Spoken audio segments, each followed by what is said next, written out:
gonna start it a little. Hey, Amy, how are you doing? I'm all right. How are you? I heard Joe's on his way. Oh, he is? Oh, Yep. That's good. I didn't know that.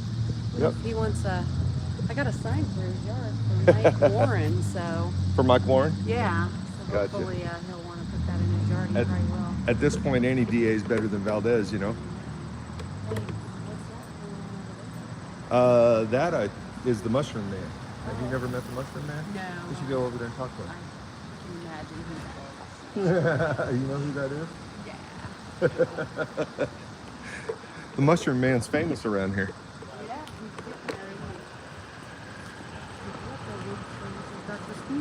Maybe one day. So started a little early, guys, because there's a lot of people here tonight. Saw the fire chief walking in. Saw other fire department tags. I'm assuming there's going to be a good contingent from the fire department here since they're trying to take money from them. Well, they haven't been to all their meetings, all their things. And they're trying to reduce staffing on their fire trucks down to 3 people instead of 4.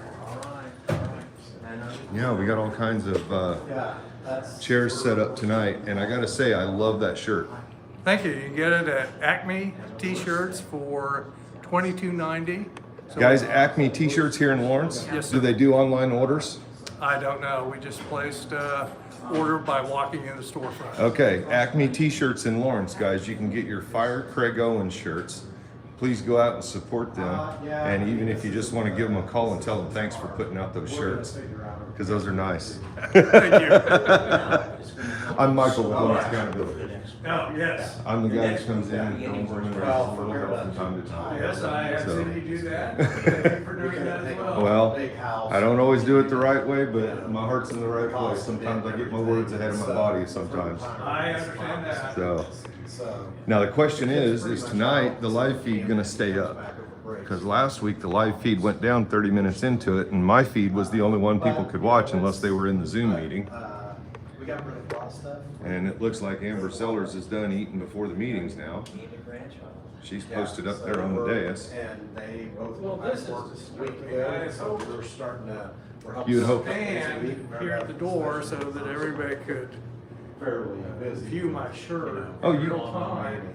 Yeah, you'll be able to stand there. Our best Yeah, but help them the out. placards on the next week, door and are I'm gonna block over there for Arbor Day. We'll come just inside the door so everybody can see.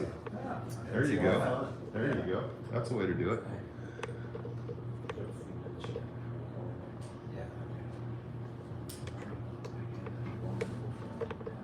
So we'll hope people buy more of those t-shirts. I'm gonna go get me one. See who's in here tonight. Who we got over there? Campaigning here tonight, huh? Be careful. They'll get you in trouble, man. Trust me. Hey. Hey, Brad, the Acme T-shirts are making a new T-shirt.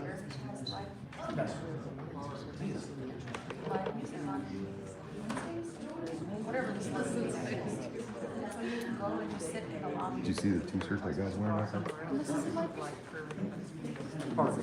Fire Craig Owens. Yeah, everybody needs to go get him one of those T-shirts. I love it.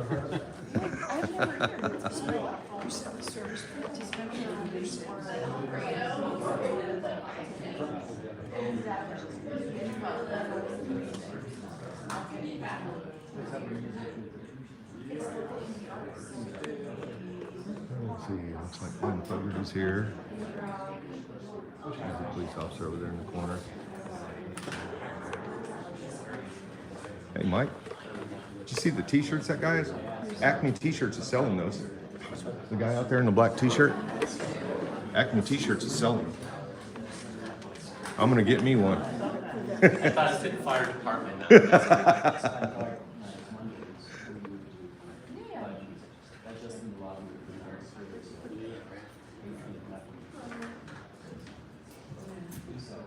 No, this is like a commercial.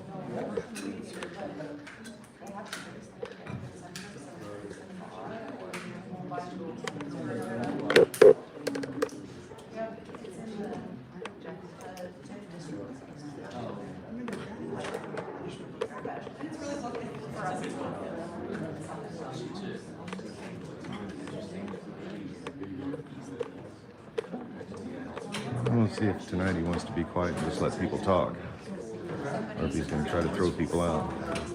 There's our wonderful city attorney over there that justifies everything that the city commission does. Finds a way for it to all be legal. And if it ain't legal, they'll change the policies to make it legal.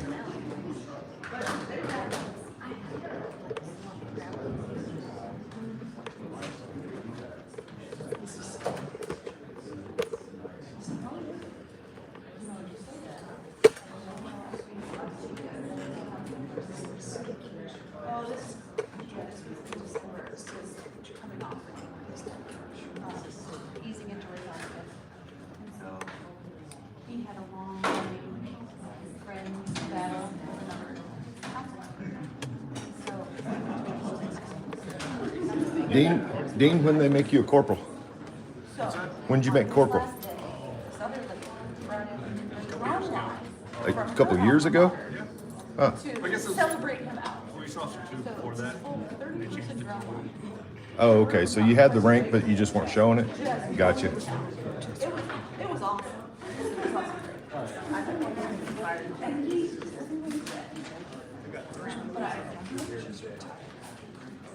Three of them? Three. Where's the other one? Got the wind over here. No, I think you're thinking of the fire chief. He walked in his fire uniform. Yeah, no, there's just two of them here. Fire chief's over here. Okay.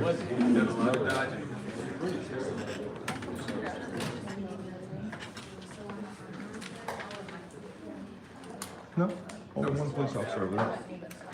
Just Gwen.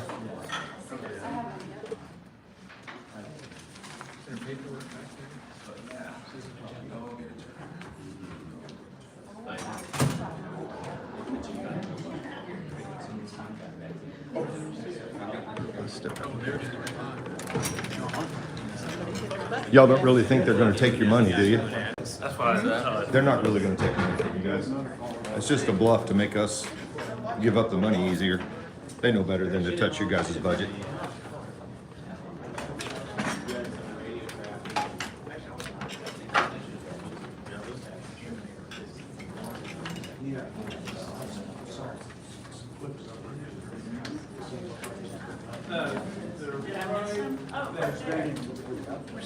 Champion or anything.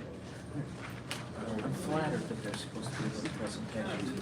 No, other speakers. Okay.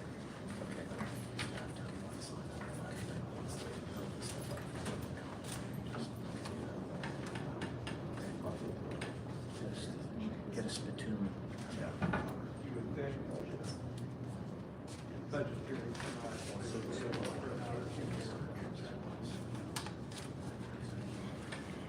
You guys should all go down to Acme and get one of those shirts. Acme t-shirts is selling those black shirts that fella has on back there.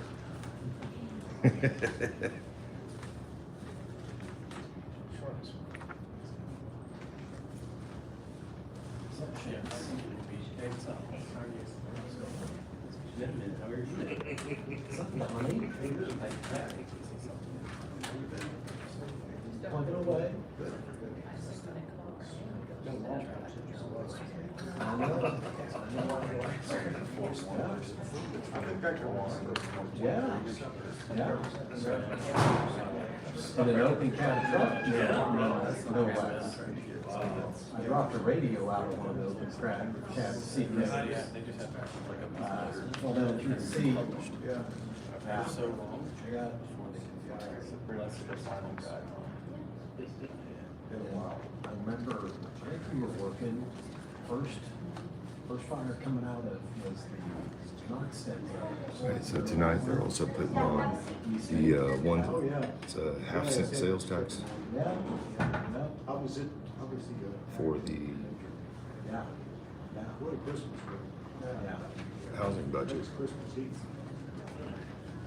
Thing to remember about the housing budget is that a lot of that goes to LCS and they don't do any of their own independent fundraising.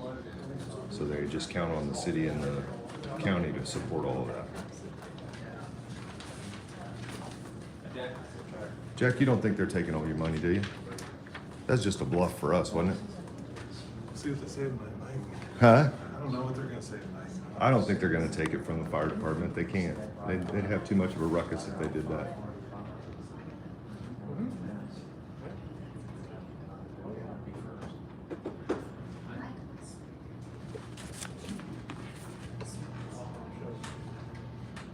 I bet if you guys found 30 pounds of meth in a suitcase somewhere, they'd probably let you have your budget money. Isn't it funny how that happens right before budget time?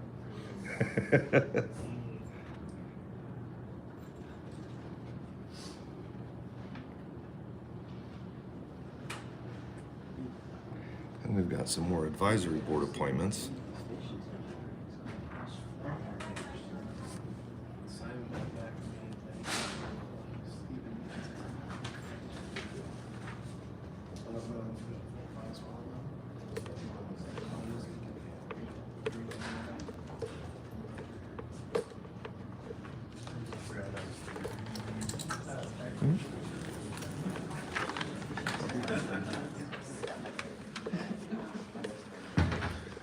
Joe's coming in.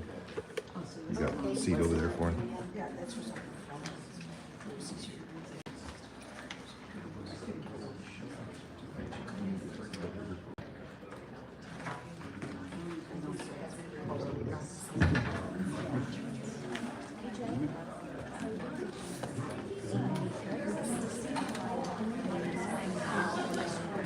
Is it possible to take one of those you could share? I hope maybe some couples like. Are they out? Should have. Are they out there? Here you go. Here you go. Well, thank you Yep. very much. I'll wait and take that to one of the other ones that just came in.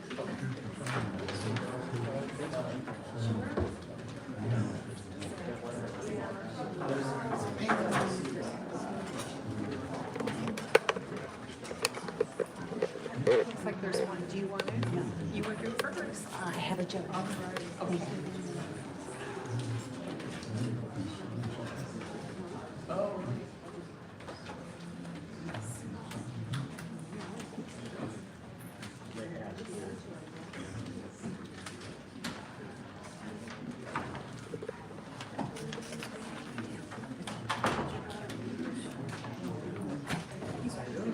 Thank you, sir. How you doing, Jeff? Haven't seen you in a while.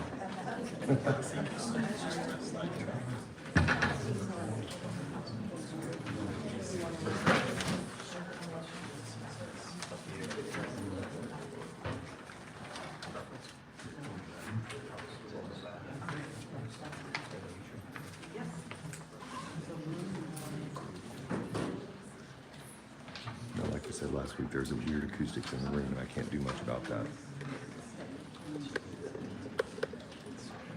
And they don't usually talk loud enough either for everybody to hear anyway.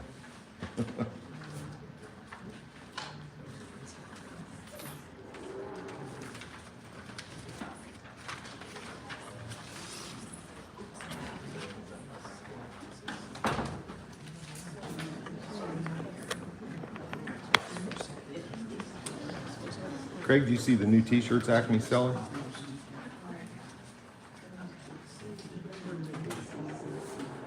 Yeah, he's not even gonna respond.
start it off, I'll have Sherry give us the rundown.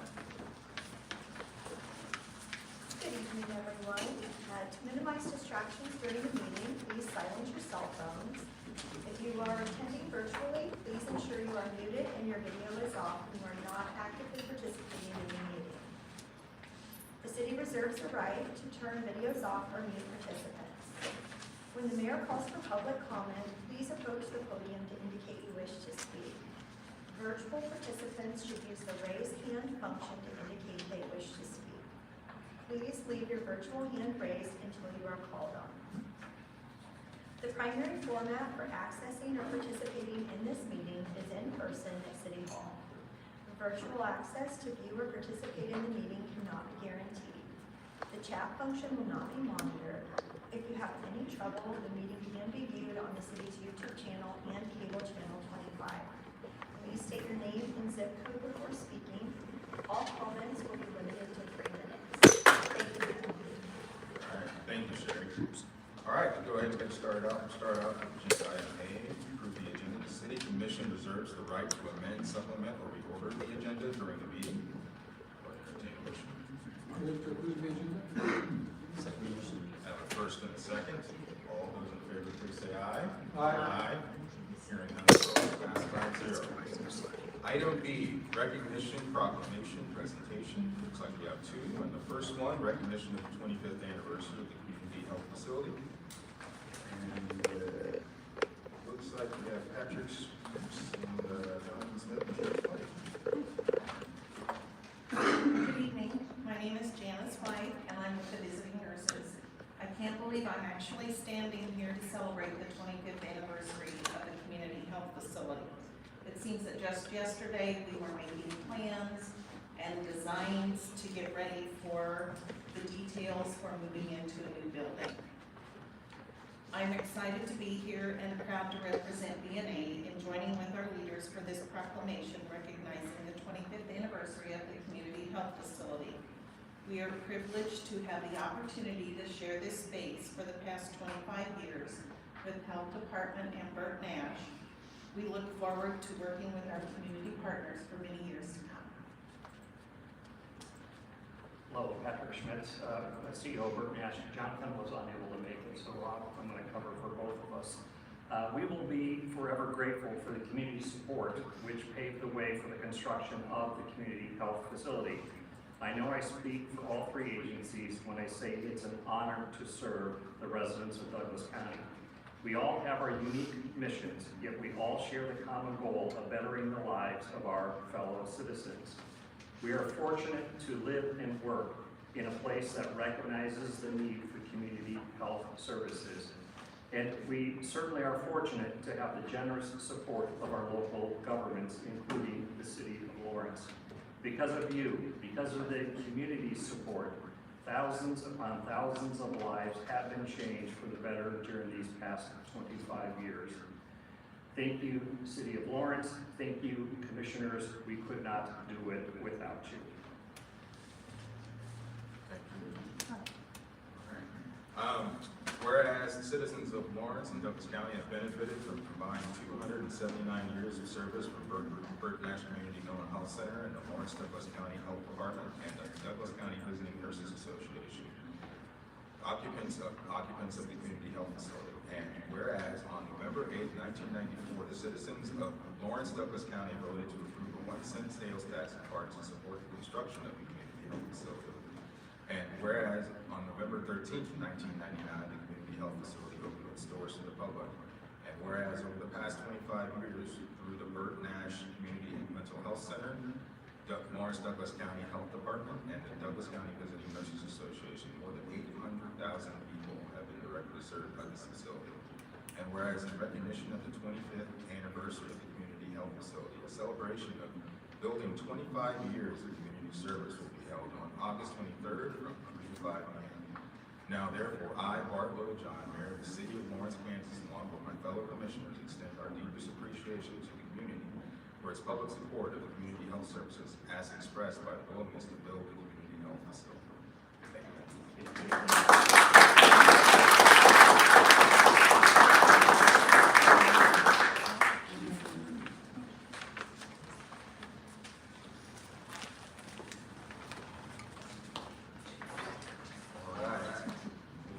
next one is recognition of Robert Bob Silipini.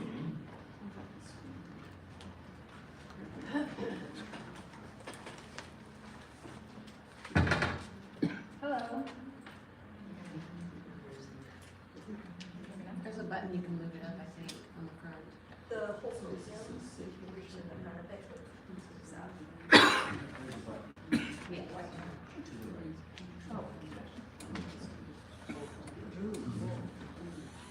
Hello, my name is Carolyn Zeller, and I am honored to be here this evening on behalf of the American Cancer Society as we celebrate and recognize Bob for his tremendous achievements for the Relay for Life of Douglas County. Thank you hardly seems to encompass the gratitude and appreciation I have for Bob and his fundraising efforts. Bob amazes each and every one of us each year as he continues to raise more and more money. Bob walks door to door throughout Lawrence from January through June in every kind of weather, rarely taking a day off. And when he's not going door to door, he's fundraising in other ways, helping others and asking for a donation in kind. Bob is humble and kind and a very good friend to all. If you ask Bob about his fundraising campaign, he gives most of the credit to his 2,000 donors.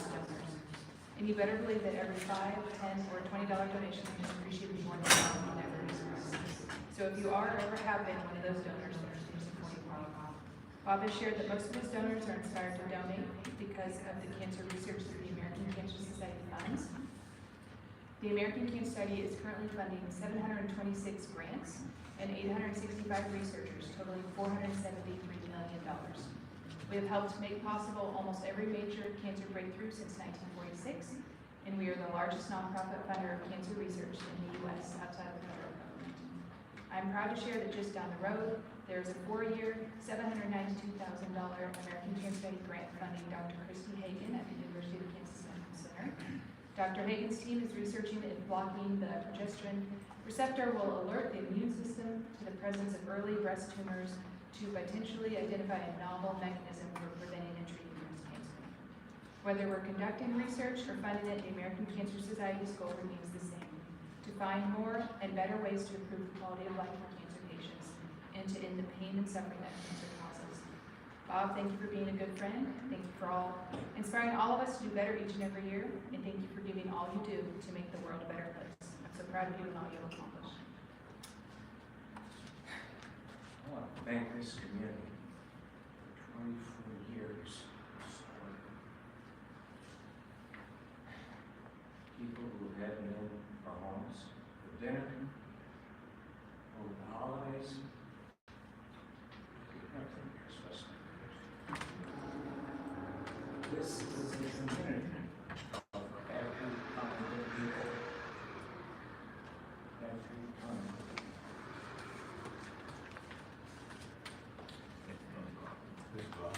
Whereas,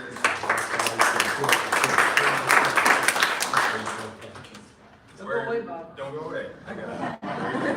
To read the thing. Whereas Robert Bob Silipini has walked the streets of Lawrence, Kansas for 24 years raising money for the Relay for Life for Douglas County to help the American Cancer Society and end cancer as we know it for everyone. Whereas Bob is well known throughout the Lawrence community and has well over 2,000 donors that support his fundraiser each year. Bob is a loyal, trustworthy, kind, and considerate friend that works tirelessly, wearing out many pairs of shoes each year because his heart and soul are so great.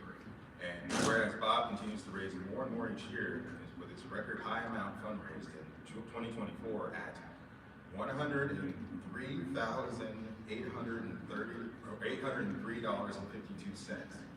Since 2001, Bob has raised a cumulative fundraising total of $1,100,279.55.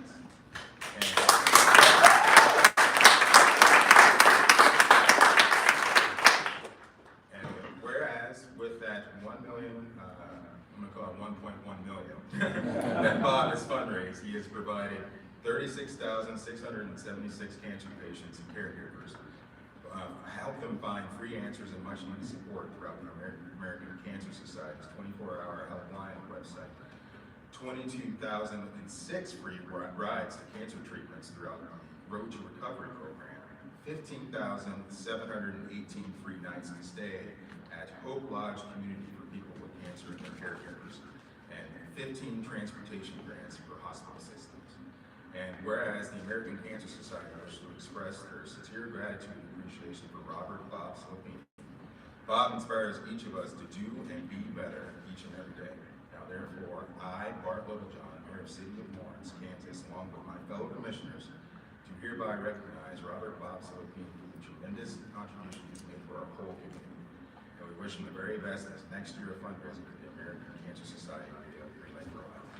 Thank you.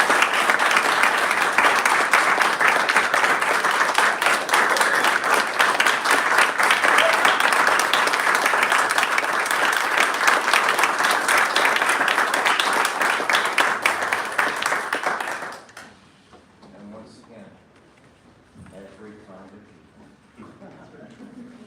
Thank you, sir. All right, moving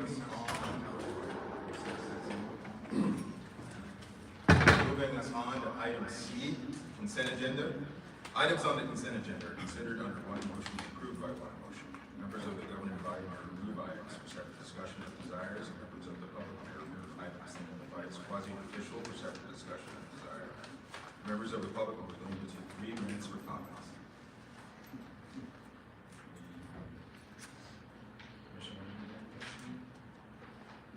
Okay. All right, would any member of the public here in the room want to remove the quasi-judicial item? Sherry, anything online? No, Mayor. All right, bring it back to us. Move to approve the consent agenda? Second. First and second, all those in favor, please say aye. Aye. That passes 5-0, none opposed. All right. Moving us on to item E, regular agenda items. First one, and I just want to make sure, I saw the public comment attached to the second item, Sherry, on that one. So is it like, is the presentation going to kind of cover both items? No. No. Yes. Yeah. Ask Ally for that. Well, I'll go ahead and read number one. Conduct a public hearing to consider exceeding the revenue neutral rate for 2025 budget. Consider adopting resolution number 7559 to levy a property tax exceeding the revenue neutral rate for the 2025 budget. And Ally, am I correct in assuming that this was like the budget for both of them? This is going to cover both of them? Yes, Okay. yeah. Point of order, the tax debate is separate. The tax discussion is separate. We will have a public hearing for both items, but this presentation will encompass both items. Fair enough. We'll have a public hearing for both items. So, Mayor, I think I'm going to kick this presentation off, and then Ally will carry most of it. We're not going to repeat all of the proposed budget from a few weeks ago, but I do want to leave this off to acknowledge this has been a tight budget. This is reflecting our expenses exceeding our revenues by approximately $6 million in shortfall from sales tax estimates, and now we're coping with that. Last week, we presented a plan to deal with this year's budget. This budget, obviously, is the one that will carry us forward into the next year. And while there are reductions that we've seen virtually in all departments, according to my proposal, and we'll outline some highlights of that, every department had to contribute to making this budget work. And I was appreciative of the spirit of cooperation that we saw across all departments in doing that work, even though we focused mostly in our discussions, and I expect will tonight, on specific areas of service reductions. Service reductions and higher tax rates or revenues is a bad combination, and it's not been fun for anybody. But I do want to let you know that we are accomplishing a lot. We will continue to, pending whatever the outcome of this budget presentation, we will continue to have an organization and a community that is experiencing high levels of service virtually across the board. We will continue to be doing a lot of the good work, the capital improvements, and the services that we deliver will still be at a very high level.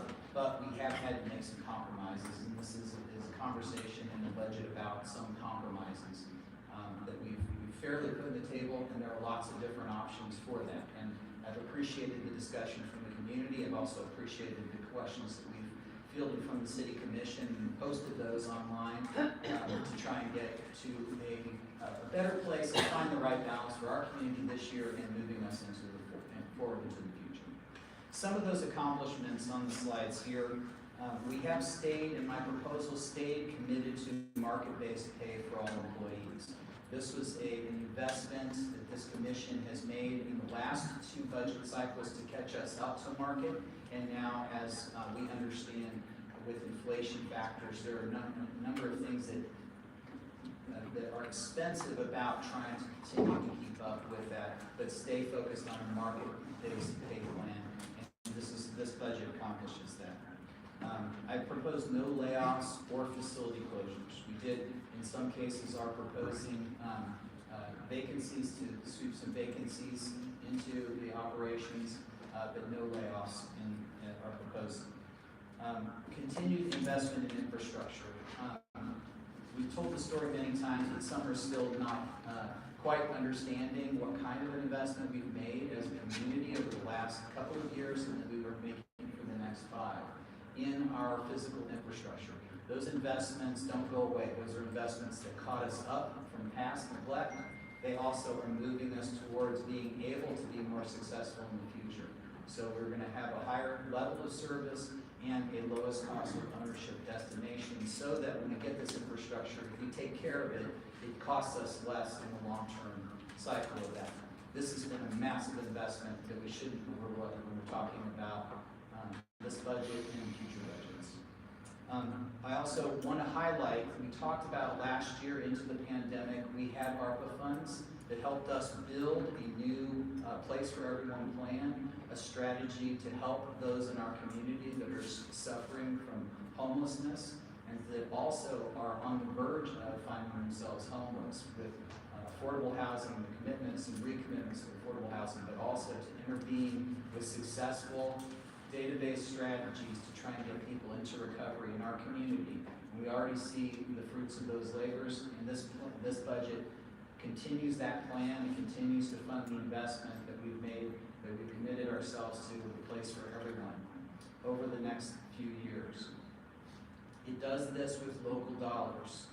We still get some state and federal dollars, but the ARPA dollars are gone. And this was the first year where we had to reckon with that. We had to build that into this budget. That's an important part and something that my proposed budget also reflects. And lastly, I'll highlight and we'll talk about, I'm sure more, is a plan to not just construct, but also to staff necessary fire stations. We've already recognized those. We've had a study in place for several years. That is data not just about best practices, it's based on the needs of our community that have been documented and studied and that we understand are important needs that we have. So the proposal that I'm proposing with this has, for the first time ever, proposed a plan to not just build, but also to staff and open these in 2028 and 2030. We recognize that that's a necessary part of the system. We also recognize that the step backwards on our staffing levels is something that helps to afford that, and that's a compromise. And there's no sugarcoating that. That's part of the system to try and get a much better service level over the next couple of years, which we believe is necessary and important. So with that, I'll hand it to Allie to go through a little bit more of the detail. It also reflects some of the things that we want to mention about that weren't covered in our initial presentation. And then, of course, we look forward to hearing from the community, and we have 2 more weeks before we will make a final budget adoption, but this vote tonight on this particular item is for this evening on the tax rate.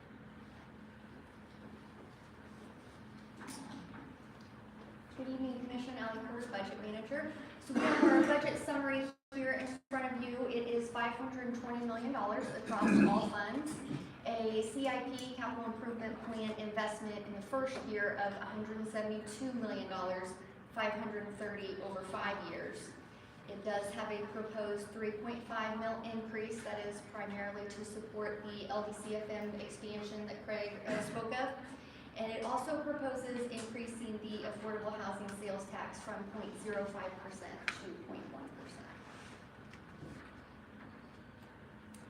Honing in a little bit on our general fund, this is our primary operating fund, police, fire, parks, planning.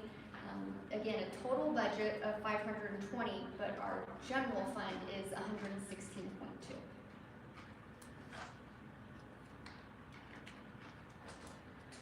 Service level reductions, Craig touched on this. Nobody wants to stand in front of the commission or the community and talk about reduced services, but it is a reality that every department, some made pretty substantial reductions in order to make a balanced budget. And there will be service level implications as those go forward. So you can see Parks and Rec, Police, Fire Med, MSO, Planning, and then we've also listed internal services here. So I'm not gonna go through these. They couldn't all possibly fit on one slide, but we do have department heads here that can answer any questions on service level implications. Briefly touching on the CIP, again, not to say the same thing that Craig was saying, but $530 million, that is a massive investment over the next 5 years, $500 million. And as you can see on this chart, this is mainly done through general obligation bonds and revenue bonds, so debt financing. And that's how we are able to deliver on our commitment to better infrastructure. The best way to think about this is like buying a home. Most of us can't go out and buy a house in cash. We take out a mortgage, and then we make payments over the next 15, 20, 30 years. The city is doing the same thing here with our bonds. We are leveraging hundreds of thousands of dollars in payments for millions of dollars in improvements, and then we will pay those off over a set period of time. An adjustment from the proposed budget that you saw on July 9th is a change to Parks and Recreation. So there was a one-time project for $185,000 for the Water Tower Park project. We moved that to our special rec fund that had some additional fund balance over policy requirement. And then Parks and Rec was able to restore part-time hours for recreation facilities and park maintenance, as well as some operating expenses. So to the general fund, it was a net zero impact.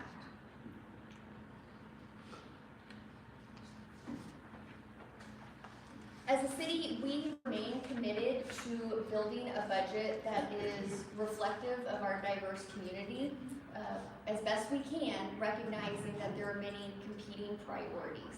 And so one tool that we have leaned into for the past 2 years is Balancing Act, the public engagement software. And by no means is it statistically valid, it's not an end-all be-all, but it has been an effective way to engage the community earlier in the budget process as we make our development of the city manager's proposed budget. Balancing Act was open twice this year, once in May before the city manager's proposed budget, and we received 205 submissions. There were, we've listed here the top 5 decreased programs, as well as we have listed the 4 programs that had an average submitted amount over 100%. So in theory, 100% is keeping your funding exactly the same. Less than 100 is reduction, and more than 100 would be an increase. So these are the only 4 that were over 100%, and these were ones, as we developed the city manager's proposed budget, certainly tried to either enhance or at least preserve. After we published the city manager's proposed budget, we opened Balancing Act again in July. We received 303 responses at that time. In front of you, you see a combined 508 submissions. So those top 5 changed. We've also listed the combined submissions for property tax, so about 10% decreasing, 63% maintained property tax, about 27% increase. It's quite a bit of data. You can look at it 10 different ways. The full chart is in the packet. So we do have some budget forecast examples. I don't know too many finance professionals who enjoy sharing forecasts because there's just too many variables. So the point of sharing these is not to get married to any specific number. Instead, it is to be able to compare them to each other and be able to see general trends. I'm going to breeze through them pretty quickly, but certainly can answer any questions that you have. Here is our city manager's proposed budget, and as Craig noted, we have couched the additional LDCFM personnel in 2028. So you see an increase in our fund balance here, and then that levels out when we go from 141 staff to 165. You also see the other components that were part of the city manager's proposed budget for 3.5 months.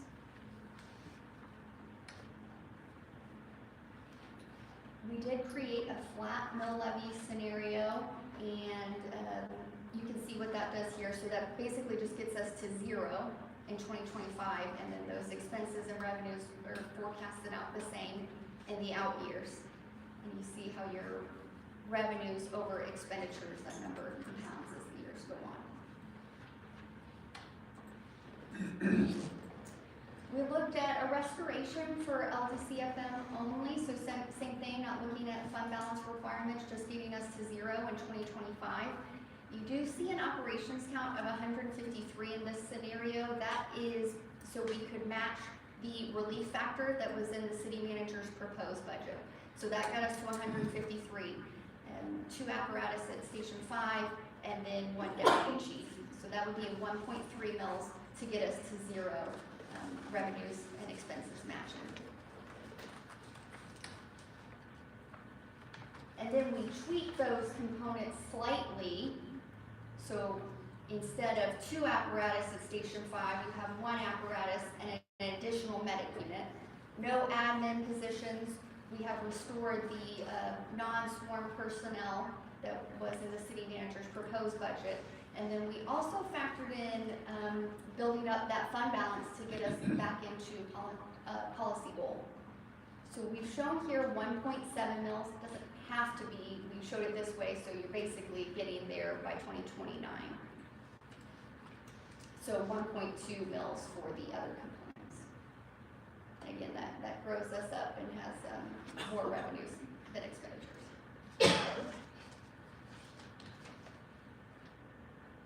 So we do have several action items tonight. As part of this agenda item, we will be doing the first 2, that is to conduct the revenue neutral rate hearing, and then we need to consider resolution number 7559. And then we will move on to our second agenda item for the additional action items.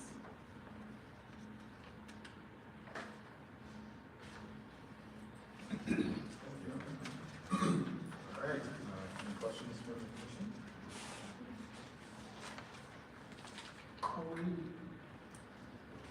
Most of my questions around the actual budget, we're going to do separately, like do these first 2 and then conduct those. Well, what I was kind of thinking was, that is a good question. If you have, well, let's just hold off for the budget since we're just going to do 2 hearings. So,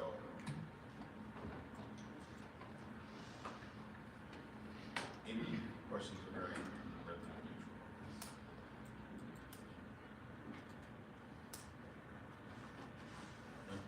Okay. Thank you. And since this is a public hearing, I will now open the hearing and share it. Any public comment? Regarding revenue neutral.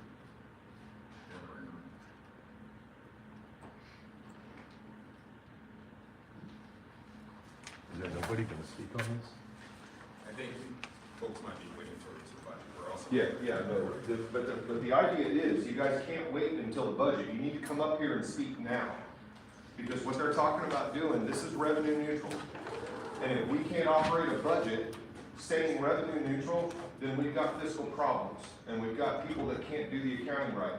They can adjust and think the numbers to make those graphs look any way they want, and he knows they can do it. There's a guy out there wearing a shirt tonight that says, "Fire Craig Owens," and that's really what needs to happen. Because he has his department heads coming in here bringing you budget items like we talked about last week, that they're bringing you recommendations that are exceeding the budget. We're not conscious of the money. And you guys are talking about how easy it is to finance debt. Let me tell you, it's not as easy as it is for us, like what you guys are talking about. You guys are acting like it's just a foregone conclusion that in 2029 everything is going to be great. Shortly after he does this thing talking about 2029, the young lady tells you that forecasting is very difficult to do. Forecasting is almost impossible to do in this environment today.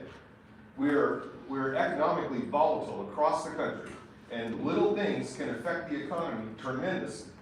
We can't afford to be taking out a ton of debt to stay up with, we gotta find a way to stay within our budget. And the idea of this revenue neutral, that we're just gonna exceed it, well, she has a lot to do there. You've already made up your mind, I assume. If I remember right, I think she's the one that wanted to have us max it out for the discussion, right? I think that's what I remember. So we have commissioners that are just gonna keep giving that mill levy up to you guys and keep giving it up. And you're gonna keep spending it. At some point, you guys are gonna be in a crunch and you're gonna have to control your budget. I'm not gonna be here when that happens. I guarantee that. Because with the way he's running this town and the way you guys are taxing people out of their livelihoods, I'm not gonna be here that much longer. And a long enough time to raise hell with you guys for a few more years, but I'm not gonna retire here. There's no way it can happen. And there's a lot of people out here that are not gonna be able to retire here because of the budget crisis that you guys have created. Your spending is out of control, and you need to rein it in. And the idea that they're gonna put it up there and make it so, well, we did this so that we could do this for Lawrence Douglas County Fire Department, that's what that 2.7 mils was. Just like I told them before the meeting, that's a red herring. That's so that all of us will get behind it, because we don't wanna have the Lawrence Douglas County Fire Department be hurt by the budget process. But the reality is that 3.7 is not just because of the fire department, it's because of the excessive spending. And if we had better spending controls in this town, they wouldn't need to pin that on the fire department. We would just have the money. Financing $529 million, guys. Think about that, and think about the interest payments that you're gonna be paying. Great speech, man. Get up there and talk. Oh, thank you.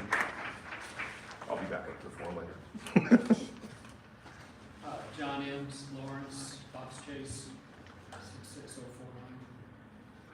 Now that I know we're talking about the budget, which I didn't understand, Mr. Mayor, what you were talking about. I thought we were going to do that later, but you were talking about the budget later.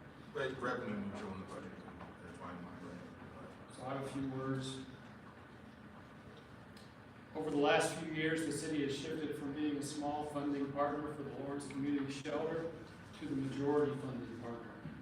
The percentage has gone from less than 40 to over 80%. Commissioners have discussed that they are failing in caring for unhoused community members. I quote you, "We failed this commission, we failed this community, we failed the city and the city staff and those who are experiencing homelessness." Well, I agree. The trend since 2013 is an increase in the number of Lawrence unhoused. The mission is to decrease homelessness and provide, quote, "a place for everyone." At the same time, the homeless solutions budgets have also increased. In 2025, the budget is projected to be $4.7 million. That's dollars, right? That is larger than the 24 budget, which is larger still than the 23 budget. The funding and number of unhoused are both increasing. This is failure. The number of unhoused is supposed to decrease, not increase. The mission of the Homeless Solutions has failed over multiple years despite getting ever-increasing tax funding. Recently, the LCS Board of Directors admitted that people are coming to Lawrence from out of the area and being serviced. Like a magnet, people seek free, low-cost services. Thus, expenses exceed funding. The tax increases being imposed on Lawrence citizens are also contributing to the homeless problem. Retired and lower-income people cannot afford to keep their homes due to property taxes. People cannot afford rentals as landlords raise rents to pay taxes.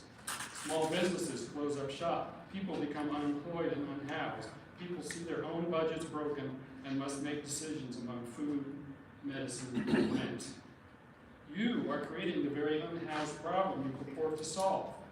Like a drug dealer, you are creating a population of needy. You have failed, yet you keep repeating the same tax and spend process. Year after year, you increase taxes, reduce housing stock, reduce basic services, and contribute to inflation. All the while, you create an ever larger, quote, rainy day fund, now up to 65% of the tax increase. You are pushing Lawrence citizens out of jobs. You are taxing residences out of homes. You are reducing basic safety infrastructure, and you are unsuccessful in your social programs. You've made Lawrence less safe while making citizens pay more taxes. That's time.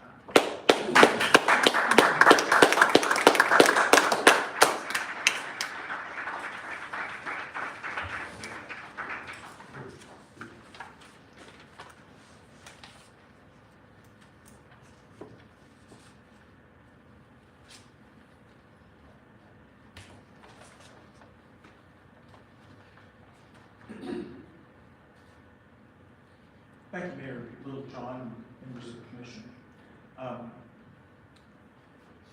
These agenda items just butt up against each other, so I don't know how you separate the discussions. Like everyone else, I just received my notice of proposed property tax increase. It shows that based on my increase in valuation and the maximum permitted mill levy, my property taxes will go up next year 20.42% above the revenue neutral rate. 20.42% increase 1 year. Less than a 9% increase in valuation. Without changing your mill levy, you would get a 9% property tax increase from 9%, almost 3 times the rate of last month's core inflation. Already, without a mill levy increase, you get a 9% increase from it. Your mill levy increase, combined with the valuation increase, makes it a 20.42% increase in 1 year. Now, my wife and I are very fortunate. We're financially secure, and we can afford that. I am not here to complain about my property taxes. I'm here to warn you that increasing people's property taxes by 20% this fall will not bode well for your earmarked sales tax initiative when voters go to the polls in November. I expect a big turnout. A smaller turnout would probably favor the advocates for the sales tax prevailing. But you get a big turnout in the November election, and the folks that are going to show up are the folks that don't show up very often. And that's going to skew the outcomes in November. I think you jeopardize the earmarked sales tax for homeless programs, which I think I want to support. I think I know how you're going to spend the money. I supported the sales tax for the Housing Trust Fund. I was on the committee that initiated the Chamber's policy. I openly supported the initiative. Hard for me to do that now for this new tax increase. I had a pretty good understanding of how the money was going to be spent from the Housing Trust Fund. I don't have as good understanding of how the money is going to be spent for the homeless programs. I've read the plan. I still have no idea where the money is going to be spent. And I think that uncertainty combined with increased taxpayer agitation over a property tax increase will be to your better. Thank you.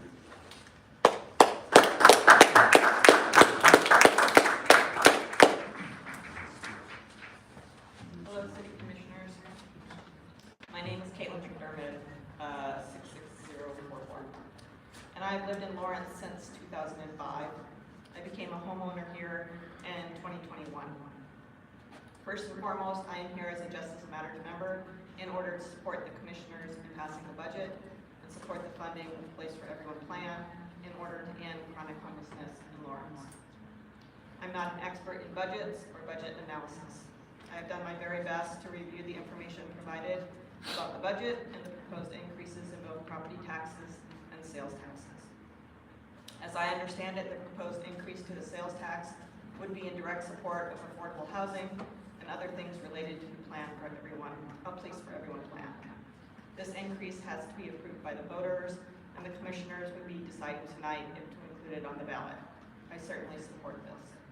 I think the vast majority of the people in our community recognize that the challenge of ending chronic homelessness comes at a cost, and time again in recent years, Lawrence has said that this is a priority for them.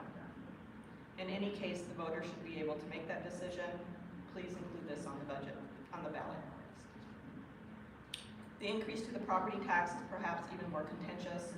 As I understand it, this increase is largely due to reestablish the rainy day funds for unexpected economic downturns and expenditures.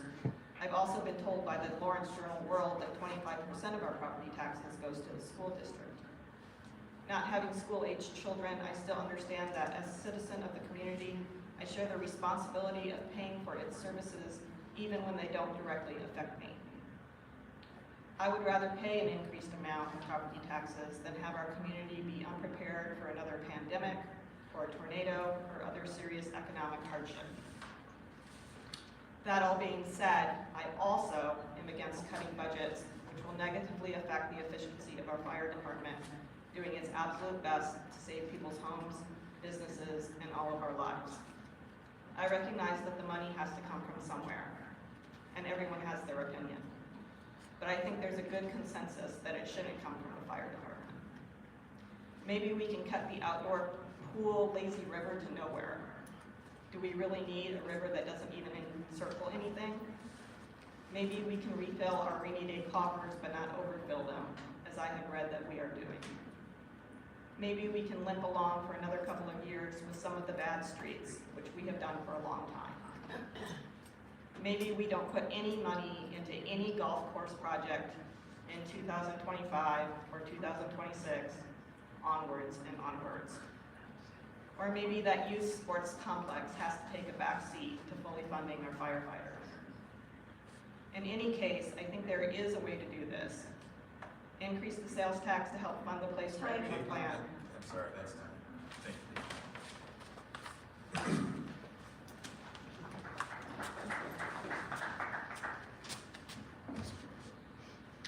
Good evening, Commissioners. Thank you for your attention. My name is TJ Everett. I'm a lifelong resident and a 7-year member of your fire department.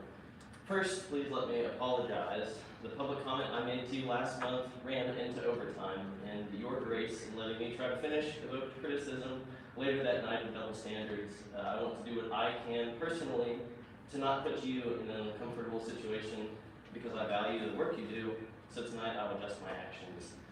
I'll be frank, this is my hot take. Mr. Owens is intentionally framing this budget issue in a way that is misleadingly focused on fire truck staffing and the mill levy. In my mind, this proposal could arguably be dismissed as a logical fallacy, a false dilemma of choices. He's attempting to narrow the field of solutions available for you to remedy his mistake. Do not fall for it. You have other options. Here's one. We could draw $2.7 million from our savings account that has a balance of about $22 million. After all, safely staffing fire trucks for 1 year while we recover ourselves from a foolish budget projection seems like an appropriate use of savings money to me. If I were a commissioner, or a city manager for that matter, I'm not, and I had heard thoughtful, emotional testimony from virtually my entire fire department, literally from the bottom to the top of the seniority list, ranks from firefighter to chief, this is an unsafe proposal, I would listen. If I was presented with a NIST study or an NFPA standard that corroborates the claims, I would seek to address the issue immediately. Make no mistake, this is a whistleblower situation. My safety is being threatened by management. I ask you commissioners to ask yourself, what would cause you to reconsider your commitment to public service? What would the final straw be? Some past politicians have shared that their final straw was when they felt that their safety was unduly threatened, a matter of basic trust being broken. Just as in a relationship, I'm willing to put up with a lot of crap if I feel like the other person still actually cares about me. But perhaps you too have been in that relationship where you realize that you're not really valued the way you thought you were. And that's how Mr. Owens' proposal makes me feel. I've realized that my well-being is a secondary concern to him as he uses our safety as a pawn in his budget chess match. Commissioners, my request to you is this: do not be timid with this man. Please listen to us and your community and then exercise the power that the voters put in you to tell Mr. Owens to change his tune, to stop insulting our intelligence, our evidence, to not take our trust for granted as he throws our safety around like a political football to garner support for a mill levy increase he can't pass by itself. This is about the principle, and the resolution of it is in your hands. Thank you. Hear, hear.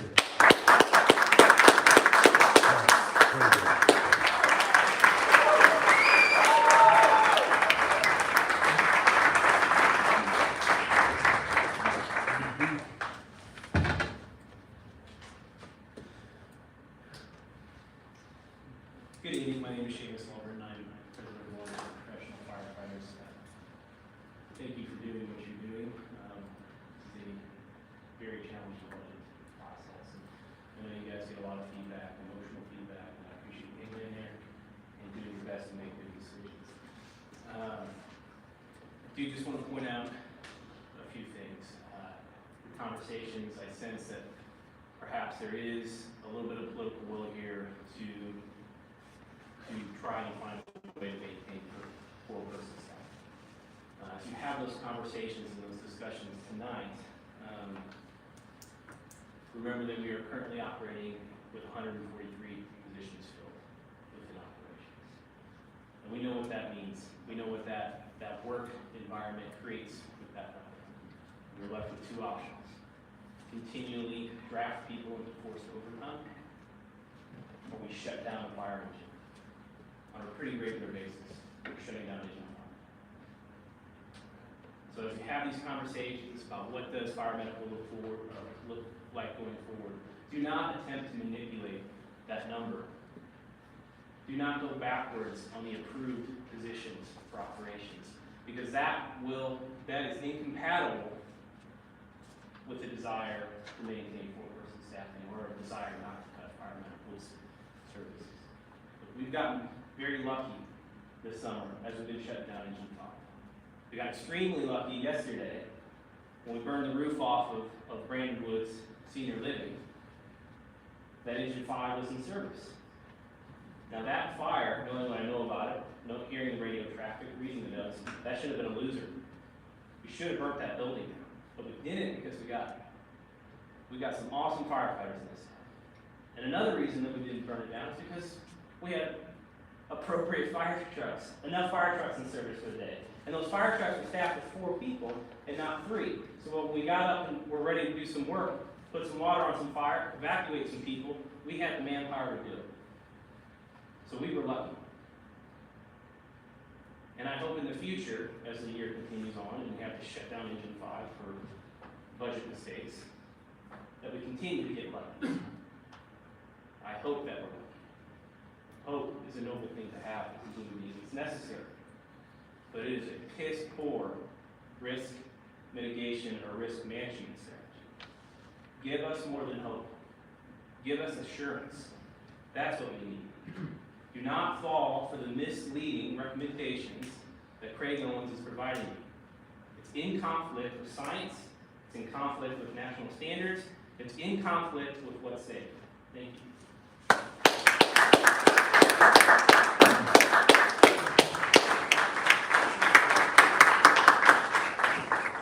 Where do we start? It's no coincidence that the first thing that come up on the agenda over there was we're going to protect our own nest. We're going to make sure that everybody has a job and the salaries, and we can give everybody a raise. That's backward thinking. The first place you ought to be looking at is trimming the lard off the size of our government.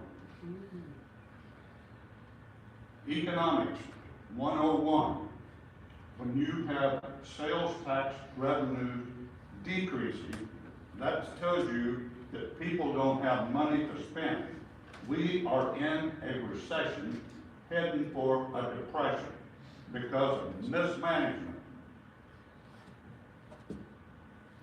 And to think that we're spending our money on a fire truck that runs on batteries.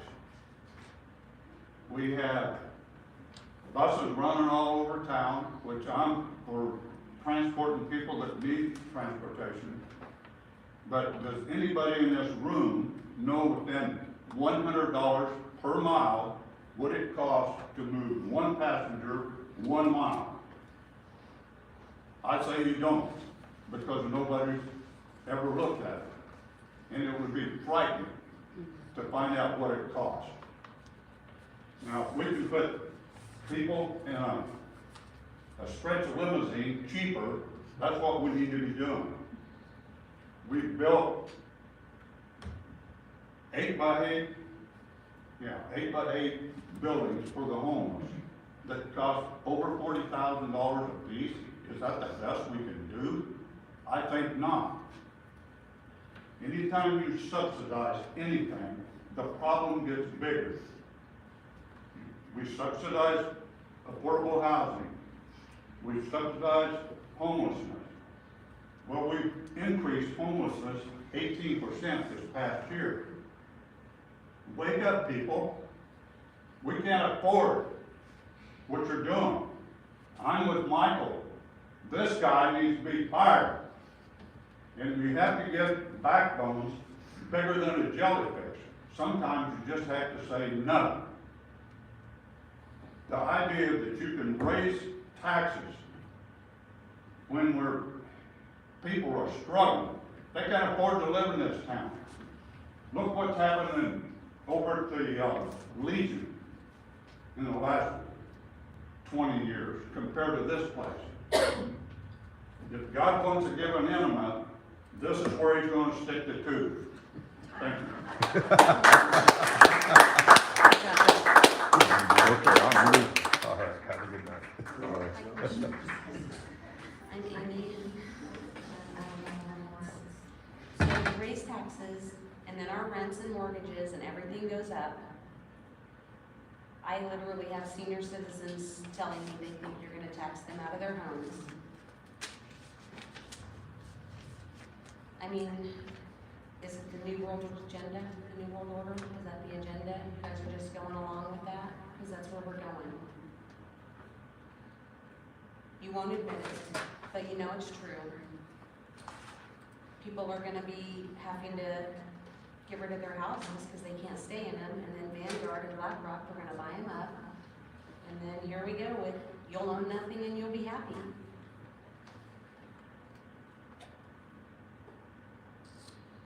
So, I've lived in my house for 15 years.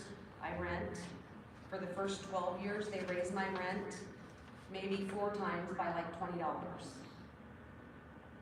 In the last 3 years, it started with a $60 a month raise. Last year, it was $50 more a month. And this year, it's $50 more a month. Because you guys keep raising the property taxes. That's why. People can't afford this.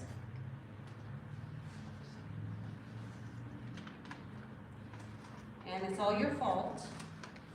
You don't know how to spend our money. In fact, you abuse the powers buying stupid things like artwork, renting artwork, buying artwork, paying people to make artwork. We don't need artwork. We need a roof over our heads.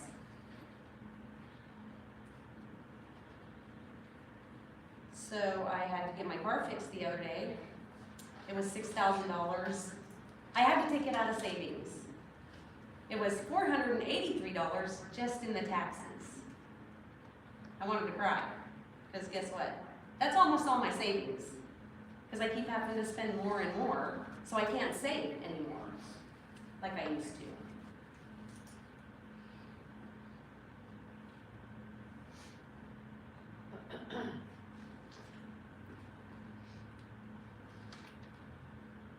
I don't think you guys know anything about that stuff I'm talking about. You probably save money just fine. Probably don't have a problem owning your houses and paying the taxes. It's disgusting. It's ruining our city.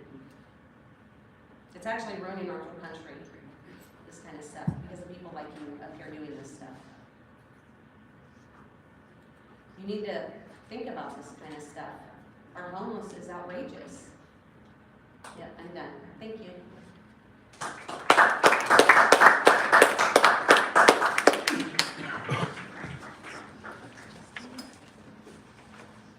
Good evening, Commissioners.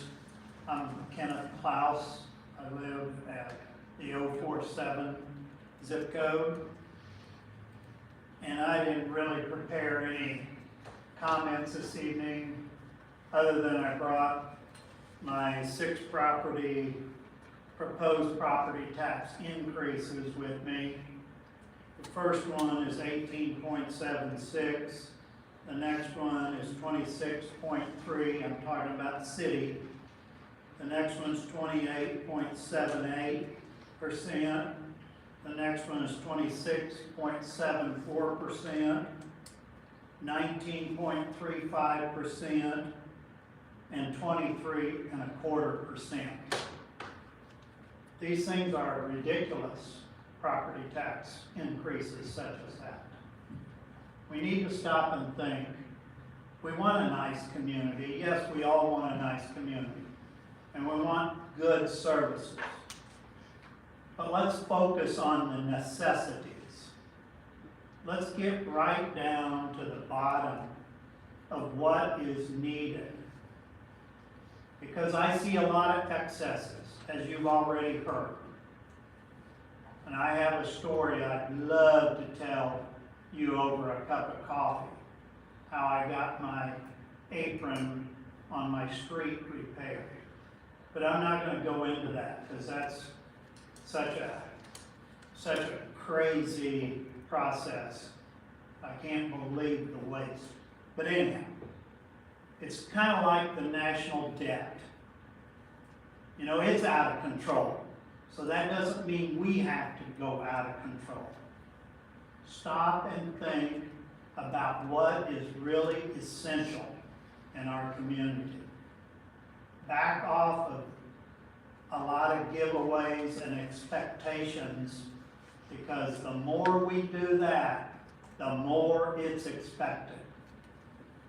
And I just appeal to you to think about what budget would be appropriate. I don't think even a neutral budget is necessarily appropriate. I really think we ought to be considering how we might reduce the budget. And I know that's an unpleasant environment, but I really think you need to stop and think about those things. Thank you.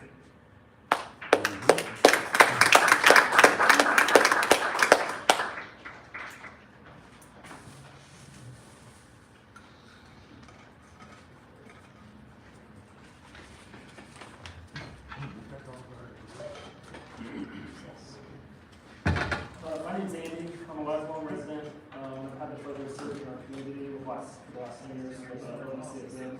I'm here today alongside many others to continue to advocate for four-person staffing. We've received hundreds of requests from citizens to maintain the staffing. Our members have educated and enforced some of the staffing, and the leadership within ODC has made it clear that you're not doing what's best for the citizens of this community by reducing the staffing. I've yet to hear anyone oppose four-person staffing within our community unless they slip behind one of these tables. You've heard it before, Lawrence is on an island. We are different than the cities that you've tried to compare us to. While you've heard it, I'm not sure you actually fully understand it, per se. LPCFM is not capable of running 2 major incidents at the same time. We don't have enough stations with the appropriate number of trucks to run these high-fidelity calls. Lawrence has built a system that must rely on members voluntarily coming back in on their off days to provide care because they care about the people who are at those events that day. Or we're stuck waiting 45 minutes for mutual aid to come from somewhere else to provide service. And that's if they're available. That's if they're not busy. That's if they can relieve trust us to come here. The reason we need Florida trucks is for life safety of the people we serve, but equally for the safety of the men and women who suit up every day to protect the lives and property of Lawrence, Kansas. We don't have the correct number of stations or trucks to even consider going to a 3-man company. Commission and city management have been complacent over the last 5 years for the development of our department. We've been telling you for more than 5 years about the need for stations, trucks, staffing, as we cross well over 17,000 calls a year at fire stations. It's been backed by more data than anything else I've seen come through here in a while. Now here, we sit tonight talking about preserving 4-person trucks at the expense of not building new stations for a call volume that does nothing but increase. The foresight that we need to have for the impact of 5 years, like what's it gonna look like if we don't build those stations but maintain the 4-person staffing? I think we're gonna be in a world of hurt. We do more than run calls. Our people will be absolutely physically and mentally broken trying to keep up with the call volumes with the stations that we have. We currently struggle with the way it is. People are and will continue to leave LBCFN for other communities that care about them and care about their safety. It's happening now, and it's going to continue to happen. I don't want to lose these great people. So why do we do this job? It's for damn sure not for the pay working 56-hour weeks with no overtime, or the sacrificing time away from our families, and certainly not for the almost guaranteed shorter lifespan due to injury, illness, and exposures. We do this job because we love our community and we love the people who we go to work with every day. We're not going to sit by and be the scapegoat or pawn for the city's inability to build a budget with reasonable sales tax projections or the inexcusable use of implementing one-time funds into the annual budget. LVCFM is not the cause for the 3.5 million increase. Andy, that's time. Thank you.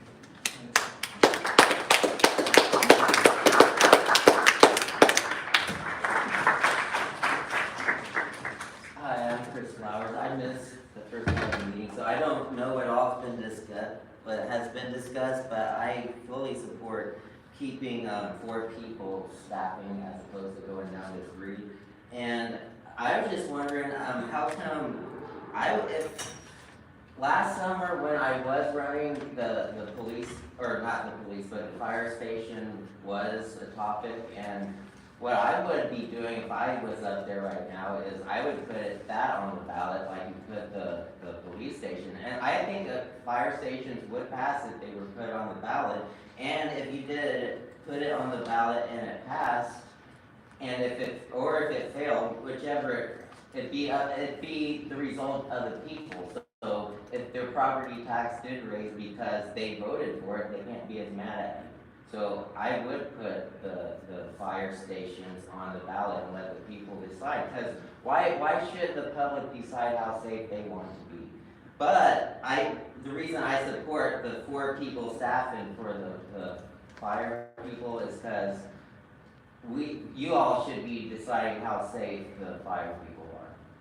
So that's why I support that. I support that more than having more fire stations, because I'd rather me take the risk than the fire people. And also I want to say, quit wasting money on unneeded street restructures like that traffic management program. I think you want to do more of this neighborhood traffic management. And I don't think enough people support it. That OWL one, I think you did 3 different configurations, and the first 2, the people voted against it. The first one, it was more people voted to just quit doing it, but you kept spending money, you quit, you kept spending money and you kept spending time just on something that's not really that needed. And also I want to stress again, why can't you find other ways to make money than raising taxes? I've said it, I've suggested it before, but how we name streets, why about naming buildings? KU, they get people to donate and then they name buildings after them. Why can't you name the new police or the new fire station after someone? Is that a possibility to be on the table, that we find other ways to supplement some of what we're spending on naming rights, or just finding other ways to make money? So, and y'all do need to think about, when you raise taxes, it does have ripple-down effects, so thank you.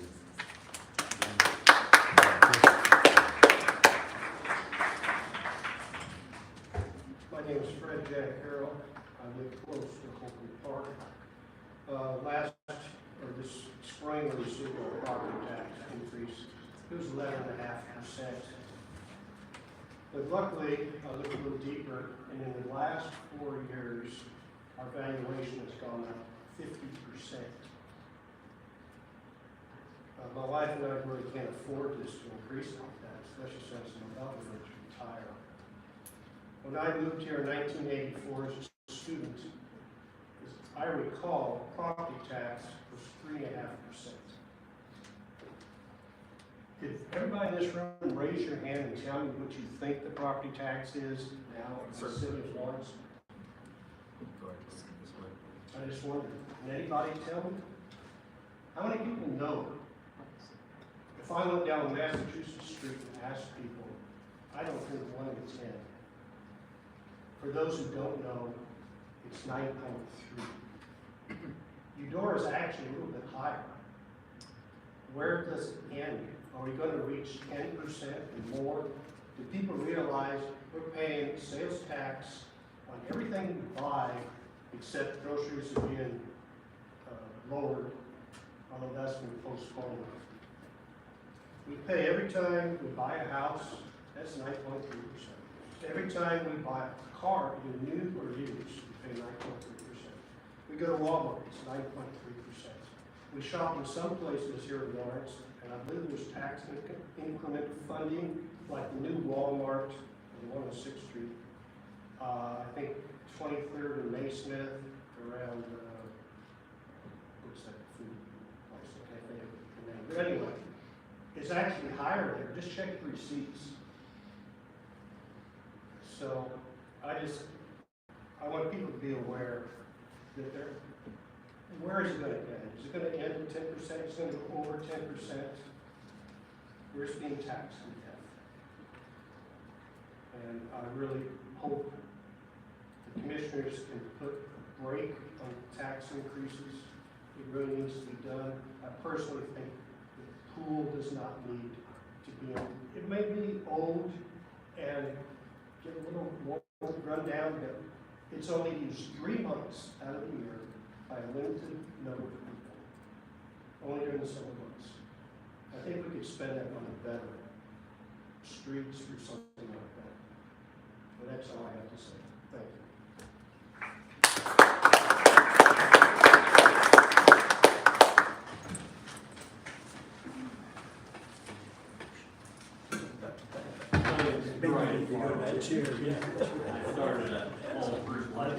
Excuse me, sir.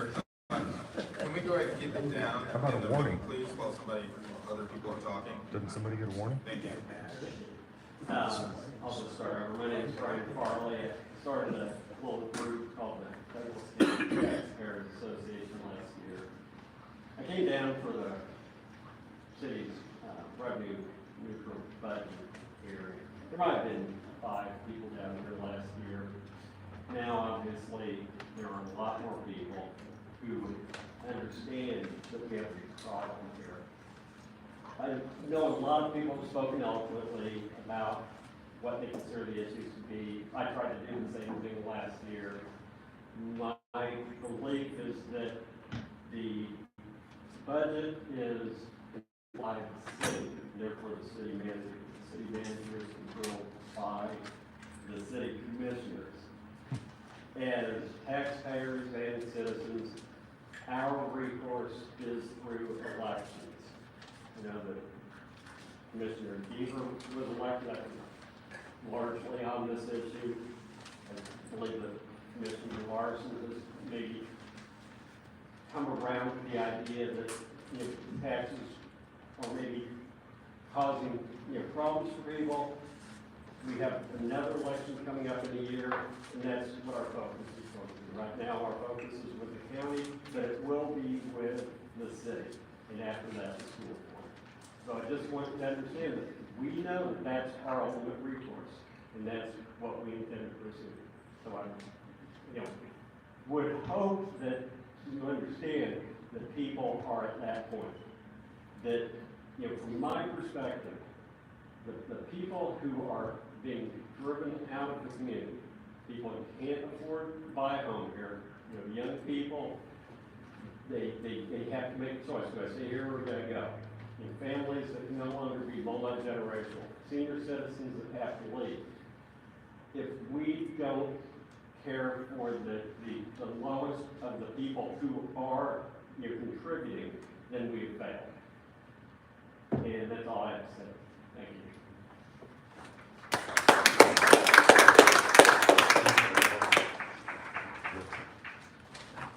Sean Poplar, 66049, first 6 year veteran in the fire maintenance department, retired a couple years ago. I'm here to talk about what I think we need to do for our fire maintenance department. But I'll tell you, I know him, you, the city staff, you did an incredibly tough job. I hated it here. I hated it when people brought me problems and no solutions, and that's what I'm doing tonight. I'm making these solutions. That's the tough part of the job. Be remiss without mentioning the Brandon Lewis fire yesterday. Can't imagine what Captain Kaufman was thinking as he rolled out of Station 4 when the Thomas dropped and saw the smoke all over the tree line and that fire. 4 people on that truck made a difference in people being able to exit that building and that fire to be controlled from their areas. Not only is 4 people in industry best practices, but it's the best practices for the city of Lawrence. We've had staffing of 4 members on a truck since 1984, like Jim explained. Since 1984, I believe we've been through several recessions, and I think the stock market crash as well. So we're not in Kansas City, we've talked about that. They bring in resources over and over, and they just keep coming in, and there's thousands of firefighters ready. Also, for firefighters, when you think about our physical state of our community, we're getting bigger. Hey, Sean, can you hold on a second? I apologize. Folks, can we keep it quiet in here, please? Especially when other folks are trying to talk. It's the only respectful thing we do. Thank you. Anyway, back to the physical state of our community, we're getting bigger. And when you're lifting, And they just keep doing it. Can we get a warning? lift themselves, it becomes very difficult. How about a warning? Additionally, cross-staffing. Sean, sir, please cease to talk. But no warning. No warning at all. Sean, go ahead. No, we don't throw anybody else out. Right now, cross-staffing doesn't work. It reminds me of an initiative years ago called Department of Public Safety, where we combined police and fire. That didn't work out, and we don't see that existing anymore. Having somebody on one fire truck or the other fire truck is not reliable. Also remember, our response time is at 6 minutes now. Level 1 structure fires, the industry standard being 4 minutes. 2 minutes longer taken to get there. And that's how we exist today. Remind you that your fire department had the highest approval rating in the city for 2022. Why would we do something to take that away? Also, as you have your discussions and you think about how you're going to handle this 4-person and 3-person staffing, I'd encourage you to keep moving forward with the capital improvement as it relates to the stations. These don't just pop up out of the ground momentarily. We're talking 2028 and 2030. We need to keep moving forward with those ideas. There's grounds to be purchased, there's stations to be designed before it's ever built. So putting that off only puts it down the road further. And also, let's don't use the EMS agreement as maybe a hindrance to moving forward with this as well. Now, the EMS agreement is set up. Thank you for your time. Thank you, Tom.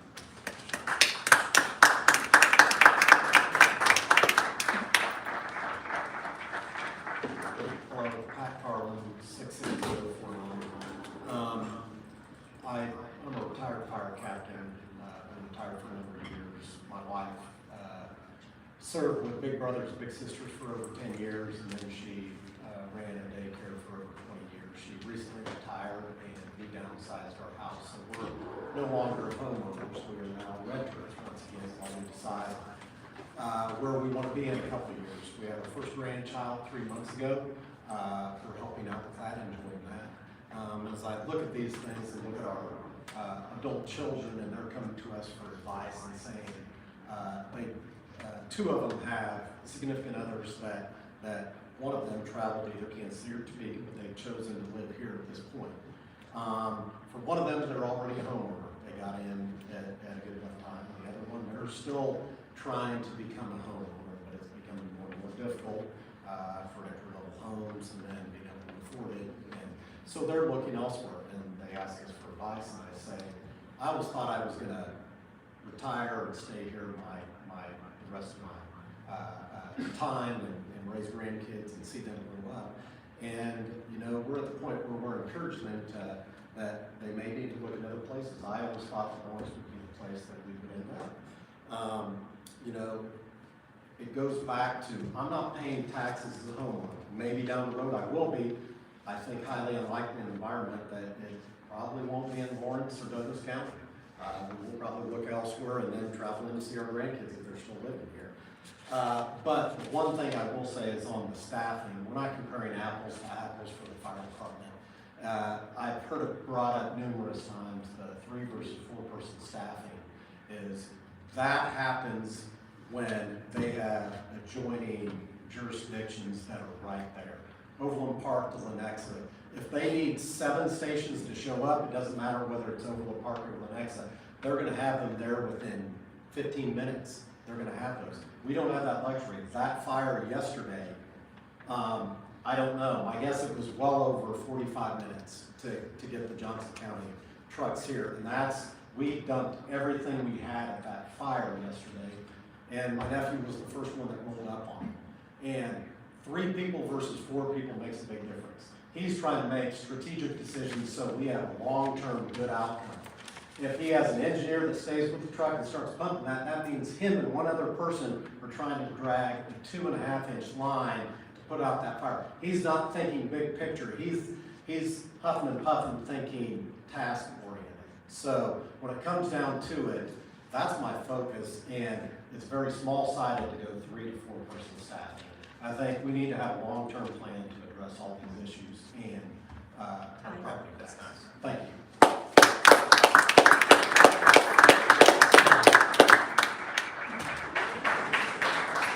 Good evening. I'm Tom Horner from 66049, and the only reason I'm here is just because it says notice of proposed property tax increase in public areas. First off, I want to tell you, this is the first time I ever had to add up my own property tax bill. I've never had to do it before in my life. And second thing, my taxes this year coming up, according to this, is going to go up $500. Last year it went up $500. Where is this going to end? Normal people cannot keep living in this town if it goes up $1,000 in a 2-year period of time. Plus, I live on the northeast section of town and I'm paying the highest sales tax. Thank you very much.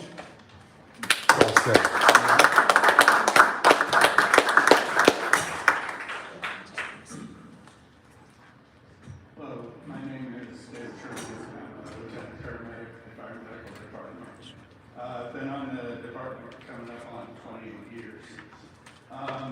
During that time, you could kind of get a voice in the back of your head, and that voice will ask you, what if? Things like, what if we've been 5 minutes closer to the hospital? What if there'd been a helicopter flying and we didn't have to drive the patient all the way to a trauma center? What if we've gone left instead of right on the search and found a person just a little bit quicker?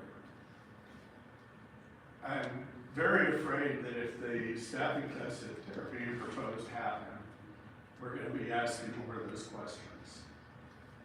What if we'd have been able to get a hose line in just a little bit quicker into that fire? What if there'd been 3 more people on the scene to help search an apartment building? I'm getting close to the end of my career, and I really hope that the people coming up behind me don't have to ask those questions. Thank you.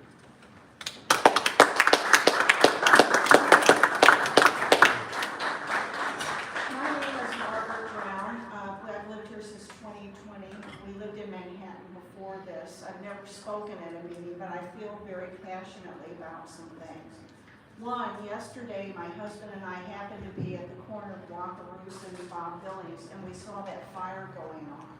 And one thing that I did not think about, and the reason that you need 4 people on these trucks instead of 3, is that the people in the buildings had to be taken out of harm's way and go up a little hill. And a lot of those people are in walkers or wheelchairs with seats, and they had to be pushed up. So in order to be pushed up, the attendant was probably at the back and the fire person was at the front pushing them. And imagine 50 people having to do this with, and I thought, oh, this is amazing. I was so proud of the fire department for doing that, and that they were on hand to help those people and get them out of harm's way. It was just amazing.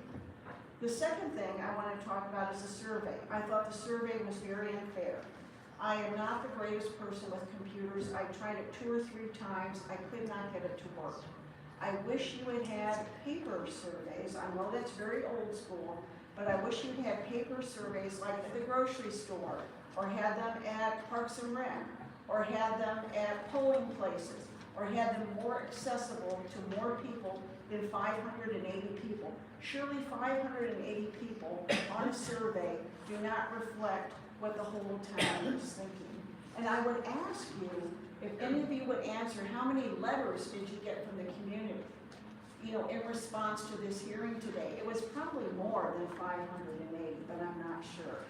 But anyway, I cannot say enough about the firemen. A long time ago, my husband and I had a fire at our house, and I was so grateful for the firemen to be there, and I don't think that they should be cut in any way. And surely there are ways to cut the budget, like people mentioned art, or maybe put off the swimming pool for a year.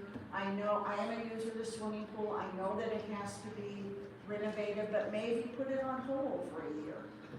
And Lawrence is about having a lot of extra fancy artistic things, but maybe we just need to put a hold on that for a year until we can get our budget under control.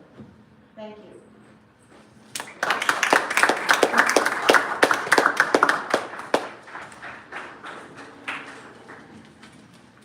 Hi, my name is Patrick Webb. I'm retired, and I've lived here about 20 years. And I think my impression of city management is that it may not reflect what the values of the town is so much, especially for people who have been here for 20, 30, 40 years. It seems like the composition of the city has changed over the last 20 years since we've lived here.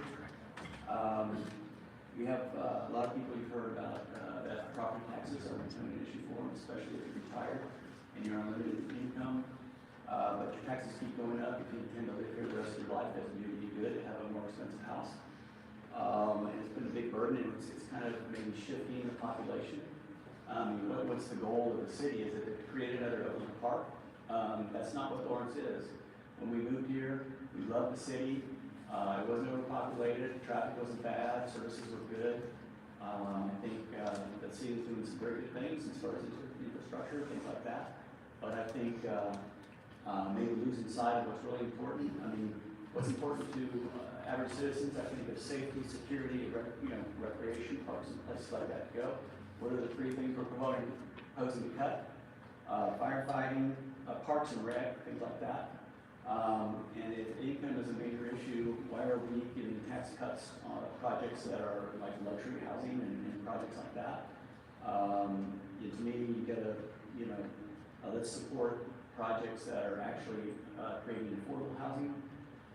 Another thing is there seems to be a lot of focus on growth. This town is growing like crazy. It has been for 20 years. We don't need to promote it. The bigger the city gets, certainly from a town to a city, the bigger it gets, the more problems we have, the more infrastructure we have to support. So yeah, we get more tax revenue, but what does that cost us to the average citizen? I think we need to be putting more money into parks and recreation and maintaining our civil services. So, thank you.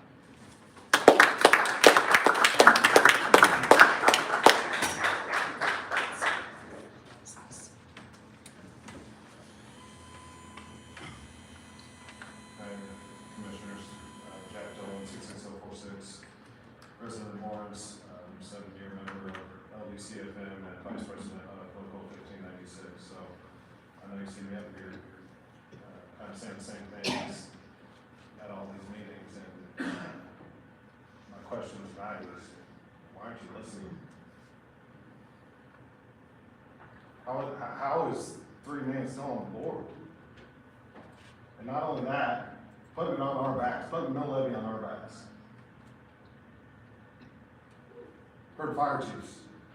We've had our fire chief in here right now. Adamantly denied all this. how is this still on the board? How is this on us? Don't use our safety as your politics. Thank you. Well said.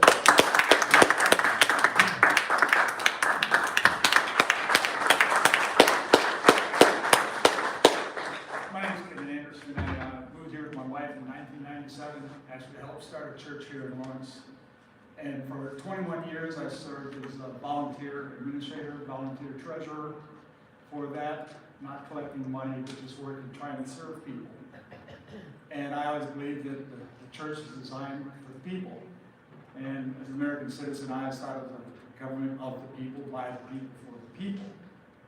And so when governments don't listen to people, something's wrong. And like many others, I'm here today because I get this notice that my property valuation is going up 10%. And on top of that, this huge mill levy. And so I'm already paying, $375 a month to rent the house that I own, that I paid off. That doesn't make sense to me. And when I hear things about budget, and I'll be honest, I hate the politics of, well, the people are against this. No, we're not against the fire department. No, we're not against parks, but we are against things that are wasting money. And like a lot of people have stated, I've already determined I can't afford to retire in Lawrence. I hope to keep serving here and helping here and being part of the community, but it's like, you don't want me. So my question is, with these choices of all these frivolous things, who do you want? Who do you want in the city? Do you only want rich people that can afford it, or do you want people that have families, that want to retire, that want to see their grandchildren? Who do you want in this town? What do you want this town to look like? Do you want it to look like families? Now, I live in Prairie Park, southeast Lawrence. We got a jail, we got a homeless shelter. Up in the northeast, new police, or up in the northwest, you got a new police department, new hospitals, Lawrence Athletic Center. You got all of these great things up there. What do we get down in the southeast? You lower the speed limits. We spend 2 years waiting for streets to get done. We don't get taken care of. And I don't know what you guys want. What do you want from this town? We can't afford to live here. So what families do you want? I'm guessing none of you live down in Prairie Park, because everything's going up to the west side. So I'm thinking all the political people live somewhere else that gets all these benefits. Because we're paying for them, but we don't get them. And we have the Wackerson Fire Department down there. It's a good thing we do. It's a good thing we got the fire department up here in Haskell. I needed them for my house a few years ago. They serve our community well, but don't use them as a stick against us. That's wrong.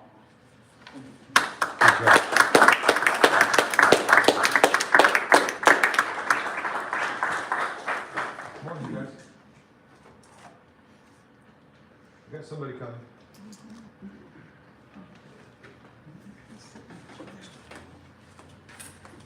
Good evening, I'm Jeff Lockhart, the 047 area. My taxes went up to only 20%. That's ridiculous.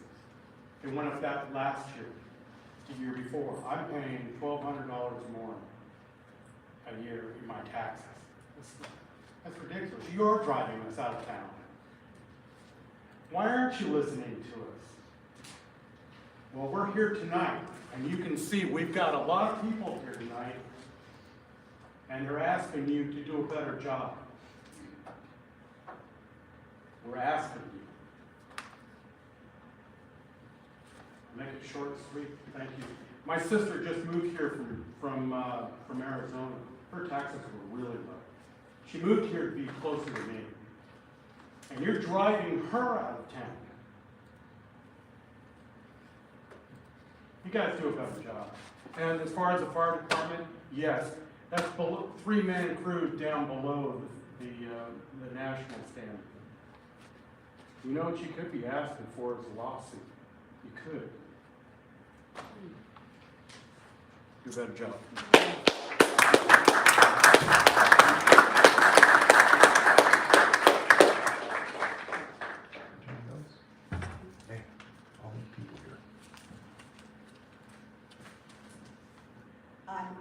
Ken, I live in the 66044 zip code.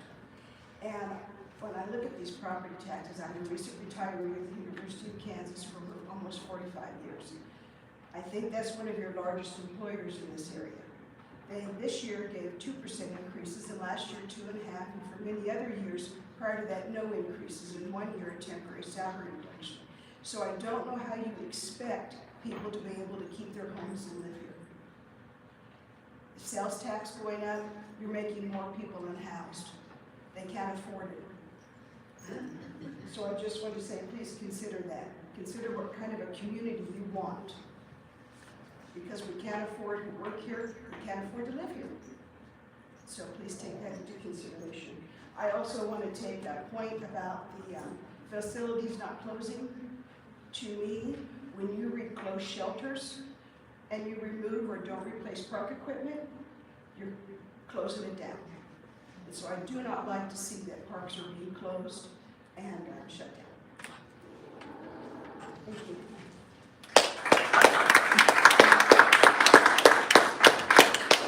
Go ahead.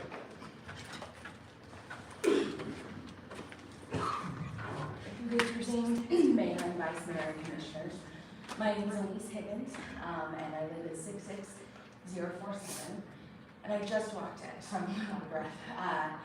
But I am here today because on the morning of December 27th, my husband and I woke up to smoke filling our bedrooms. And I ran into my baby's room to get him. It was one of the worst moments of my life. And we did get outside, and the fire department arrived 6 minutes later. And it took 21 firefighters to put out the fire that had engulfed most of our basement and poisoned the rest of our house with soot. And the firefighters didn't just put out the fire, right? They also investigated the cause of the fire, which turned out to be a basement fan, which, if you can hear my voice, replace your basement fan, replace your bathroom fans if they buzz rather than make their normal noises. Anyway, they also, when we returned from the hospital, were there to help us speak with insurance agents and plumbers and even the city of Lawrence, who had to turn off our electricity because our own panel had melted. And I guess my question is, not for you all, but certainly for the city manager and certainly as you ponder the budget, which one of those firefighters was expendable? Was it the one who ushered my baby and I into an ambulance so that we could get our oxygen checked?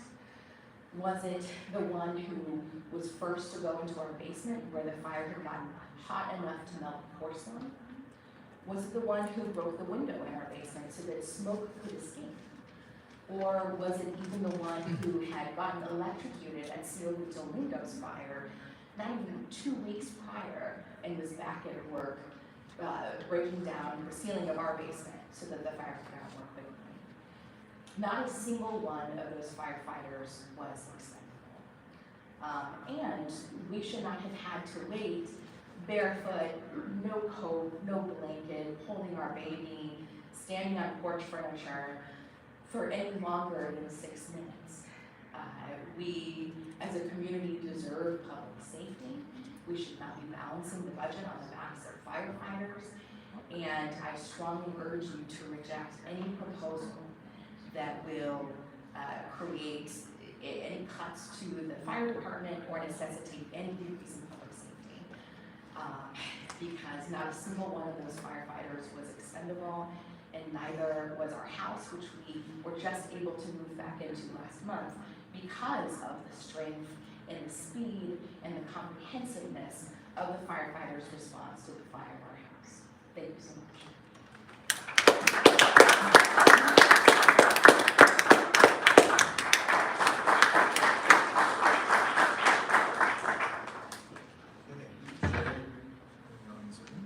Julie Jones.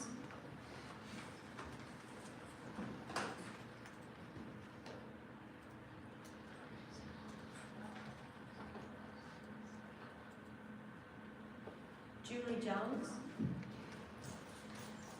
Sorry, I clicked the wrong button. Oh, now it lets me do the video, okay? I think a lot of the frustration tonight could have been resolved had we had what has been told to us by the manager, that what we must have in this community is transparency. We have a couple of areas in the city budget that we are not allowed to look at line by line. And when we request that information, we're told that you don't have to give it to us. So where is that transparency? We are educated, knowledgeable people who are able to look at a budget because we manage our homes, and we would be more than happy to voice our opinions like many people have tonight and share with you where we could do the cuts. I feel like this city, they're trying to turn it into the land of Oz. And they want it all run by one individual. And we are just supposed to be happy and wait for the fairy godmother to show up and take whatever's given to us. It's unbelievable. And the more I research and the more I look, the worse it gets. You guys have got to stand up to him. I don't know why there's two of you up there. You have got to stand up to him, because otherwise you are going to be voted out. Thank you. Belinda Ball. Hello, and my zip code 66046. I wasn't fully planned to talk, but what's really got to me is it wasn't not too long ago that Lawrence was trying to encourage and recruit, it seemed like, senior citizens to either stay or come to Lawrence. And personally, my mother is about to retire, 40 plus years of being a geriatric nurse. It is really disturbing to feel, at least in a way, I have no proof, but it feels like a bait and switch on quite possibly one of our most vulnerable populations, the elderly, the seniors, retirees that have worked their life and have, you know, they have limited budget when it comes to a certain time. So it seems haphazardly just to increase taxes when, you know, budgets can be met, they can be allocated appropriately and executed in the right way for all. And also, as a member, just a little side note, as a member of the State of Wakarusa River Valley, I think trying to come up with a solution to some of this. Flooding is very expensive. So we talk about the rainy day fund that we have as a community and the need to keep adding to that rainy day fund. I can only provide one solution to that, at least, and that is to really be more strict on where you develop. You know, floodplains are essential, and flooding is very expensive. It's around $25,000 damage is what FEMA has quoted just for an inch of water. So that adds up quickly, and we will flood, and that will cost our taxpayers. Thank you.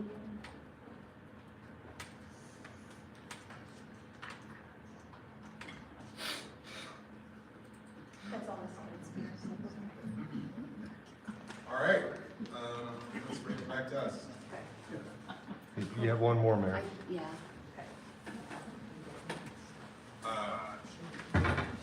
Thank you, I just walked in serving at a food pantry. Thank you for listening. The name is Mary Elder, longtime resident, live in southern Douglas County, we have 160 acres there. Longtime, now retired medic, volunteer firefighter. I wonder, has your staffing considerations included the possibility of having to take a unit completely out of service for the better part of like a day? In EMS, we live in the world of unexpected and recalculation. You show up on scene and it's like, I didn't know this was going on. Like a hazmat incident, maybe they end up having to be on standby for the better part of the day. They have to spend a lot of time being decontaminated. There's a lot of volatile stuff that gets transported these days by truck. If you wanted to look at hazmat, it's a pretty deep rabbit hole. Other standbys, I remember talking to the crew who did the explosion that happened years ago in Kansas City where firefighters got killed. That ambulance was there for hours. And other things like, say, debriefing, for example. Most EMS people have calls they will never forget because there are scenes that are so emotionally charged. And I worked the police helicopter crash in December '92. It's a call I will never forget. And as soon as we finished, the supervisor said, "You guys are out of service. We're bringing in the debriefing team." And during the debriefing, there was all of us that had responded, fire, EMS, it was a big circle, room full of people, talking about the call and just talking each other out, and you know, he saw that, and it was helpful. The debriefing is very helpful. I've had a difficult call without debriefing, and it makes a difference, but you have to take a unit out of service for that. And if we're already doing staffing cuts, there's no room for this unit has to be out of service because 10 people responded and this unexpected thing happened. And that of course leads to calling in people, which you did yesterday, and they did a wonderful job. Exhaustion. Have you tried to function when you've been up for 2 days? I had a 42-hour shift that didn't quit at a normally slow area. And let me tell you, the last 2 patients, thank God they were not critical. There's no way I could have done it. I had no coordination. My speech was slurred. What if I'd gone home and an hour later, after finally going to bed, they have a major call-in? You cannot make critical decisions that affect the lives and safety of everybody if you're exhausted. It doesn't work. Thank you.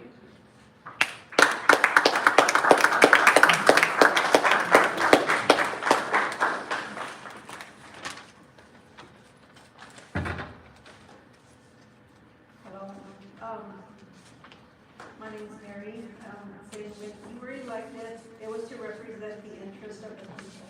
It was not for you to do your pet projects at the cost of the people. We all know inflation is high. You know that, and people are hurting where it makes it hard to make a living. At the same time, we want to raise our property taxes where it not only affects homeowners but renters. Your idea of taxation will not bring this city into prosperity. You cannot tax a city into prosperity, let alone the people. You want to increase taxes on us for projects that the government has no business doing. The private sector is better at doing it than you. Homelessness projects. Our homelessness population has increased instead of decreased. Affordable housing while taxing homeowners and renters to death. While you working on affordable housing, our housing is becoming unaffordable because of taxation. The Lawrence Journal-World and the Lawrence Times reported how you gave tax breaks to the Oren, Rock Chalk Park, and First Management. Where are the tax breaks for Laurentians? You lack insight in seeing what the people of Lawrence are struggling with. You lack foresight of what you will be doing to the city of Lawrence. I ask that you pull back your plans of taxation and reconsider a better way of working on the city budget, revenue, and spending.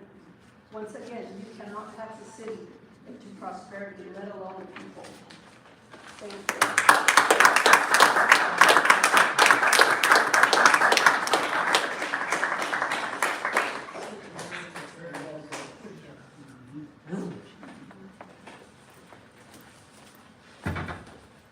Hello, Commissioners. My name is Rhonda Hutton. I did not plan on speaking, so I'm prepared. I would say I am in agreement with most everybody that's come up here and spoken. I'm a solo parent. I've raised 2 teen boys here in Lawrence for the last 10 years, so I know a little bit about what it means to stretch a dollar and make things work. And I don't feel like I'm being represented by the city commission. My mortgage went up last year, $100. It's gonna go up again between trying to figure out health insurance, food. Most of my neighbors are deciding whether they can buy medications or food, you know, or they're paying their property tax bill. I don't see the benefits. Where I live, we haven't been able to use the parks around our home anymore because of safety issues. I can't ride my bike down the trails, loop trails, Bircham and Shaw anymore. There's just been too many incidents. And my property taxes keep going up and up. I don't know that I'm gonna be able to afford to stay here. I always joke about retirement. I'll probably be working the lunch kit for my own funeral and digging the hole myself. I don't know when I'm gonna be able to retire. But I don't feel like the commission is listening to the majority of constituents. I don't feel like most people don't have time to come down here. We're raising families, we're working second jobs, we're running businesses, and I don't feel like we're being listened to. You cannot promise affordable housing and price everybody out of their homes at the same time. I haven't had enough time and energy to delve into the budget like some of these people have spent so much time doing that I appreciate. But when I see things like $30,000 spent on a drone show that never happened, and then we don't even get the money back, and we're just gonna loan it to them for a bit, I mean, those things make no sense to me. I feel like there's no common sense, responsible spending, and we have to say no. We have to stop the spending. What kind of town do we want here? Do we want another Overland Park like people were saying? You don't want families here? People that are contributing here? It's not working. What we're doing is not working. And there is a lot of anger in the community that I don't think you guys realize because they don't have the time to come down here. You know, people are struggling. And I just want you guys to really consider time. Time, yeah. Thank you.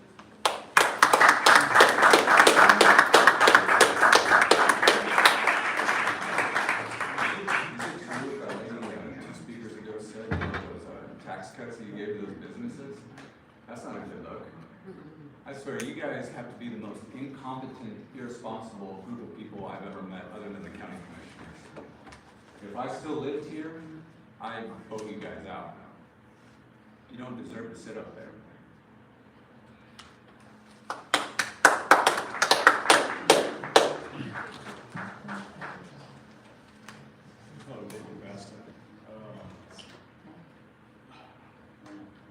I totally agree with what pretty much everybody has said. I know I would just recommend that you start now. I mean, quit raising the mill levy. I mean, you've heard from all these people, and I'm sure you've got hundreds and hundreds of emails about property taxes going up. I mean, when did it stop? I've been coming here for, I mean, I was here last year. I think I started coming to these meetings, and it was basically for property tax increases, and we're doing the same thing. It is pretty sad that you use the fire department as pretty much like they were saying, a pawn. I mean, that's, you know, people are going to be upset about that, so let's shuffle that around and make it look good, and then maybe some people won't care about the tax amount. Sooner or later, I mean,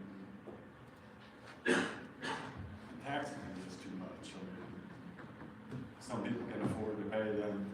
I mean, we can't just keep spending. We've got, like they were saying, a rainy day fund. Most of those amounts are way above what your policy states. I mean, there's tens of millions of dollars in there over and above the 60 days that you need to have. Why can't some of that money be put in here and relieve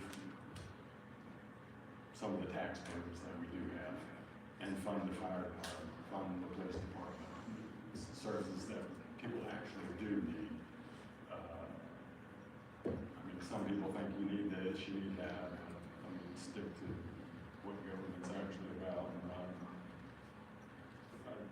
Yeah, it's way above what I get paid for, so, but I just wish maybe we could start now and not exceed revenue neutral. Start there, yeah, and I can go under that, but I mean, please listen to the people and I mean, people are hurting, please help them out. Thank you.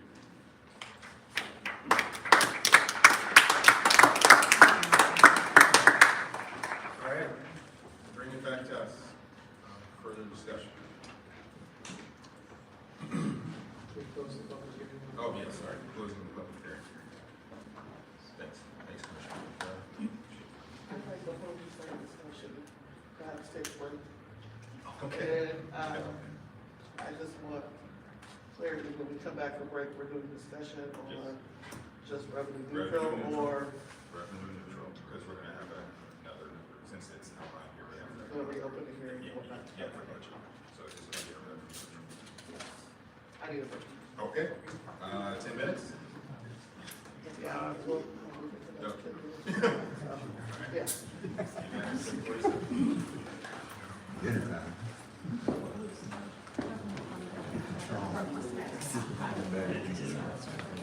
Does that mean we're adjourned? Nobody actually said it. That was a great speech, man. That was great. Well, hell, somebody had to get them started, man. Nobody would come in and talk. I'm afraid. Yeah, thanks for taking. I was the first person always the word. Yeah, that's all right. I don't mind going first. Thank you, Mike. No, That's the problem. We're from support, maybe. Somebody had to get it started. I didn't give you a shot. Left my paper on the bed over here last night. Oh, did you really? Yeah. Speaking of that, I come back and he's like, you want something free? I said, sure. City council putting the F in the. Who gave me that? I want that. Here. That's what I thought, yeah. And I returned to housekeeping. Well, the last 2 years I was custodian. Somebody quit, they wouldn't fix it.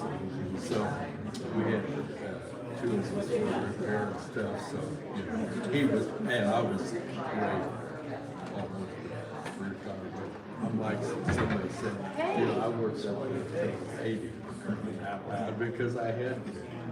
My wife said it was cancer. I had to have that. Those free, yeah. No, it's just a last time. I worked up there just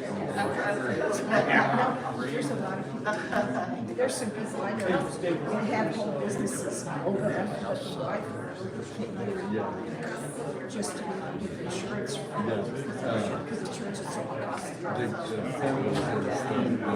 She is married a good buddy, and she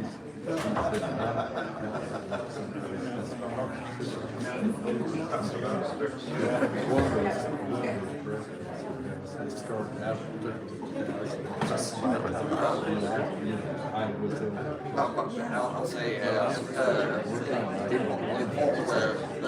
the election over, I might do that running here.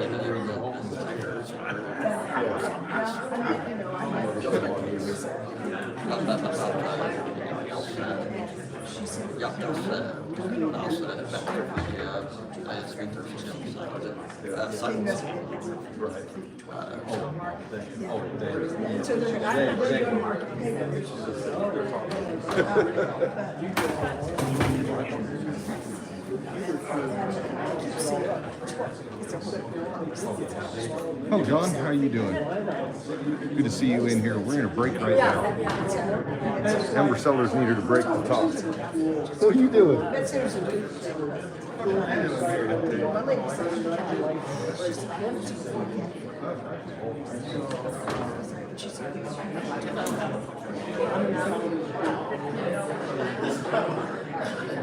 have it, and just put the 1720. I said, none of that. When I was there, I was making. I didn't hear anybody else who said they support this.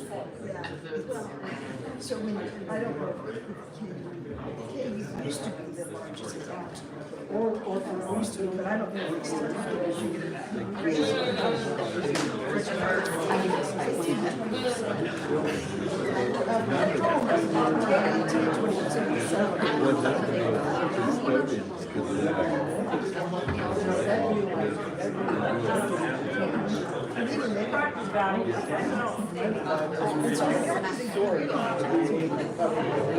I've had to say more. Did you get one? Did you see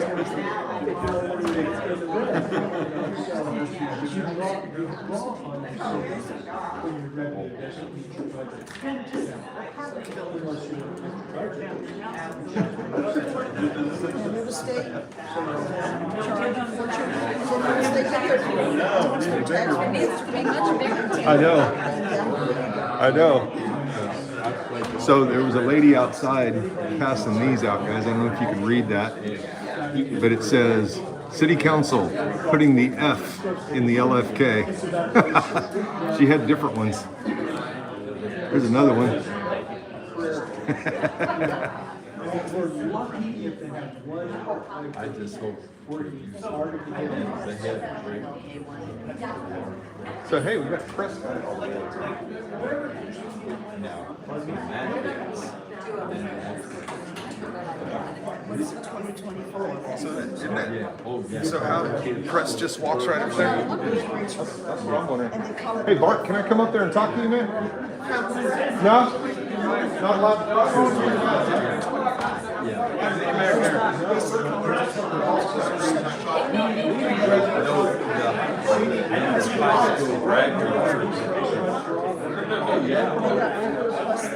All the time under your watch, little John. All the time under your watch. All the time. You are a biased motherfucker. You can't even recognize it if it ain't me or Justin, can you?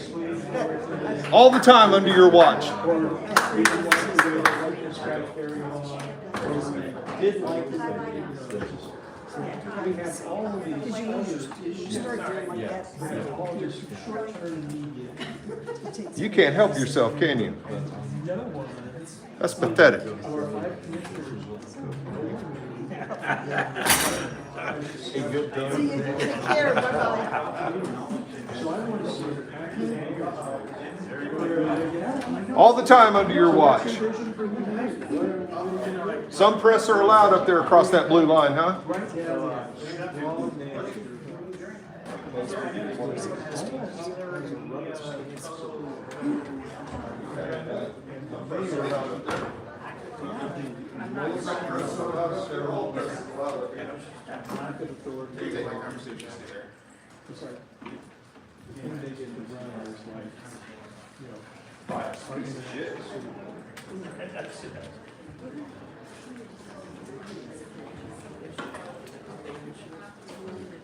That shows the cozy relationship with the Lawrence Journal World and the City Council and the City Attorney and everybody else up there. Nice and cozy we are.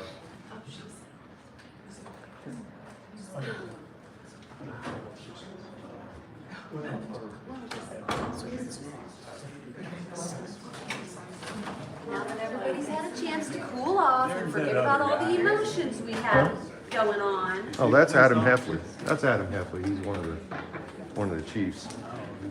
Oh, he's a fire chief? No, he's a deputy chief or something at the police department. Okay, that's what I see here.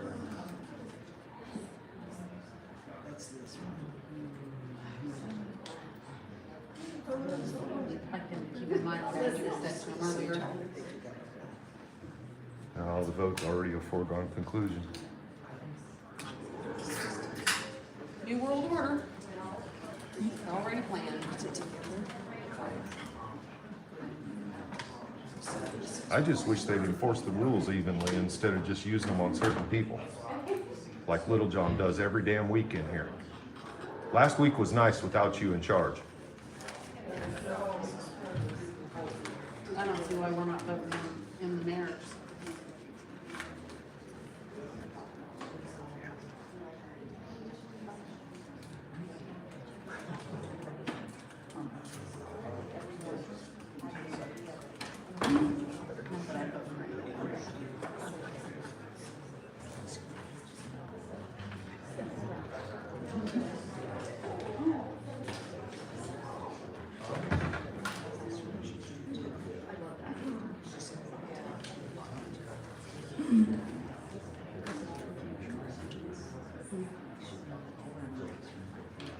Hmm?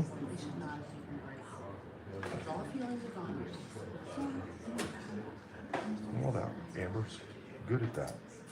Evidently.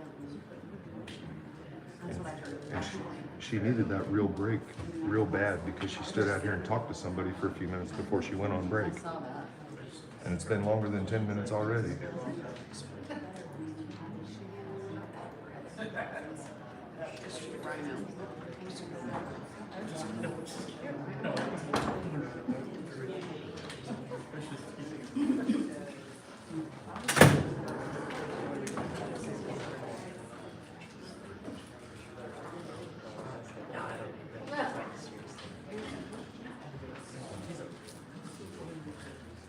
She had to go get a snack. No. She had to let them emotions calm down.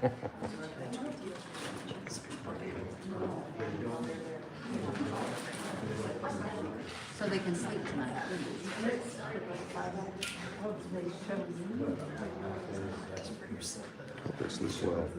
I think I'm putting this right on the front of my camera mount. That way everybody can see it.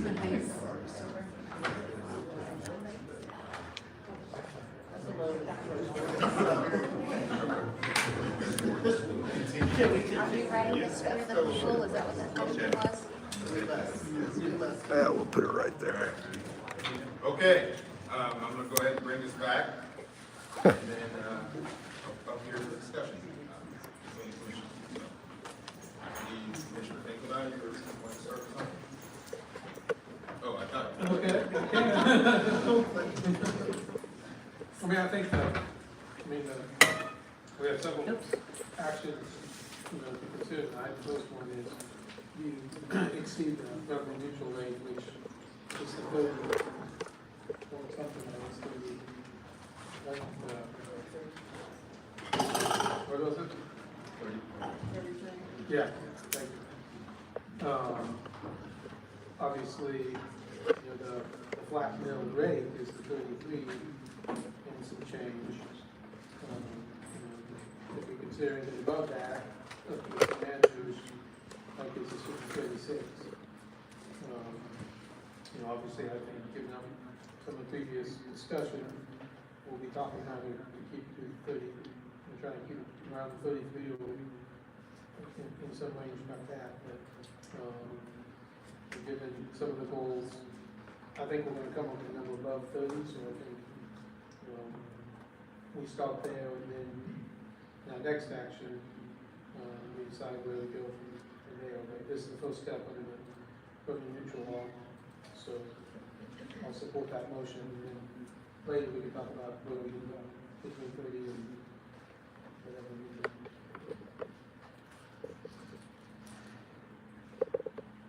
do. 2 points. I do apologize. I have a little bit of a sore throat. I'm not contagious. I've shared this several times since I've been on the commission. It started when I decided to run for office. I knew that there were 2 things that would, as a commissioner and as representing this community, that I knew that not only I would struggle with initially to be able to interpret, but with the goal of being able to make sure that my community was informed of the laws that govern them. And one has to do with revenue neutral rate, and the other one has to do with our local ad valorem tax reduction.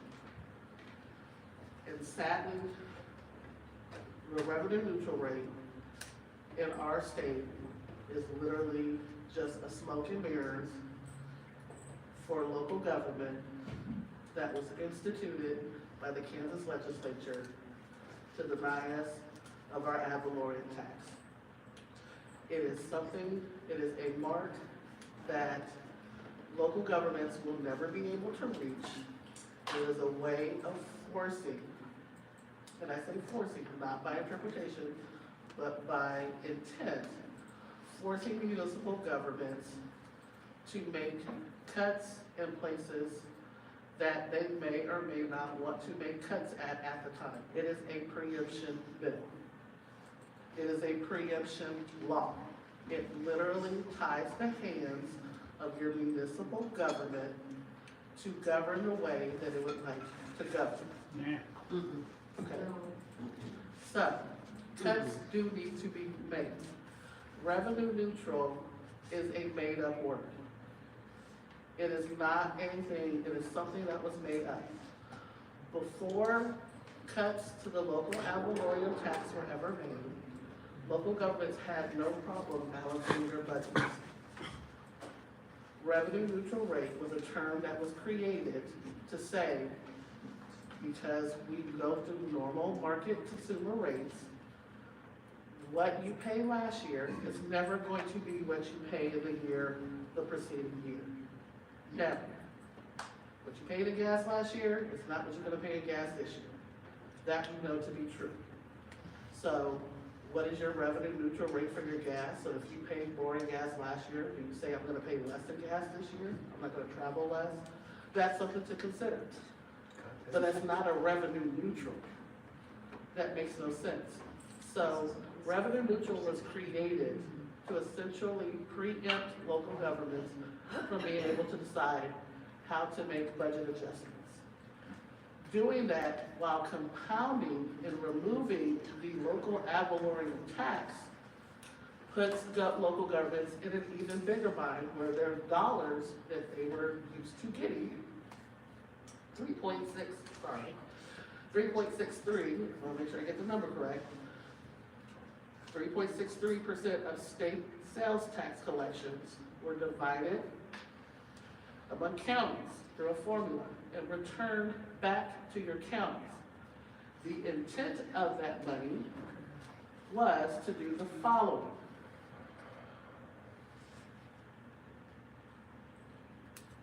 Sorry. The money comes from the sales tax collected in the state.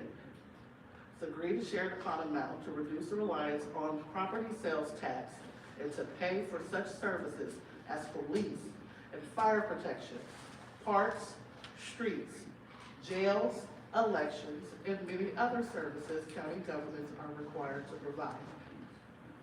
This was stopped in 2003. It began in 1937. Since 2003, elected officials in Topeka have been trying to bring back the local ad valorem tax, which was a major budget gap filler for your county and local governments. So, I don't say that to justify anything. I say that because it is important to understand context and history so that you understand where we're at right now. And so where we're at right now, yes, there is a gap that we will have to continue to fill. The idea is not to increase, there should be no one talking while I'm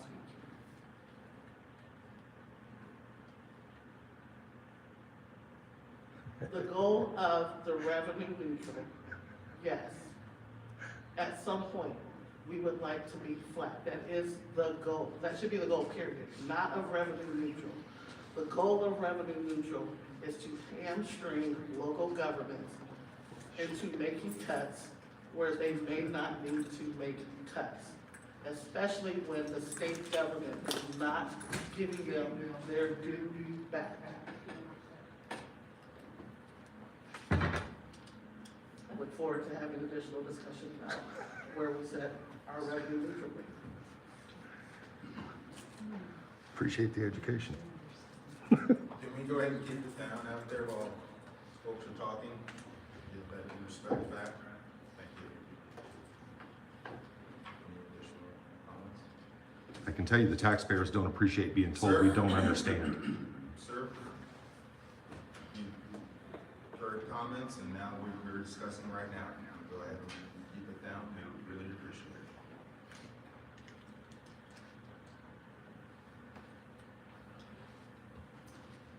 Well, we have a lot more discussion to go, so. Yeah. I Yes. Make But a yes, motion and then yeah. we'll move on to the budget part, decide what that is gonna be.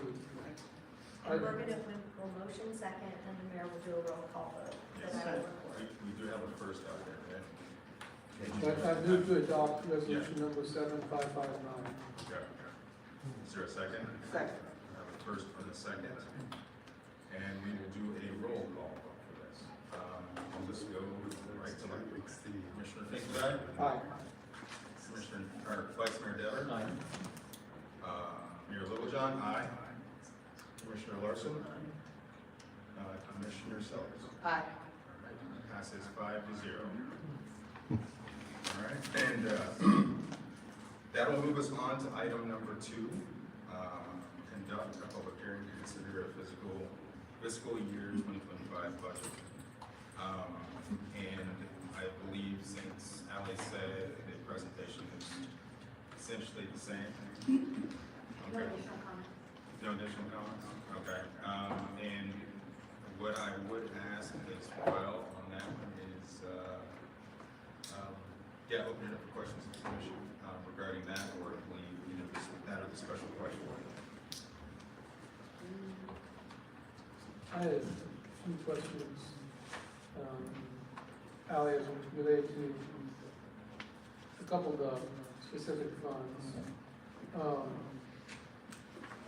On page 40, the Administrative Services Fund, I think I know the answer to this, but I wanted to confirm, the change from the last time, all was based upon change to the 2023 actuals. Is that what came out of the audit, and that issue they had with a couple of those, That the is way correct. those were designated, we talked about last week?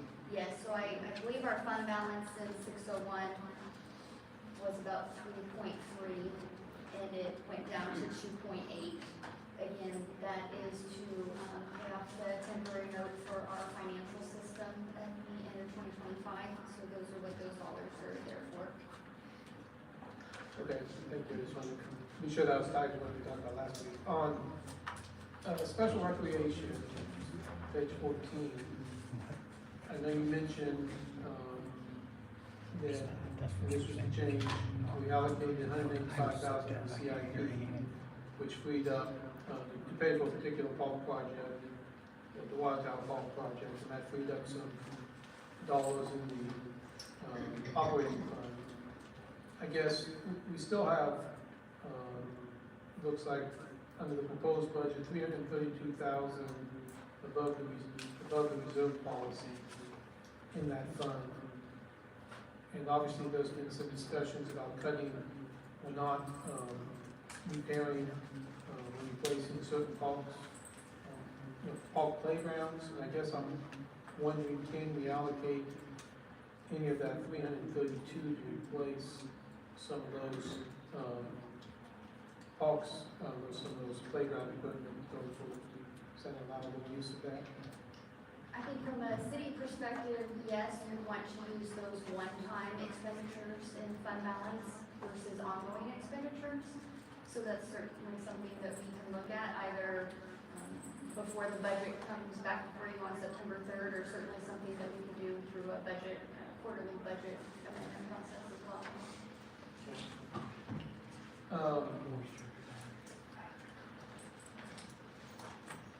And then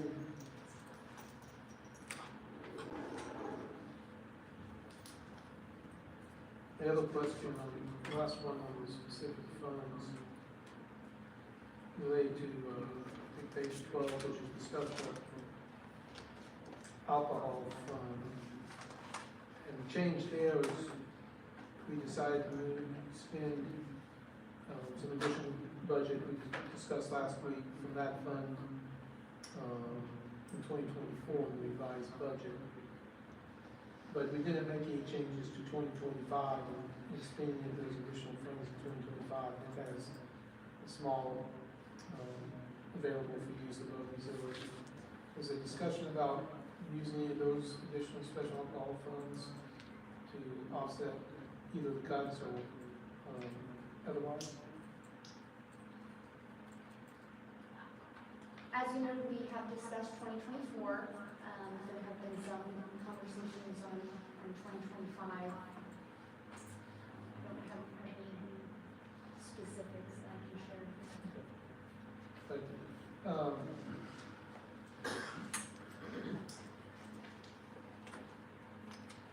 think those are my specific questions. Thank you. I just had a more general question about all fund balances. I thought there was discussion about pulling most of those some of those fund balances to address some of the 2024 issues. Can you tell me how that's impacted our fund balances? Are we to the point to where they are at where they're supposed to be as far as by policy? Because I don't know if I'm seeing those changes here.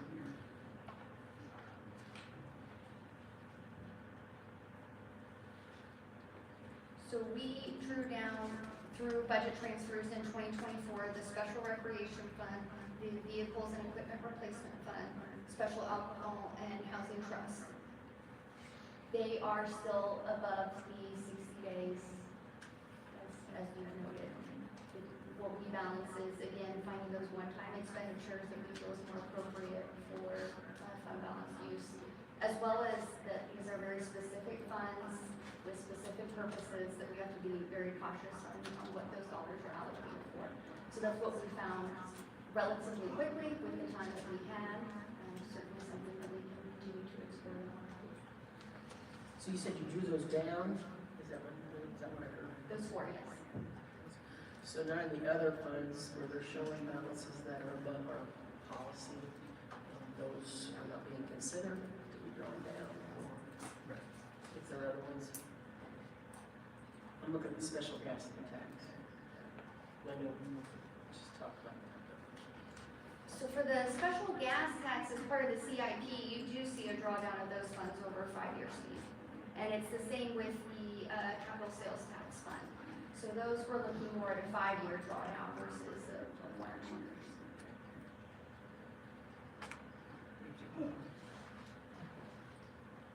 I did have another specific question related. Last week we removed or delayed the Lion Park shelter as part of the 2024 budget. And I think, I don't know when this new CIP came out. It doesn't show up on the CIP, the 5-year CIP. Is that, if we don't do 2024, has there been consideration of putting it somewhere on the CIP, or just compared to some of the other projects? I guess I was just trying to figure out if that was a timing issue, or if that's something we're still considering. So I know Luis and Brian and Mark Hecker are available online, so please correct me, but Lions Park is a 2024 project that we moved into the special rec fund. It moved. Let me see if I can find it here. Yes, we moved that project into the special recreation fund, so we see that in the revised 2024.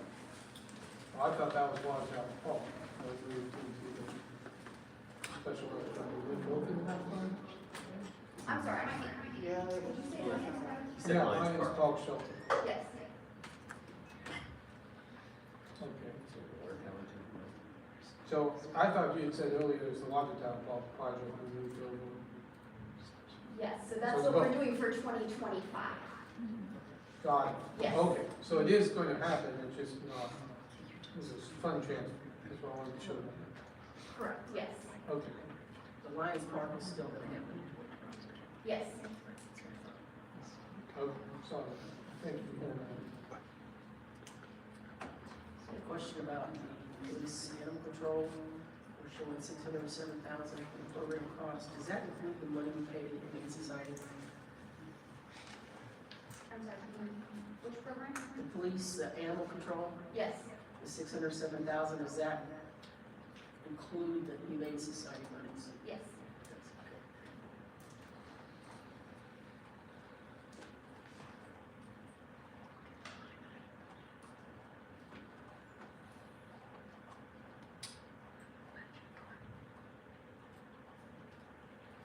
The police information services at $2.86 million, what is that cover? What is that?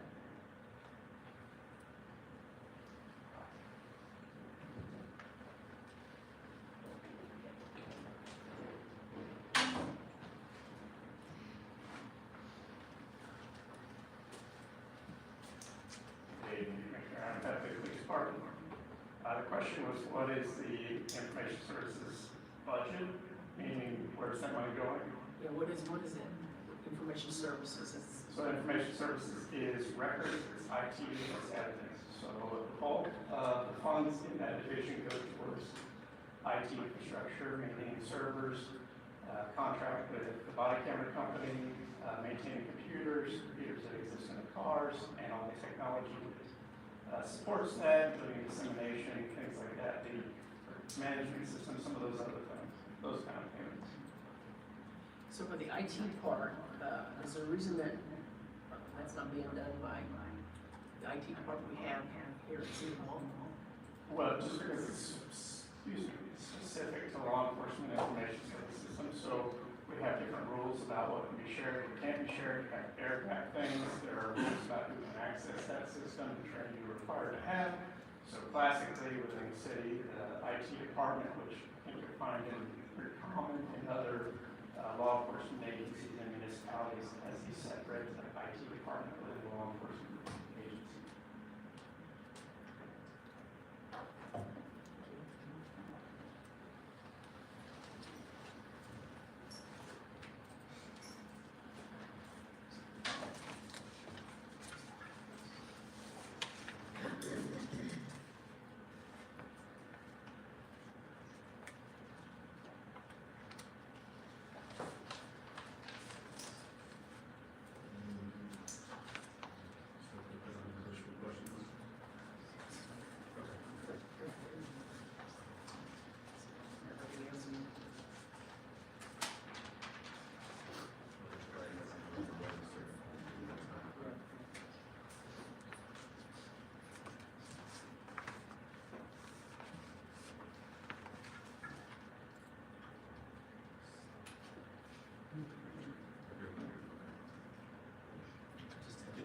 Questions.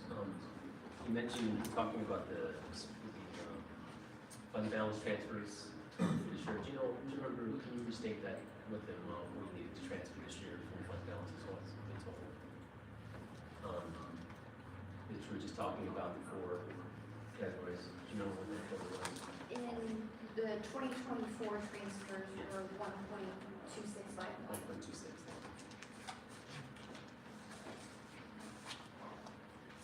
And then one other question, we talked about cost of living increases and salary increases and what the deferral of a 1% salary rate might look like to the budget.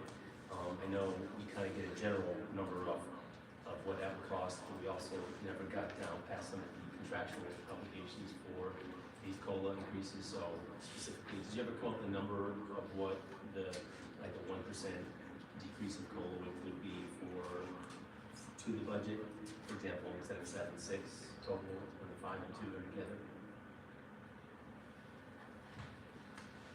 Because we talked about it last time, we had a vague area, but I never got a specific number from anybody. So I'd like to kind of know what we thought, at least within the $25,000 or $50,000 spread.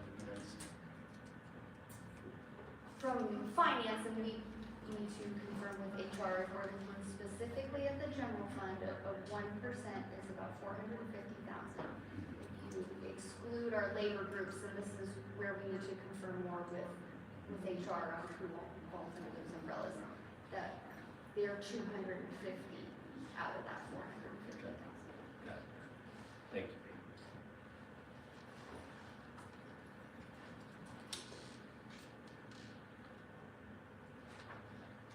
Repeat that number again. Looking specifically at the general fund, so not all funds, 1% is approximately 450,000. 200, again, approximately 250,000 of that is for our labor groups.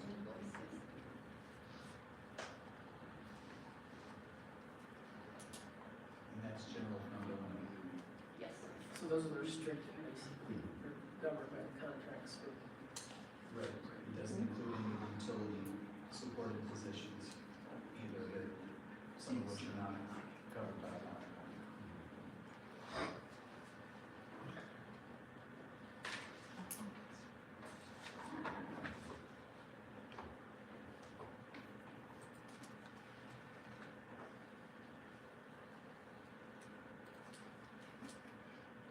I noticed that we moved the Kansas Violations Act, money over to the police, to the fire. Is that correct? Yes. And we don't have the final number on that yet, right? We did receive estimates from the Attorney General's office, that's for the 95,000. Could you discuss why we did that, move that over to the fire department? Some information here. We see LBCFM, the police department, our homeless solutions division, all collaborating on how to spend those funds.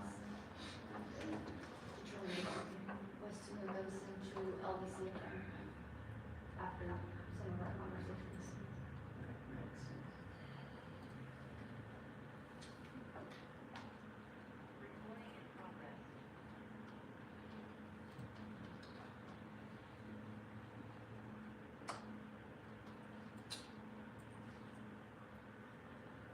Any additional questions?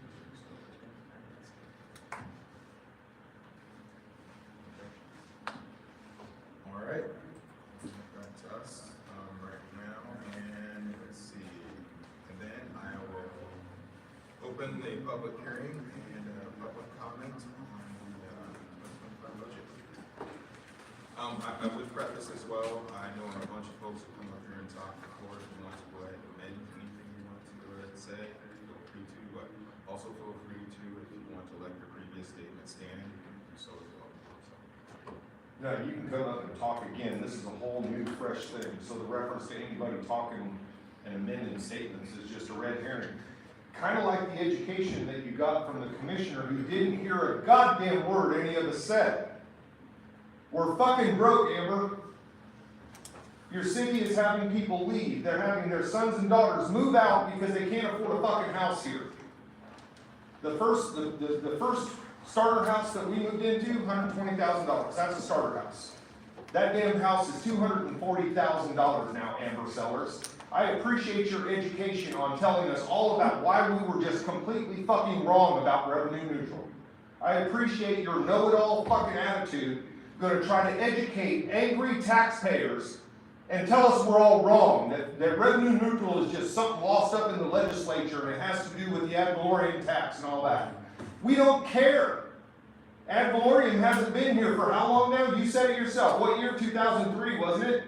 It's not a discussion that we're having tonight. But I appreciate you distracting from things. Is that what you needed your break for, was to finalize the thoughts you've been preparing for the whole meeting? Because you weren't paying attention to all the people, only certain ones. Nod your head, yes, that's right.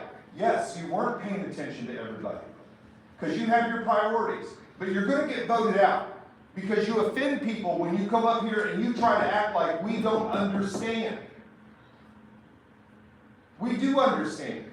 We run our own budgets at home. Many people told you this. We don't have the opportunity to say, hey boss, I got an overrun this much, going to need ad valorem money. That's not our option. That's your option though, and you just take it from us. All 5 of you over there, 5-0, to raise our revenue neutral rate. All 5. I want everybody to remember that. It was all 5 of them. Not just 1 or 2. But your little move trying to educate people that are angry, you piss people off doing that. And I hope they remember that when it comes time to vote next time when you're on the ballot. Because that's a smack in the fucking face to the taxpayers that put you in office. When you come up and you talk like that, like we don't know how to add money, and you just be quiet. No. You Bart, shut him up. Give him a warning. How about the F-bomb? How about you shut up? How about you shut up? Throw him out, Bart. Throw him out. That's what you do with us. The guy interrupted me. Well, throw him out. He's still interrupting me. Throw him out. Sir, get the fuck out. if you don't like it. Why can't you be civil? I am being civil to people who are taking our fucking tax money. Shut up. That is stupid. That kind of shit can happen and he doesn't get thrown out. Fuck you, Bart.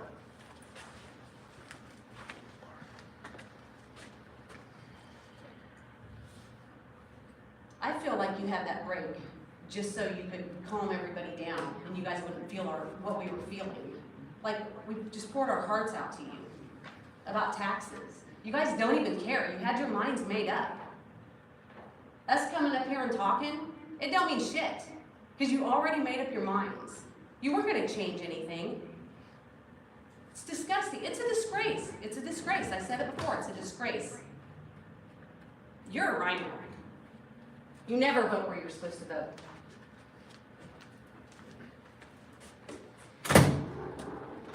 And worse yet, Michael, sounded like she was reading it from Wikipedia, complete with the page was loading and she had to stop because she couldn't do it off the top of her head. She has no idea what she's talking about.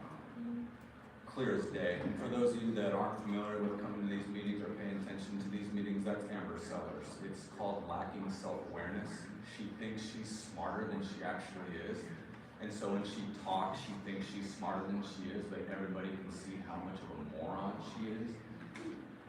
And so you have a room full of people that are highly educated, and you sat up there and insulted our intelligence with a Wikipedia entry level discussion. You couldn't even come off the top of your head off any of this stuff.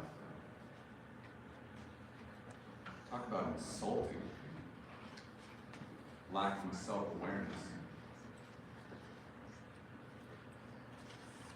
I agree. Hopefully, hopefully people here in town start to realize and wake up a little bit and vote. It's almost like Democrats like to tax and spend. Who would have thought? You have a 5-person commission up there who are all Democrats. I don't know why you call yourself a Republican there, Finkel guy. Who are all Democrats and are going to tax and spend and not give a shit about your guys' problems at all. And yeah, they took a break right after, as Amy just said. Completely disrespectful. The emotion was running really high in here. You take a break to go eat. Is that what it was? Could there be a bigger finger given to the citizens after that? And then Bart, I don't know what that was there, but if that was me, you would have had me arrested. Exactly. That guy gets to, you talk about disrupting the meeting in decorum. That's the definition of disrupting the meeting that gets me kicked out of here while speaking during my 3 minutes. But that guy can do what he just did, and it's perfectly fine.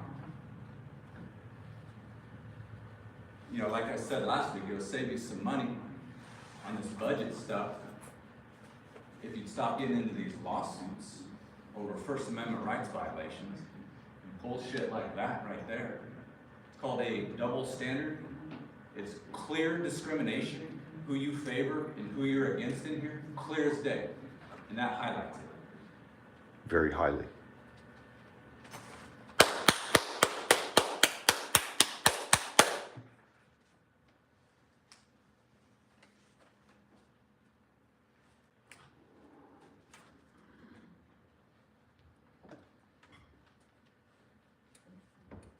Hello, my name is Joe Cassad, and I'm a member of Justice Matters. I am here today to commend the City Commission for their wisdom, foresight, and yes, frugality in their support for a Place for Everyone plan to address chronic homelessness in Lawrence. I remember coming to a commission meeting in this very room earlier this year when the plan was discussed, and I was struck by how much everyone present that night wanted a solution. There wasn't much support for kicking the can down the road. The downtown business community wanted a solution. The homeless people wanted a solution. The police wanted a solution. Our own organization, Justice Matters, a broad coalition of religious groups and concerned citizens with deep reach into this community testified that night, as I am testifying now, that we know there is profound sentiment throughout this town that the time has come to address this critical problem. Make no mistake, there is no financial benefit to chronic homelessness. The city does not save money by failing to address this problem. Various studies place the cost to the community for a single homeless resident sleeping on the streets at up to $35,000 a year. If someone is motivated to find their way back from homelessness, if they're looking for a ladder out, for gosh sakes, let's help them do it. Whether it is finding them temporary housing, making sure they are in a safe place to stabilize with their medications, or giving them a lead on a job.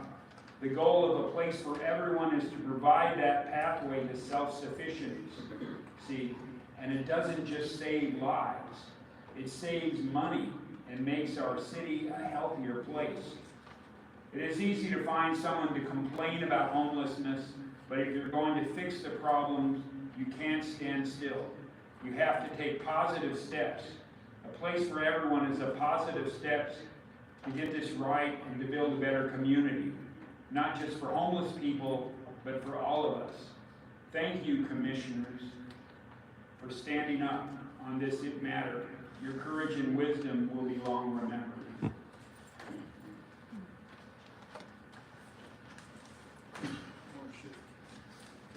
Hi, this is Chris Flowers, and I would like to amend my earlier statement. I guess I might have forgot stuff. I always say this around budget time, but let's get rid of the police dogs. Also, quit spending money on DUI checkpoints and the police saturations. I've said that before. And let's just, what are we spending on the war against drugs with our police? I say we spend as little as whatever the state and feds force us to. Like, we shouldn't be spending anything on the war against drugs. So I just want to throw that out there, and get rid of those drug dogs. That's not spending money on the war against drugs. And I just want to, earlier it was mentioned that we have 5 Democrats, and that got me thinking when it comes to what we're spending on the homeless. Letting people camp doesn't cost that much, and I think it's cheaper than forcing people who want to camp. And if we let them camp, wouldn't that be cheaper than forcing them into a shelter that we're spending money on? And I say that because we have 5 supposedly Dems, or 4, I don't know, we have a Rhino and we have the rest of them right now. But the Supreme Court decision said that it was divided by Dems and Republicans, and the Dems are like, oh, this is inhumane, we shouldn't be forcing people to stay awake or go to jail. So if we have all this Democrat commission, how come not one of you has voiced support for letting the homeless camp? And I'm saying that if we're talking about spending money on the homeless, why can't we let them camp? That doesn't cost much money, and it's cheaper than forcing the ones that want to camp, forcing them into city-run services. Thank you.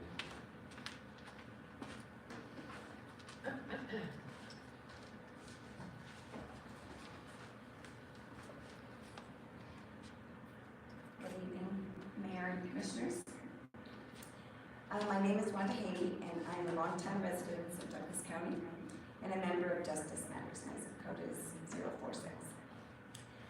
We want to make sure the City Commission knows that there are community members who support the funding of A Place for Everyone through a 10-year dedicated sales tax that will go directly to the project.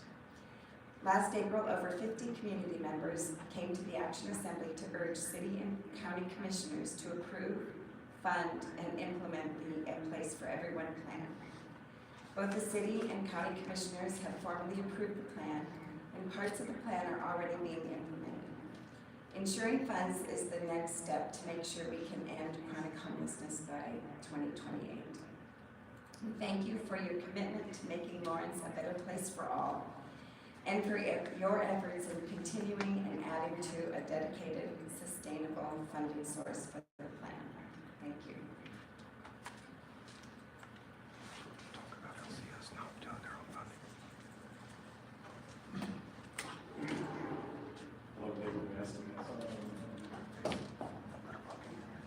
This was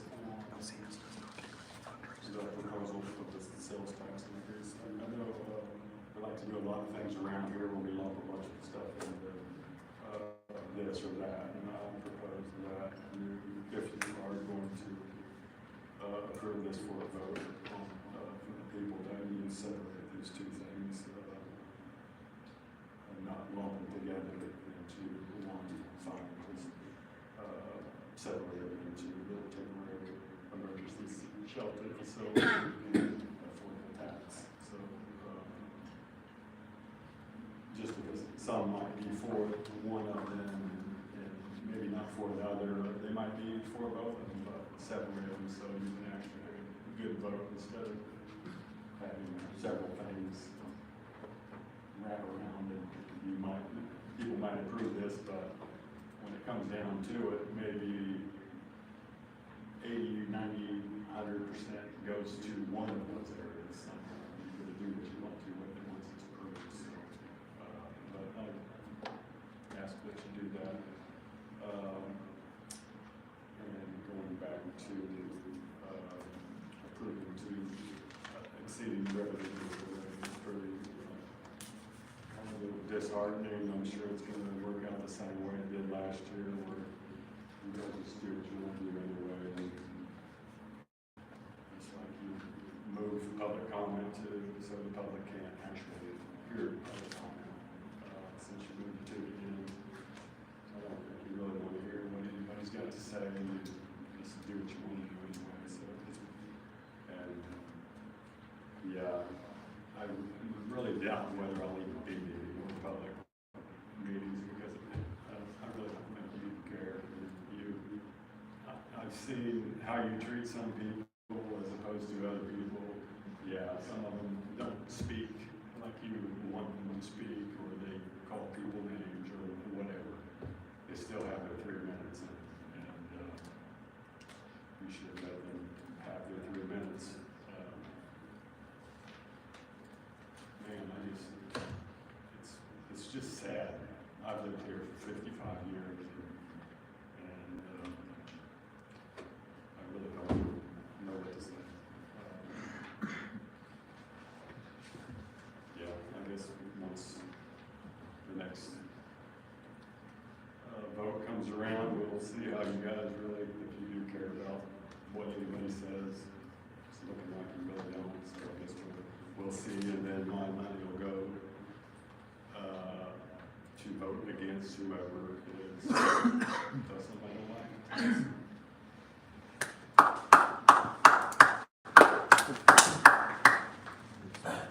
Thank you again. I just want to say I think it was a miracle that I finished in under 3 minutes. It took a lot of practice in cutting stuff out. But I'm really sympathetic to the fact that you are trying to, we live in this world where everything is constantly expected to grow. Constantly advocating for cost of living increases, and so things are always expected to get larger. And the way that those funds come together is not always. It doesn't mesh exactly. So I'm sympathetic to the fact that these things go up just based on our economic system that we have in our country, which I have my own feelings about. But I just wanted to reiterate that I wouldn't come up here and make any of these emotional speeches or say anything like this for more pay or for new stations or anything. This is just the principle of this is that it's our safety, and it's kind of just being used as leverage, and then I get it. I get why, because otherwise, how else are you going to pass this stuff that you're trying to do good work, you have good intentions, but the principle of it, it's just that this is the level of government where I feel like we're supposed to have the most impact, or I'm supposed to have at least it's where I have the most faith. I pay attention to what has happened in Topeka for, since I was in middle school. and then the federal government is very frustrating. And I just feel like I want to have more voice here, here, where I talk face to face with people, and when it feels like, we come a month ago and bring this stuff up, and then it's just on, it doesn't ever get nipped in the bud. Nobody ever said, oh, or acknowledged our feelings, or the fact that it's, it's like just a reality of where we're at. So I just wanted to say, thank you. I don't mean to get up here and blast hot air. Thanks. No clapping, sir. Thank you.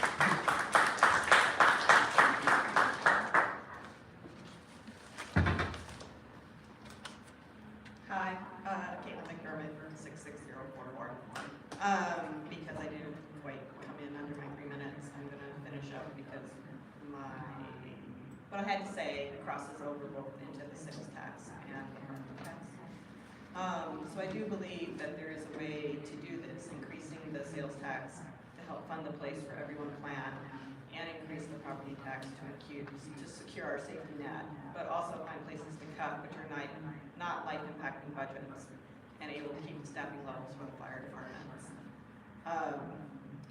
It's my understanding that what you guys will be voting on is whether to put that sales tax increase in front of the voters, and so ultimately it will be the voters that decide whether to do that sales tax in order to fund the plan for ending homelessness. And it's also my understanding that doing the vote that you just did on the neutral only allows you to look at it again before the budget's finalized and not increase it anymore, but possibly lower it. And so that wasn't the final decision. I think what is needed in this community, perhaps more than anything, is education about some of these finer details of the things that you guys are discussing and deciding in this room and throughout your jobs.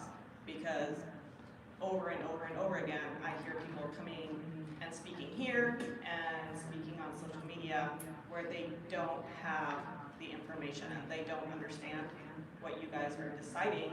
They don't understand what the impact is, and they're basing decision off of what they're learning on social media or by word of mouth, and it's like a bad game of telephone. So I would urge everybody, both in the audience and on the commission and city staff, to do a better job at educating our community, because I think we would have less flack here in this room from your constituents if they really understood how these things work and what you guys are actually deciding. I know it's an incredibly tough job, and more than ever, I recognize how difficult your jobs are, and I graciously thank you for the efforts that you do every day for the city. Thank you.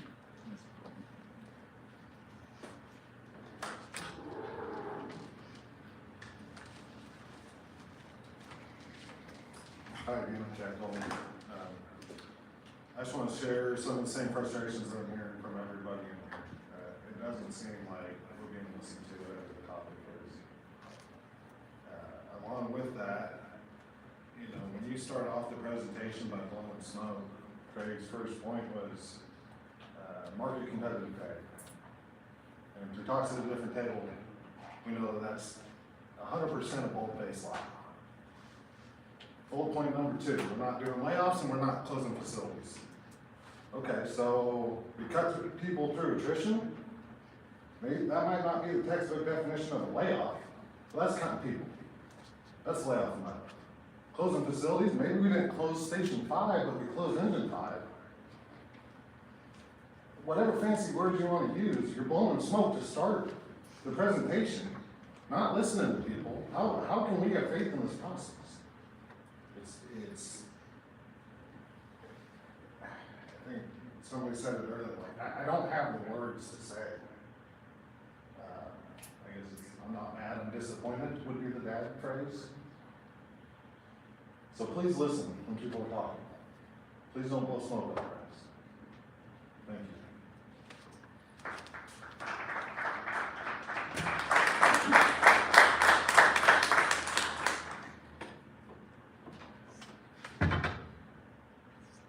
Sherry, any, on Zoom? No, Mayor. Okay, I'll go ahead and bring this back and, close the public hearing and, open it up for discussion up here. See if we get another education.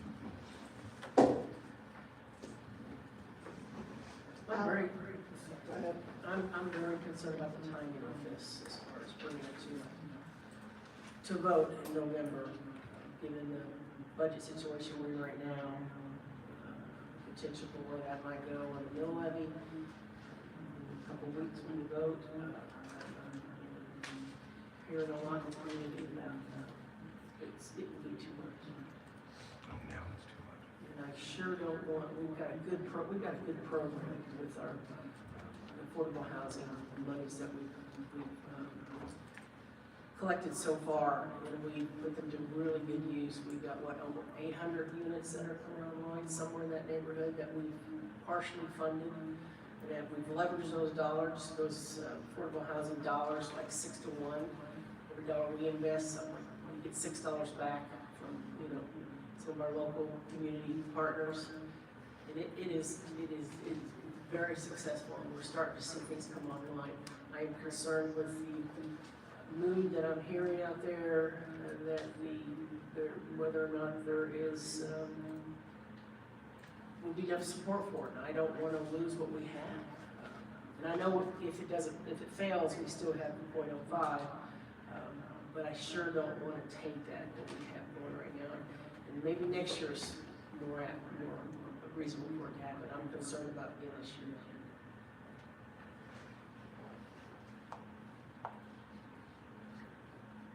So, are you, the proposed budget, are you doing?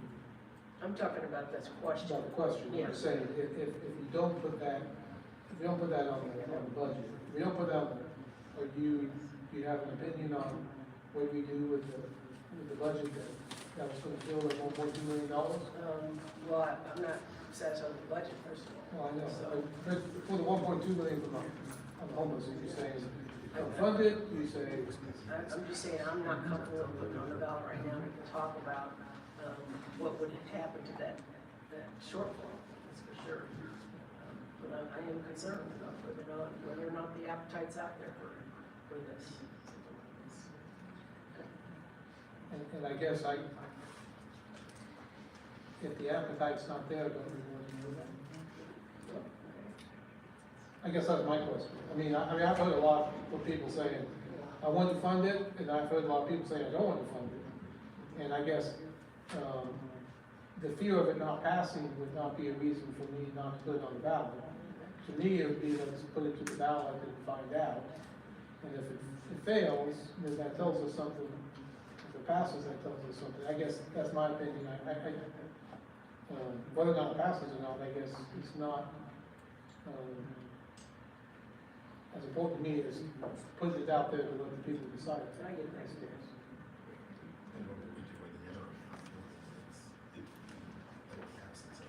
Because we're gonna pass a budget before it gets to the ballot. So that, to echo, to get your last point, if you're not comfortable putting it on the ballot, then what is your solution? As far as a solution for the budget shortfall that's going to create, I think we need to, again, we'll need to go in and continue to look at making changes in the budget. We're trying to do that now. We're trying to bring down that mill levy. So you don't have anything right now, but No, there's I don't. okay. Yeah. So you wanna take it off the ballot, but you have no solution currently. I just question the timing of putting it on the ballot this year. That's what I question. Right. But we voted budgeted to use. I So understand if that. you're not wanting to put it on the ballot, I'm gonna pivot real quick. So, Alec, I was looking at the different scenarios that you gave us for the mills in regards to LDCFM. There was one in particular I was looking at, which was the 1.3 mil, which was the 4-person with the 2 apparatus at Station 5 with the deputy chief. I had asked what that number would look like if we added the medic unit. And so then my question is, that gives us the mill total. However, if we were to look at drawing down general fund dollars to subsidize that mill, my rationale for that would be, one, the idea that having the 2 keeps us from shutting down 1 truck. Recognizing that we need the additional medic unit is necessary as we're addressing things with response and non-emergent responses. So I feel like it's kind of, they can subsidize the 2. So if we were to, we wouldn't need to shut down, but then we also would not be using that presumptively as much because we have the medic unit to subsidize, to be utilized for that case. So I know you gave me the numbers, I lost it. We're all lost. But I guess I would be, excuse me, point of order again, there shouldn't be no one speaking while I'm speaking. I would be open to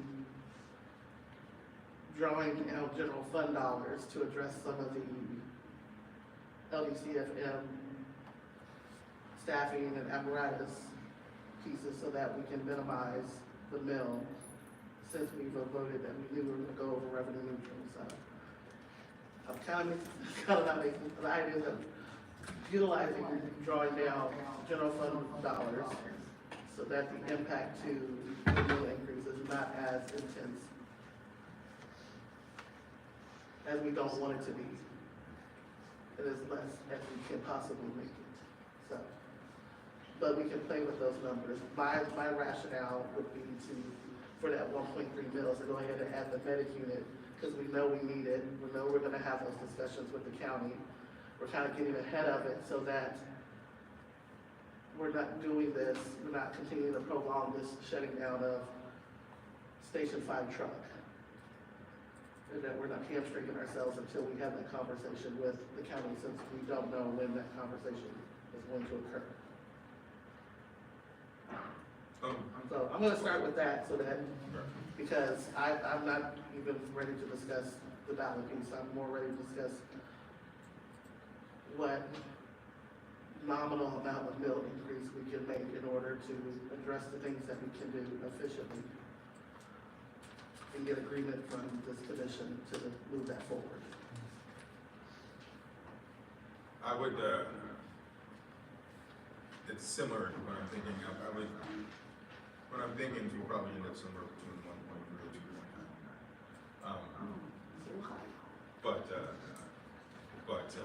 not necessarily all the way up to 2.9, but somewhere in between there. And I like the 1.3 as a base. I would be fine with that, that addition of the medic unit, but I would also like some restoration of the police department if possible. What would be the mill impact of that?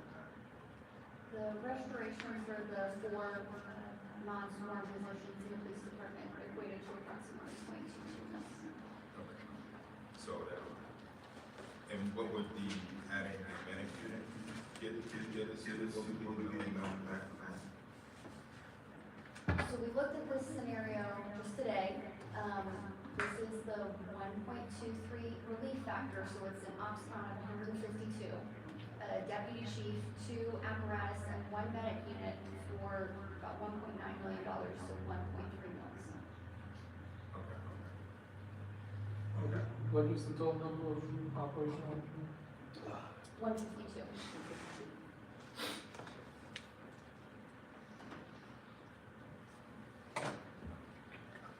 Let me go at this slightly different direction, but I think end up in the same place. Which is, I guess first I'll start with, I'm I've been convinced over the last couple of years that we need to figure out a way to, have Station 6 and Station 7. I think we eventually need that. And, you know, one of the reasons I supported going from 145, which is this historic, in the last 22, 23, excuse me, what years were those? 2020 was 145, 21 was 145, 22 was 145, 23 was 145, and for the first time last year, we raised it to 150. So that we could address some of those overtime issues and start to move towards Station 6 and 7, where we need more firefighters. And, you know, we asked city management and the chief to come to a plan with us that work towards opening 6 and 7 by 2030.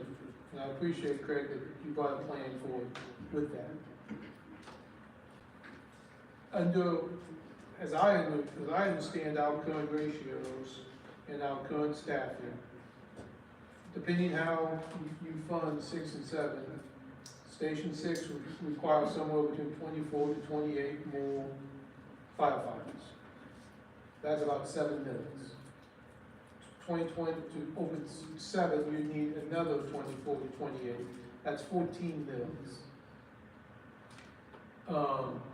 If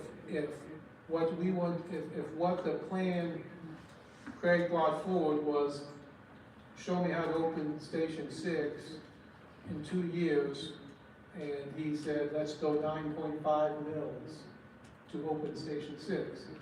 We might have got some pushback from the community on that. We ought to get pushback on 3.5 mils. And so I appreciate, you know, coming forward with a plan that gets us there. That, you know, post-rate keepers, we've got lots of pushback on that, and maybe that's not the right plan, and I support 400 truck. Support 400 truck. With saying that, if what we envision in Station 6 and 7 is another fire truck at 6, another medic at 6, another fire truck at 7, another medic at 7, which is what is in our CIP, which is what we've planned, that's 48 more firefighters. And that is about 14 minutes. That's a lot. We're going to be talking tonight, we're probably going to be fighting, by the way, I'm under a mil, if not 0. So we're going to be fighting about 1 mil tonight, maybe 1.5 mils tonight.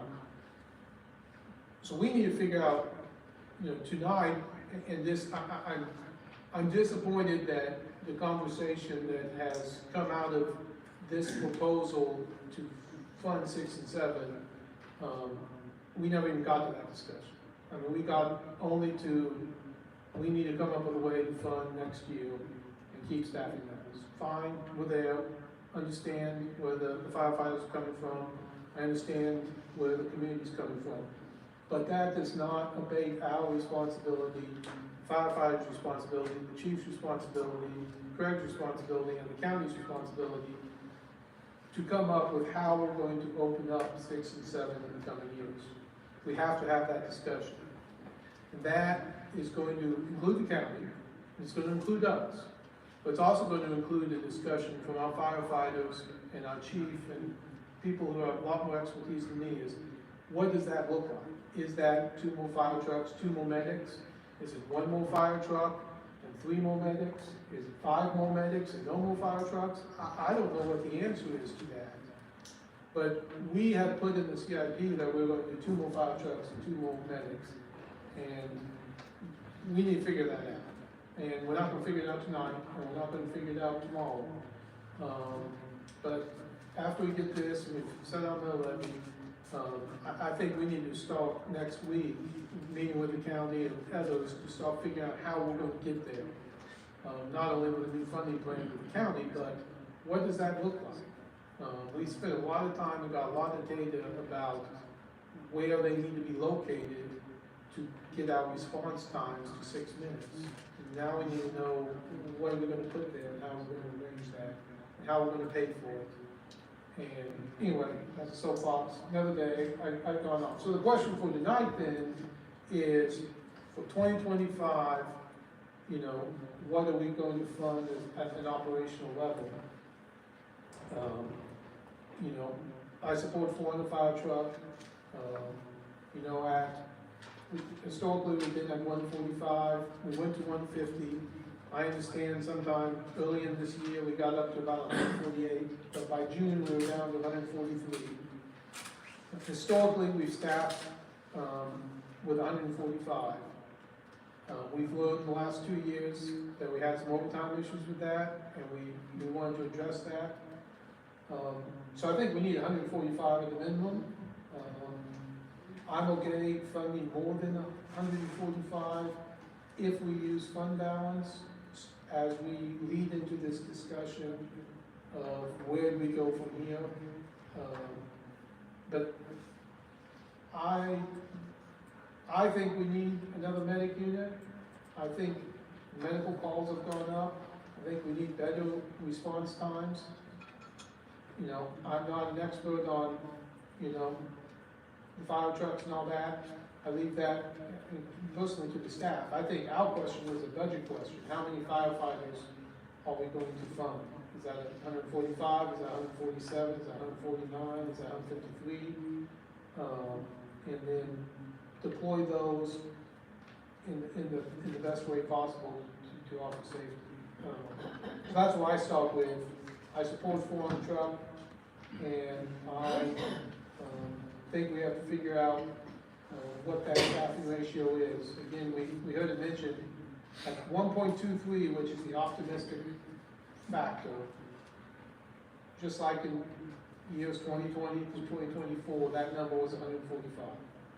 In the last couple of years, we've realized that 1.23 factor might not account for everything, so we've been using in our budget a 1.3 factor, as I understand it. That says 152. 153. So somewhere between 145 and 153 is the number that we need to keep doing what we're doing. 150 is what we had last year, although we never got there. We got to 149. Currently we're at 143. That's, I think, the discussion we need to have is where we put that final number, and then how do we pay for it. And so that's, I'll start there.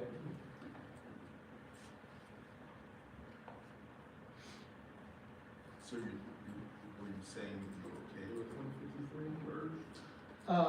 I'm not, I think I'd be closer to,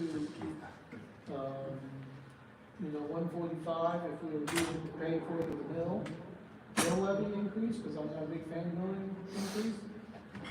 My math shows we could get to 149, you know, with, that'd be about $1.5 million. That's with one mill is full. So $1.5 million, you know. The 149 and at the 2. Yeah. So, you know, the question is, how do we get there? And how do people feel about a mill levy increase, which I will try to avoid if we can, versus using fund balance on that. I am interested in, you know, a deputy fire chief in theory, because I think all those discussions I just said we need to have, we need having another person help lead that discussion, free the chief up to have those discussions, which are going to be plentiful, and having a deputy chief to help with operations would be beneficial. Again, we have to pay for it. We have to decide if that is worth it. And then finally, I'd say, you know, I would be interested in thinking about restoring some of the police budget, and that cut there. We'll talk about costs in a second, but I do think we should use special recreation to replace some of those playgrounds. Those are one-time expenses, a good use of that fund. And I think we can come back and see what the staff can come up with before we do the final vote in a couple of weeks on what that will be. And I guess what I have before is I can shut up. I also want to say, I think we need to authorize Parks and Rec and their board, but to look at out-of-town entry fees, advertising, and sponsorships. And figure out if there's ways we can offset some of these cuts through some of those possibilities. A couple years ago, we had that discussion, and it turned to fees a lot more than it did to advertising and sponsorships, and then COVID hit, and guess what, sponsorships were pretty hard to come by. But we have a new director now. And at least I wanted to say that out loud, and I want them to look at that and see what we can do in that realm going forward. Is that any other question? Okay, especially on that last part, I would, entertain to see what the results of that would be, but only thing I would caution is I don't want Parks and Rec Department spinning their wheels on this. Like, I want it to, be a full faith effort for us to go ahead and look at it as opposed to, because I know it happened a couple of years ago, kind of bring it away, so.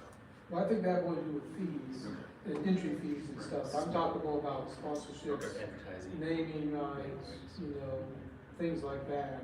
I mean, again, I don't know what the blogs are worth and all that, but, I've had several people say, oh, I would, maybe our Rotary Club could help with that Martin Paul playground, or not the Martin Paul playground, the other playground. Maybe our club would help mow Martin Paul to keep it open. There's people saying they want to help in some of those areas. I know the Rotary clubs already do the Arboretum, do some help there, not operationally, but otherwise, all the things, we could, make up some of that lost ground. Maybe the answer's no, but we have a new director, I'd like to see at least how the opportunity to look at it. Not so much just direct entry fees. Right. Although that could be a part of it. Yeah. When you say direct entry fees, are you talking about local?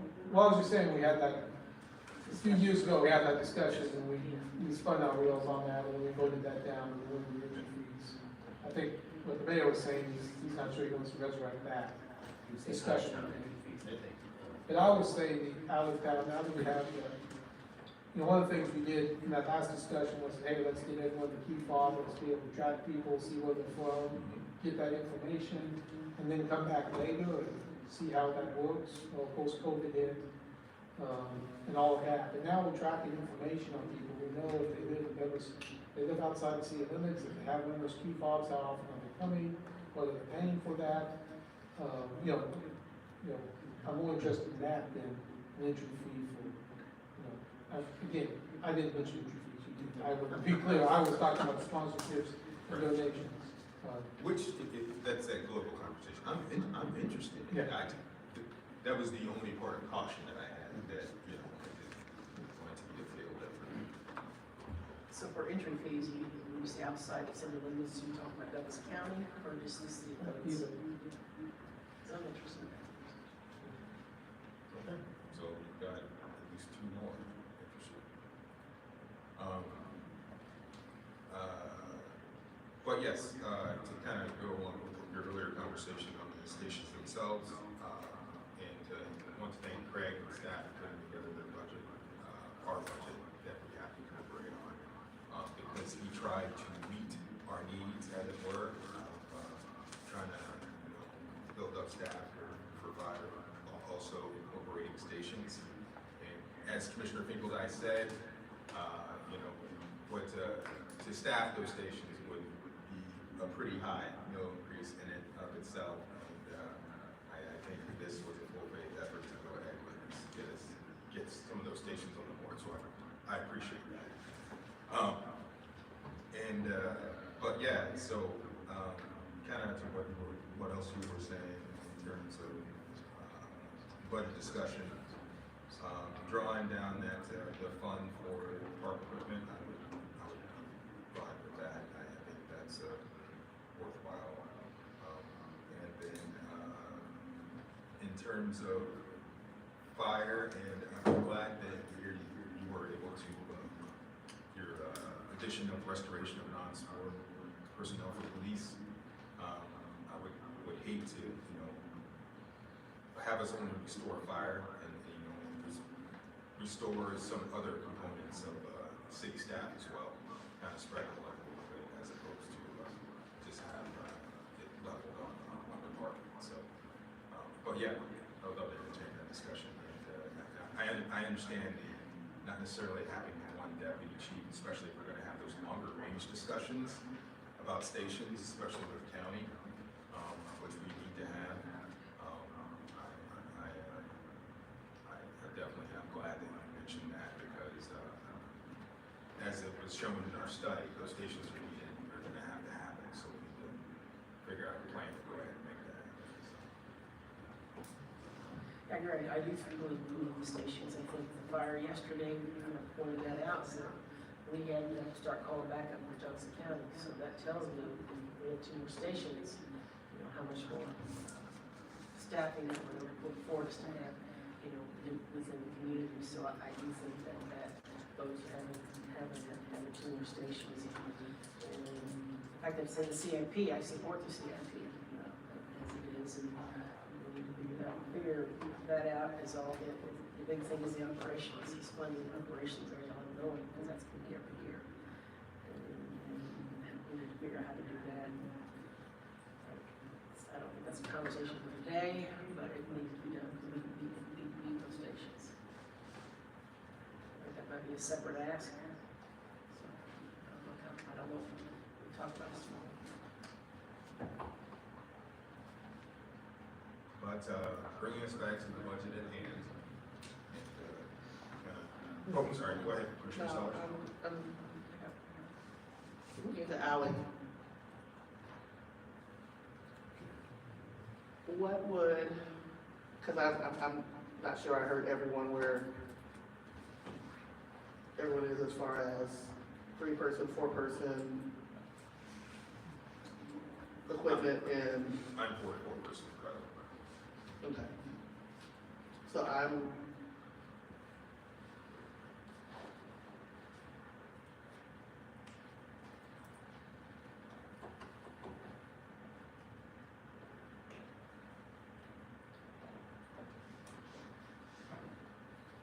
thinking about Commissioner Finkelbag, your number.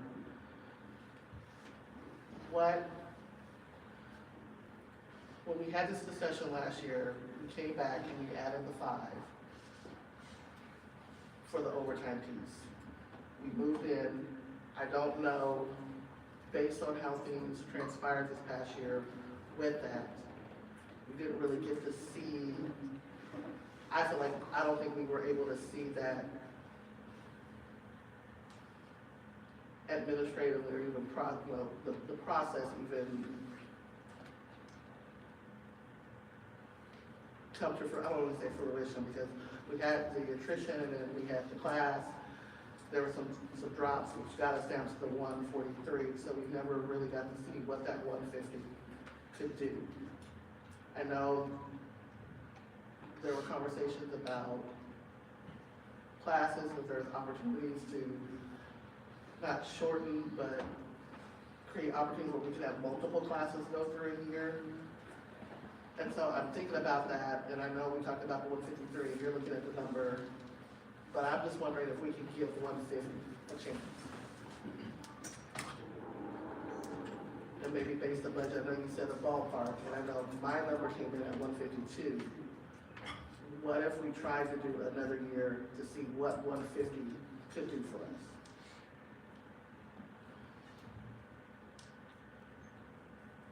Knowing that we're gonna draw down fund balances to make that happen.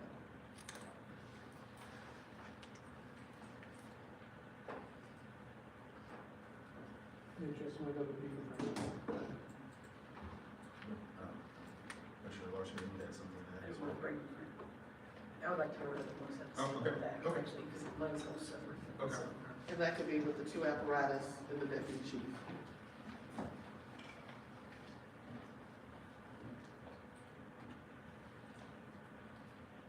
So that's my number.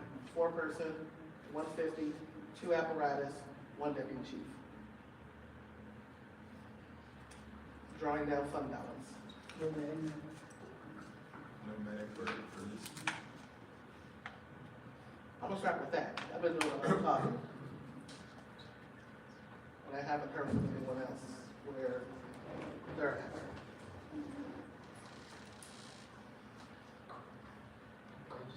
A couple of things. I want to just chime in a little bit because it feels like I'm learning as I go about where we were in the past and kind of where we are today and how we got there. But in listening to all the conversations today and then previously, it feels like we're a city that's in transition in how our services are rendered, meaning our fire and medical services have increased, say, 8,000 or 9,000 calls.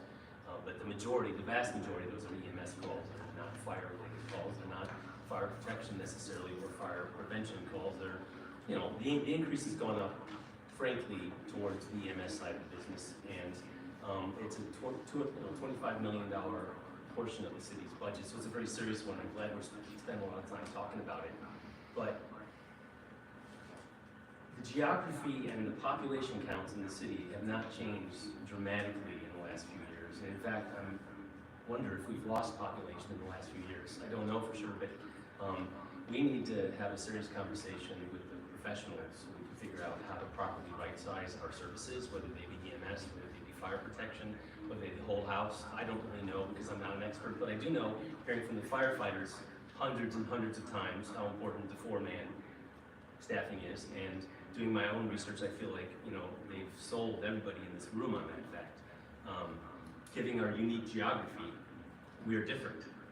And so I'm gonna bring that geography back on our head here though and say that based on our unique geography and the population in our community, I think we need to have a serious conversation of what fire protection and prevention is gonna be in our community.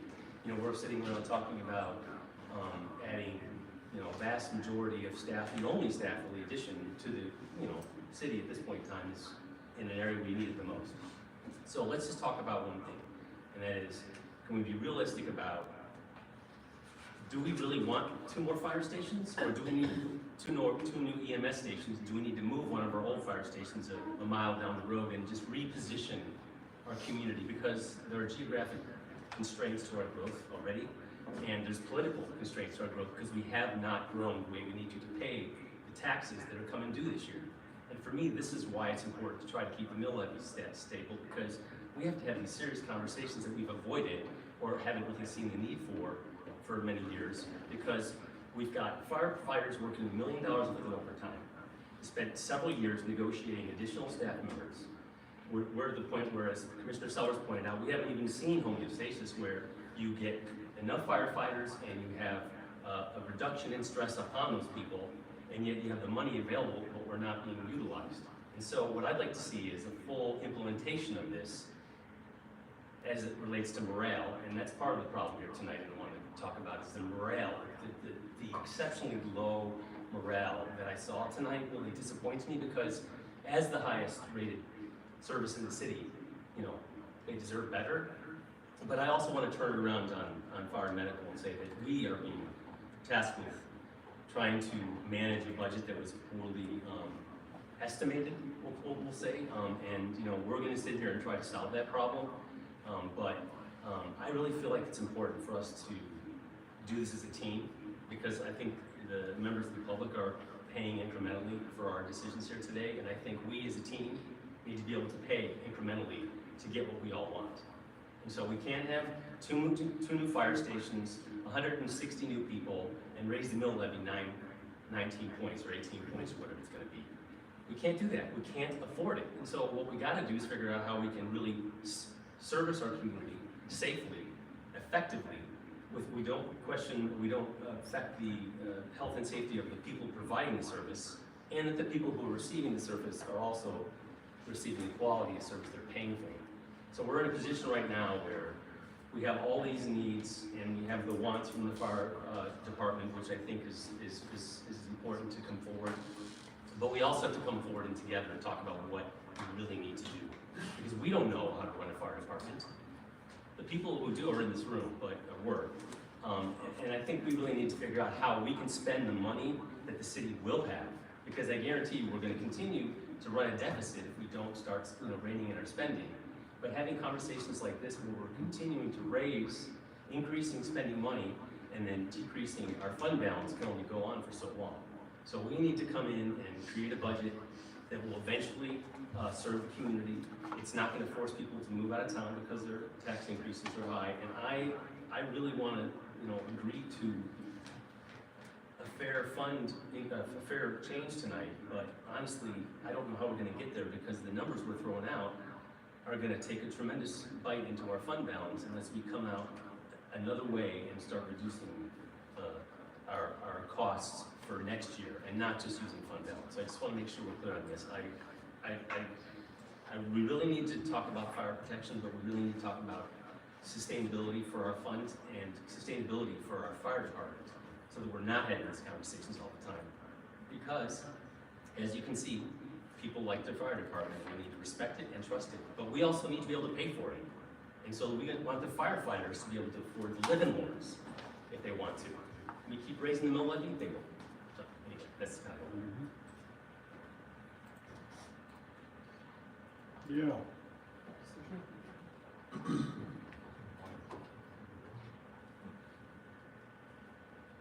So I don't know if we need to add, I guess what I'm saying is adding more I guess we need to address how much money we're talking about removing from the fund balance, just so, because it's been nebulous at this point, versus a drawdown in our expenses for next year, which I really want to talk about too, like decreasing our expenses if possible, so. So my hypothetical to Ally was to draw down fund balance to cover essentially staffing of 150, four-person staffing at 150 with 2 apparatus at Station 5 and a deputy chief. Using all fund balance. Well, I believe that the numbers she gave earlier included 152, not 150. Right. That was 1.3 million, so it's basically 1.2 million, which is $1.8 million. $1.8 million. Just for that. So, we're drawing down 1.8 from the general fund balance. That will alleviate the 1.3 mils going towards the revenue neutral. Got it. So that would put us on, for a fund balance policy, put us about 3.5 negative as far as meeting the policy, that fund balance. If you want a 4-person track. Do you want a 4-person track, Commissioner Weissman? And this is what they're telling us.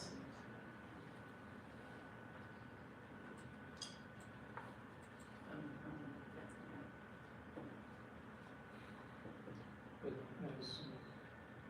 I guess I want to have some discussion about, that puts us in a very precarious situation to have a budget that we spend from the fund balance. Yeah. We had some good graphs that shows, going forward, so, I think, we need, that's maybe definitely talk about other cuts, but other places, cuts, if anyone has the appetite for no increase, or not, but we can talk about that, but, are there other suggestions from any of the commissioners on how to get them besides all fund balance? I mentioned, honestly, cost of living increases. We're due to receive 7% all the city staff.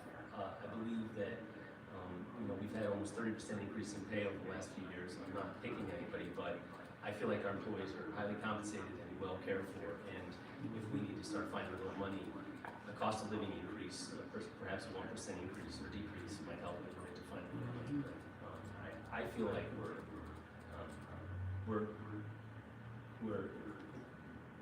carefully compensating our employees and have done a very good job of doing so over the last few years, but I also know that, again, these cost increases are unsustainable, and maybe we can find something in the budget to not draw down from our fund balance, such as future expenditures, not payroll. And to be clear, I think the proposal is a 5% step. Yeah. And then 2% COLA, is that correct? There are some employees in the general pay plan that receive 2.5% step increases towards the last, I think, steps. So those more senior employees slow down in their step increases. So some would get 5% step, some would get 2.5% step, some would get 0 step. Under the current proposal, everyone would get a 2% COLA. Yes, that's what's budgeted. Yeah, and then Ally said that, I think, that 1% drop is, it's 440K, but 250 of that is the labor rules. So it's Right, so 200,000. a 1%. And that's just the general fund too, so. So you're suggesting, Yeah. I just wanna make sure, so you're suggesting suspending the 2% COLA across the board? I propose that we consider decreasing the COLA increase, yes. From 2 to 1. To one, I mean, as an opportunity, just put it on the table, because we're asking people to cut. All the departments are cutting. I think we, are gonna have to cut services otherwise, so we gotta figure out, Right, how we're gonna manage it. So, but across the board, to everyone? Correct. That are not represented. Not union, non-represented. That are in the general fund, not these other. Correct. So that would still be about 200,000? Yes. Yes. I did want to just talk about revenue. But you don't wanna extend that over to folks that are getting paid out of utility benefits? That was the question, that was the only, I didn't Okay. bring it up, but that would be a thing, but I did never get any numbers on that, so. Okay. Yes, I didn't know how we could parse it that way, so. Okay. I didn't.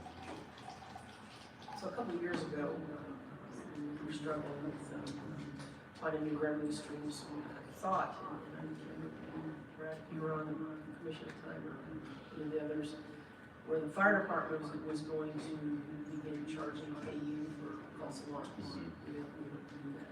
And that was gonna generate, I thought, $200,000 a year. Did I remember that correctly? I don't remember the number, but yes, that was something we talked about. We haven't really engaged in those discussions that I'm aware of yet. That was during transition time with our last year. Right, it was. And so it seems to me this would be a good time to start doing it. I know that then that would be a revenue stream for us. It should be. Why they're not paying, I have no idea what you're about to mind. That should be a revenue source that we should be getting. I just want to make sure, ironically, that was brought up by several firefighters, that we Yes. are not recovering our rates that we need from people who are, false alarms and calls that are causing us to spend extra money over time. And so we're really not getting compensated what we need to for that. And I just talked to the chief about that about a month ago when I met with him, and I was surprised to hear we weren't doing it, because I thought at that point, a couple years ago, we said, yeah, but let's do that. Like I said, it's a transition period, but I think that should be more on the list to start going after more revenue. I would agree.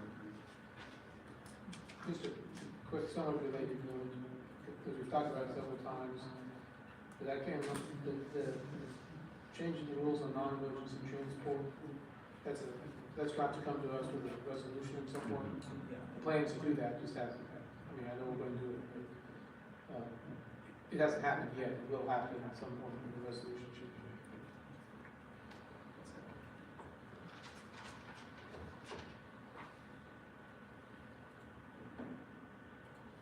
Suffice an endeavor for COLA decrease from 2% to 1%, and that is 200,000, right? Allegedly, yes. More or less, I don't have an exact number, but I think that's what you said. And really what I'm trying to throw is an idea of, we have these short-term costs, but then every year it multiplies and gets bigger. So it's like literally if we can stem the tide at this point, just until we figure out how to estimate properly and get our sales tax revenue in order, and perhaps our out-of-order tax in order, really, we have to start thinking about what we can afford, not what we want to afford, what we can afford. And honestly, payroll and employees look small on paper, but then when you look at all the other costs associated with maintaining it, it's important for us to make sure we keep a focus on that cost, because it's really the only one we can control right now, besides our spending of outside sources. labor is typically 70% of your costs, so that's. I don't know, it's just, I feel really bad even suggesting it, but I feel like, people are coming to us to try to figure out how to balance our budget, and that's the first thing that I would do, if I was, trying to figure out how to manage our costs. If I'm already giving increases to people over time and they're already getting an increase, it's not a failure or a decrease, it's just a limited increase. It's a little different formula in my mind. And Commissioner Sellers, in your proposal, I think your proposal was entirely drawing out of the fund balance to go ahead for the 1.2, I think it was. Is there room in your proposal for a combination of that and maybe a minimum increase? Like, not even, yeah, it wouldn't need to be one, but, I'm Are just you trying to curious. limit some of it so that there's, some of that counts for a bill increase? If that's what one wants to do, I'm not opposed to it, it's just that we got to look at, what that looks like. Okay. If we wanna minimize as much, Right. if we just wanna do a mill drawdown, then whatever the difference is to point one is what is gonna be part of the revenue neutral, whatever that is.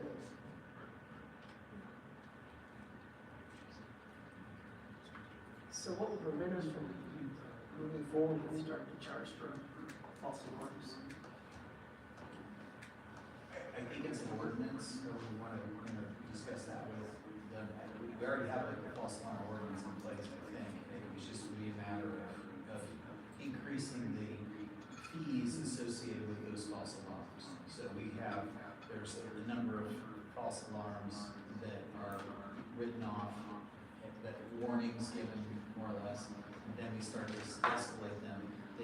Compliance is the goal, so that nobody's alarms are going off when there isn't a need for them. That's the goal. And a lot of times technology upgrades or policy enforcement. But obviously we have a major university that's got a large percentage of those calls, but they have upgraded a lot of the facilities. So yes, we have an ordinance already in place that would be about bringing higher fees associated with those, and that would recover our costs a bit more. But eventually, we would hope that there would be full compliance, and it would reduce the number of alarms, so we want to be careful about assuming you're always going to have this revenue stream once they start to upgrade all their systems and they're enforcing their protocol. If I'm reading related to that, I'm a firm believer in station 6 and 7, I get what Sure, it's like. Vice Mayor Bev was saying that when you look at what this look like, but I would say, given the discussions and all that we have to figure out, I would push back 6 a year. It's currently in, the 25 and 26 budget. I don't think we're gonna get there that fast. I push that all back a year. And I push 7 off, and that would include, push back the fire truck, push back the ambulance, push back the station all the year.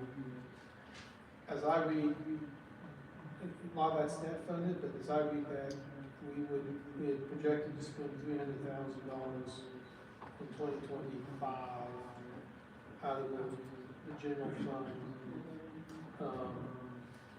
for the Station 6 design. If we move that back a year, I believe that frees up $300,000 that we could use instead of draw down on fund balance. Am I reading that correctly? I didn't realize we had the design and operating. If that's the case, then yes. I'm looking, so Ally might help me, I'm looking at page 54 of 216. We had this current cash flow expenditure of this. And it listed out what it was, and it looks like it was 300,000. I assume that was for design. But it could be some of those.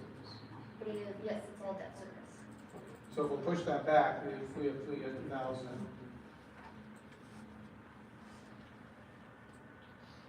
you say the design time was it?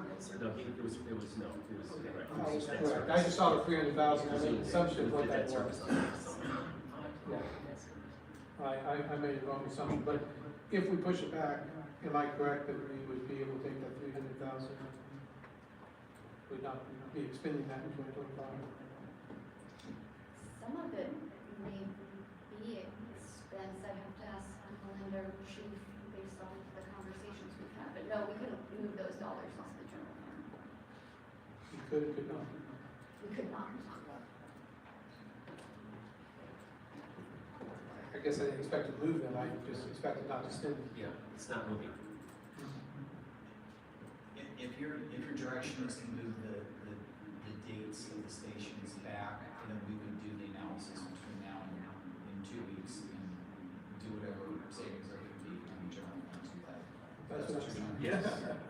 Thank you, that's what I was trying Yeah, to so that's what we were talking about is, yeah, the debt service, you know, you're right, it's, you can't take from the other, but we were talking about just an overall budget for the city would be a decrease if we pushed out those expenditures for a few years immediately, and then we could somehow backfill those funds or just push out the bonding for that money out for several years, right?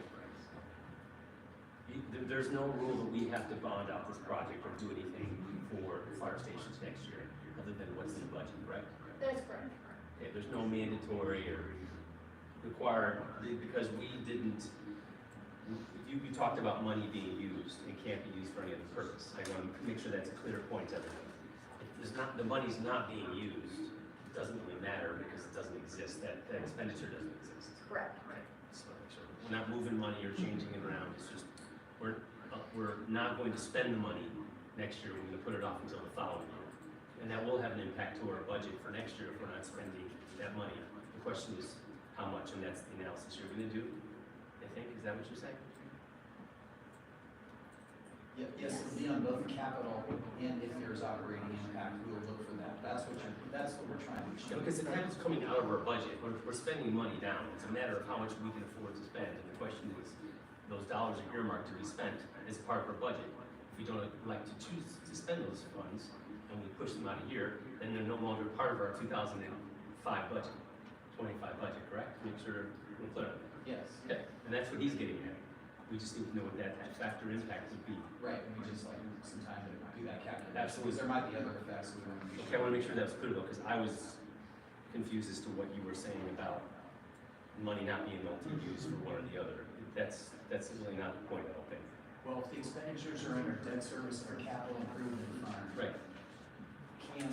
Understood. Okay, just. Understood. But the money comes out of our city budget.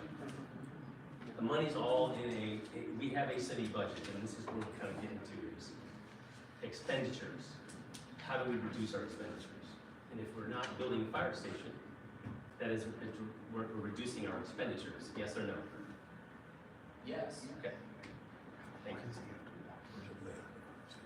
Correct. I don't think I'm not really understanding.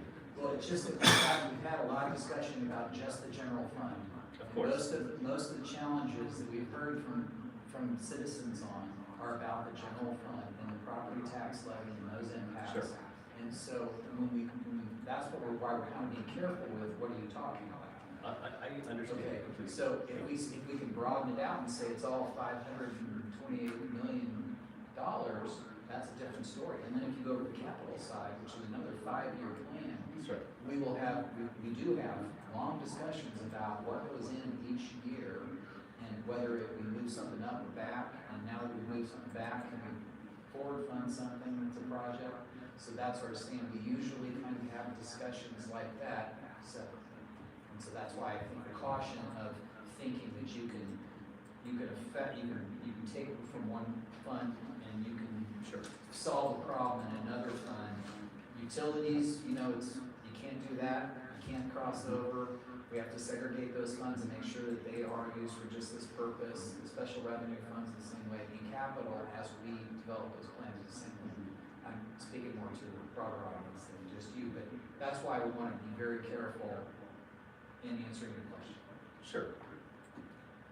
So going back to that discussion, you had said you were suggesting pushing back expansion of 6 to 26 to start that. So from 25 to 26. And to do that as well for the medical, for the ambulance. And then as far as for the truck, that doesn't start until 26, so are you wanting to push that back to 27? Yeah, I think by that we just, decide what we're gonna do, design, build it, and have a place ready for it. Yeah, so, I think we laid that out pretty well, assuming we were to do stuff. I think if we move one thing back a year, we'll be ready for that. Everything gets shielded, right? So, lines out. Okay, but then we had the conversation about the fire trucks and lead time, but if we're pushing 6 back, that's gonna cut into lead time. So I understand wanting to do everything else, except for pushing back the fire truck to 27, based on the lead times that Chief told us about, how we needed that lead time to get it. So even if we wanted to get it on time, I'm wondering if pushing it back to 27 keeps us from getting it on time. And just leaving it on 26. So I guess that would be a question for Chief. Will that have an impact? As far, I get what you're trying to say. I don't disagree with what you're trying to do. I'm just wondering, will that have an impact on the bigger picture? Lead time seem to help.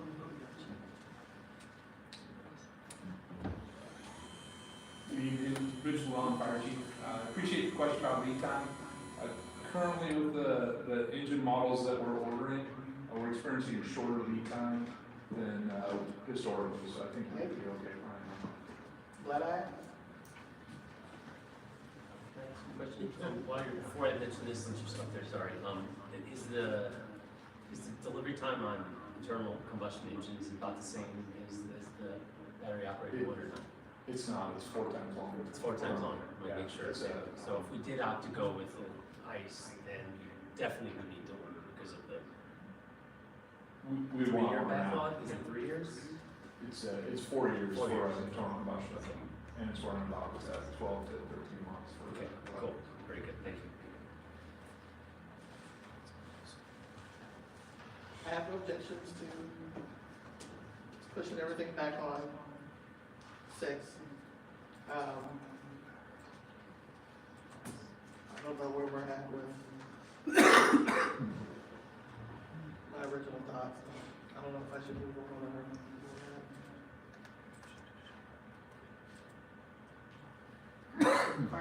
Fire system number 7 will open in 2030.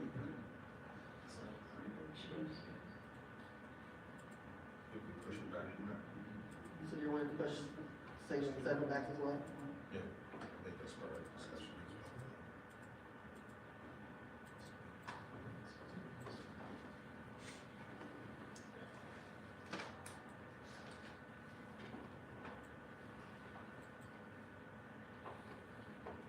Push it back or move it to unfunded?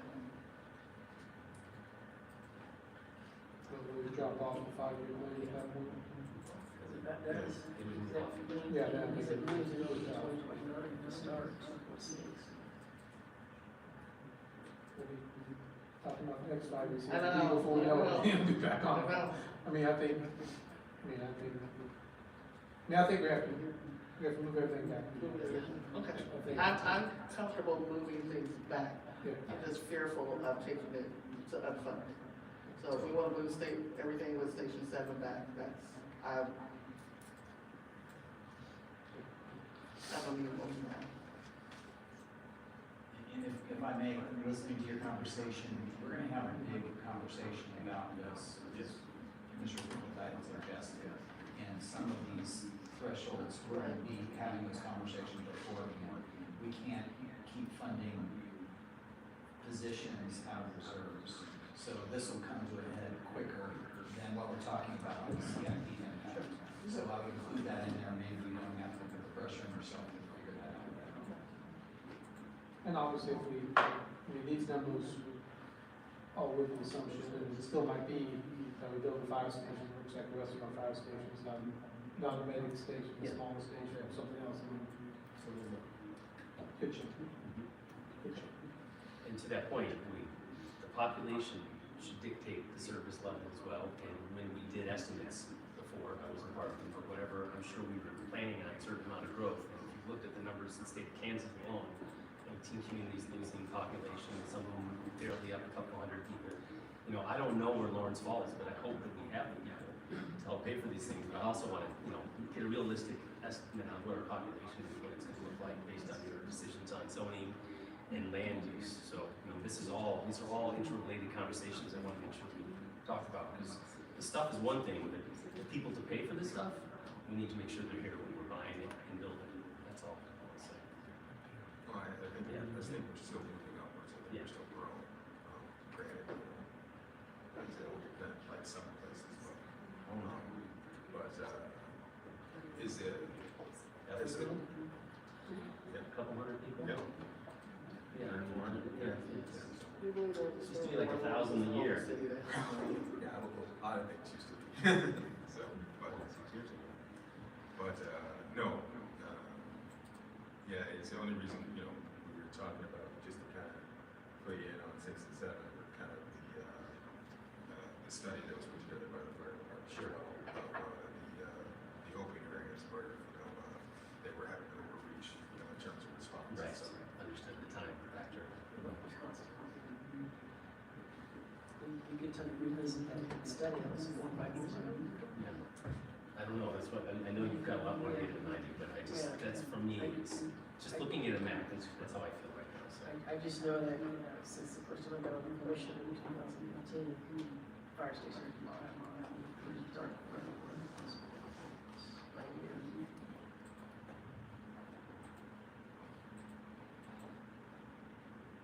all right. We want to dial this down a little more, so that I'll give you a little bit more time to dial down. I had a couple of things I just wanted to make sure I re-emphasize. In the previous conversations, I talked about us looking to take the funding from the South Park renovation and push and reallocate that to the unfunded West Lawrence splash pad. We had conversation about it. I know we came and talked about how there was a survey, there was an uptick in people talking about the idea. So I would like for us to make that official and to reallocate in the CIP the dollars that we were wanting to put towards the South Park splash pad and move that to the West Lawrence splash pad, which is currently unfunded.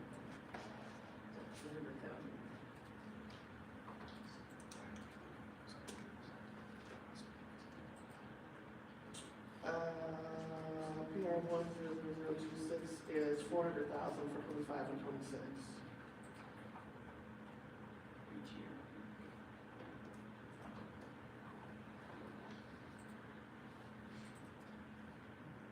And if you go down to PR 1, it's unfunded 00023, Water Spray Park, West Lawrence, looks like we weren't. It's on the CIP for funding for $700,000 starting in 2028. So the idea would be to take the $400,000 for 25 and 26, remove the $700,000 and just mark that for us to start that in 25. With the money that we were supposed to use for South Park. Would you keep the 700,000 and think that to the Spray Park and South Park later? No, I think there needs to be some more discussion about the South Park, so I don't want to put money into this until we know what its condition is. Similar to the discussion we had last week with the pool.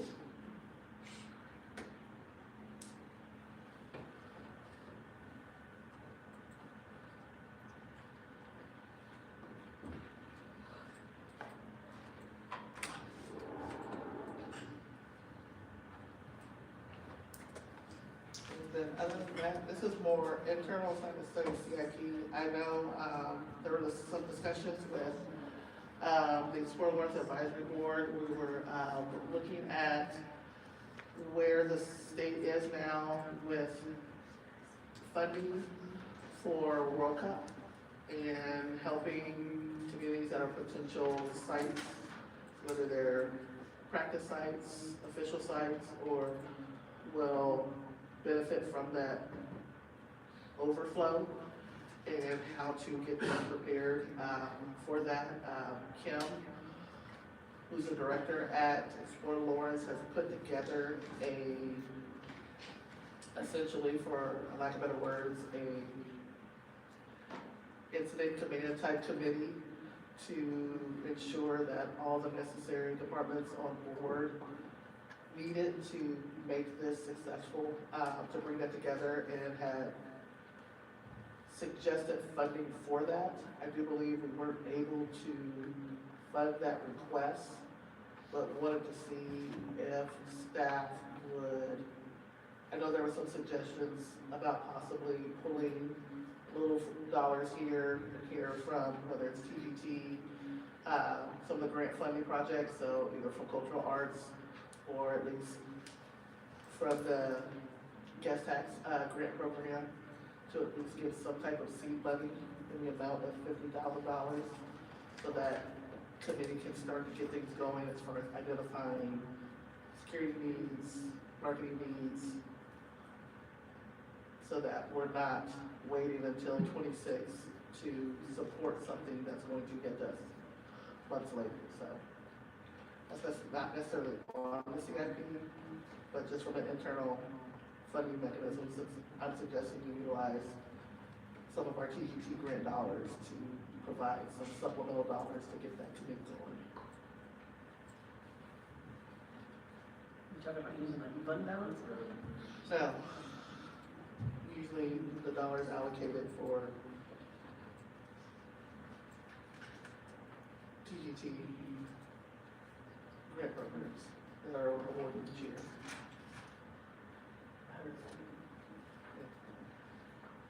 Whether it's just TGT or TGT and cultural arts. So we take a little bit from each one to get that 50. So that's something for us to think about. Staff makes that decision. But I think that's an opportunity. I'm just a little bit worried that as of right now, there's no state funding for her team to start that, and we don't really have conversation really moving at a pace to get that going, so this will allow that. But that's just a small bit, back to fire up. I would say, I'm certainly, obviously, I think we need to be focused on, thinking about the World Cup and how we're going to be prepared for it. So, I need to think about the exact proposal there, but the idea that we should be considering spending money to get ready for World Cup seems something that we need to be thinking about how to accomplish. As a side note, I did see in the paper that Johnson County just rented 50 transit, full transit, like limos, so they have sprinter trucks, 35 people each, to supplement the transit system for the summer of 2026 to move people around in Johnson County. They said they wouldn't want to do more if they could find more. Thought that was an interesting article.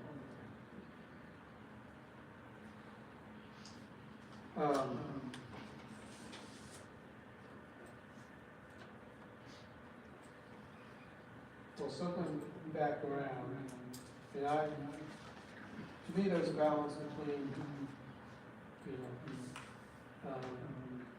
one-year funding and, spending down fund balance, obviously, a great way to fund the budget. I guess, if we did, my math says, if we did 149, 149, that's operational staff, that's 1.5 million. With deputy chief, that's 1.65 million. If you add back half of the police funding, I just picked that number, that's another 150,000. That gets you to 1.8 million. If you did reduce the COLA, that's 200. If there is some savings, from pushing back to back, that might be another 200 or 300. So that takes you, I mean, I think we want to see what that looked at, what it may look like a fund balance would be.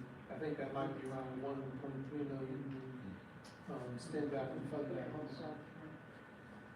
Obviously, I know Mayo suggested maybe a small tax increase to offset that, some portion of that.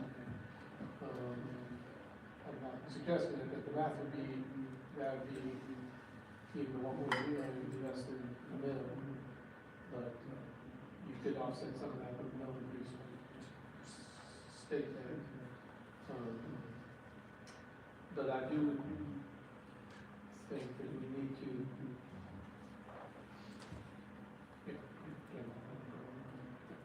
if we're going to do the fund balances, as Craig mentioned, we need to do that discussion quick and figure out where we're going. So by the time we do this budget next year, we know that needs, because we can't be fund balancing that much money for the 26 budget. We have to know. Greg, so I put the budget together. That's very quick.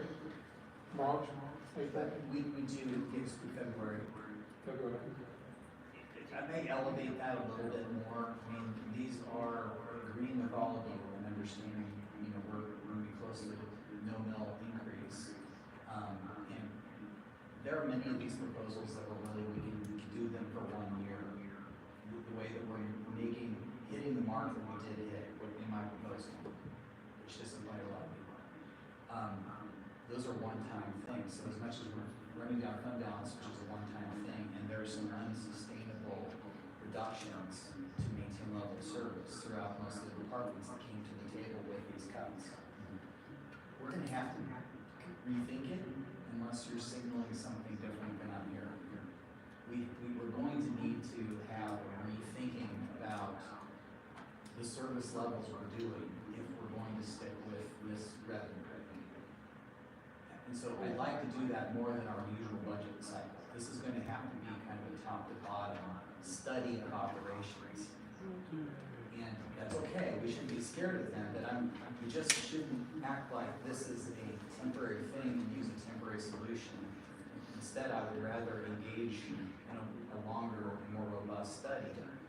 But we're going to have to put on the table that we can talk about things, about service cuts, without it being so emotional. That's what we're talking about. Because it just doesn't magically appear. So I'm just trying to elevate and amplify what you're kind of struggling with here to come to a conclusion on this year.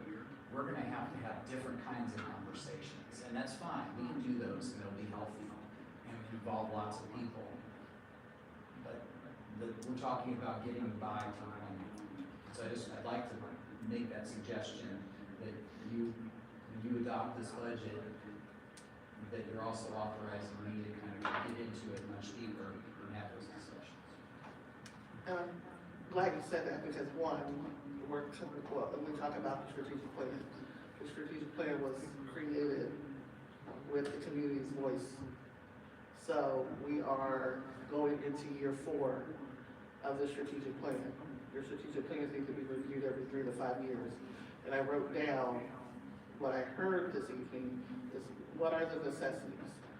How do you, not me, we define essential? And it was very clear that how individuals define necessity and essential are very different. And to the point where I think it created partisan language in a nonpartisan institution. So we need to look at these questions not from a partisan view. We need to hear that out there, just not in here as we're deliberating. So we need to know what in the community, what is necessity, what is essential. Because to your point, it's going to take looking at next year's budget a whole lot different. In addition to recognizing and understanding the other aspects that make up our budget, revenue neutral, so on and so forth. So I think I received that and appreciate that comment. I'm going back to your math. I jumped around, I went to 1.5 to 1.65 to 1.8. We were trying to figure out how we got there with 149 and the deputy chief in the two apparatus. Yeah, But you're saying, okay. I mean, I'm going 149.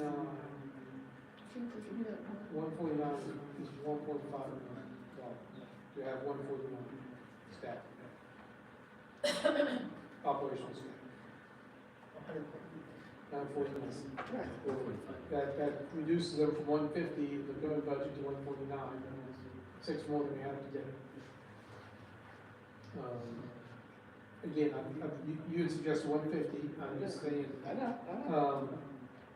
You know, that's why I got that's 1.5 million. Question then is, if you add deputy chief, if you add some back into police,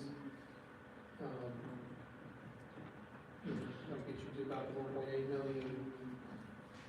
You know, if we ask staff to bring us back, we, you know, question on the 200,000 on the COLA, as well as any other savings that might come from pushing back the CIP, and where does that leave our fund balance? And, you know, are we comfortable with that? I think, you know, we'll see a chart that Alec puts together that shows our fund balance going really down, really fast. And I think that's what Craig's point is. Yeah. We need to, if that's what we're going to support, we're going to need to have a fundamental discussion about what that looks like for the community. Yeah, and I just wanted to add, I agree with you. The fund balance is something that's supposed to be there for this purpose. In the past, the city commission has used it to reduce people's tax burden purposefully. This has been used as a tool, and I feel like using the fund balance for this purpose to alleviate tax burden is an important thing. It's the time to use it, if there's ever a time in my book where I feel like it's the time now, because, you know, we've had a change in our focus of sales tax. The dollars are not coming in. We need to reassess how we're going to provide these services and how we're gonna pay for those services. And then, in light of that, if we really want to have a ballot initiative pass, I feel like we need to pay attention to what we're doing, tightening our belts as much as we can. If we're gonna go ask for the community to somehow authorize future homeless and unhoused services, then we really wanna do the best possible setup for that. If we are not considered, you know, with the money now, I don't feel like the people are gonna be considered trusting us within the future as well, for example, on this vote. And so I believe getting a feel from the public on how they feel about our homestead and housing initiatives, our overall plan is a reasonable thing to do. But if we go at it with increasing our mill levy, it's gonna fail.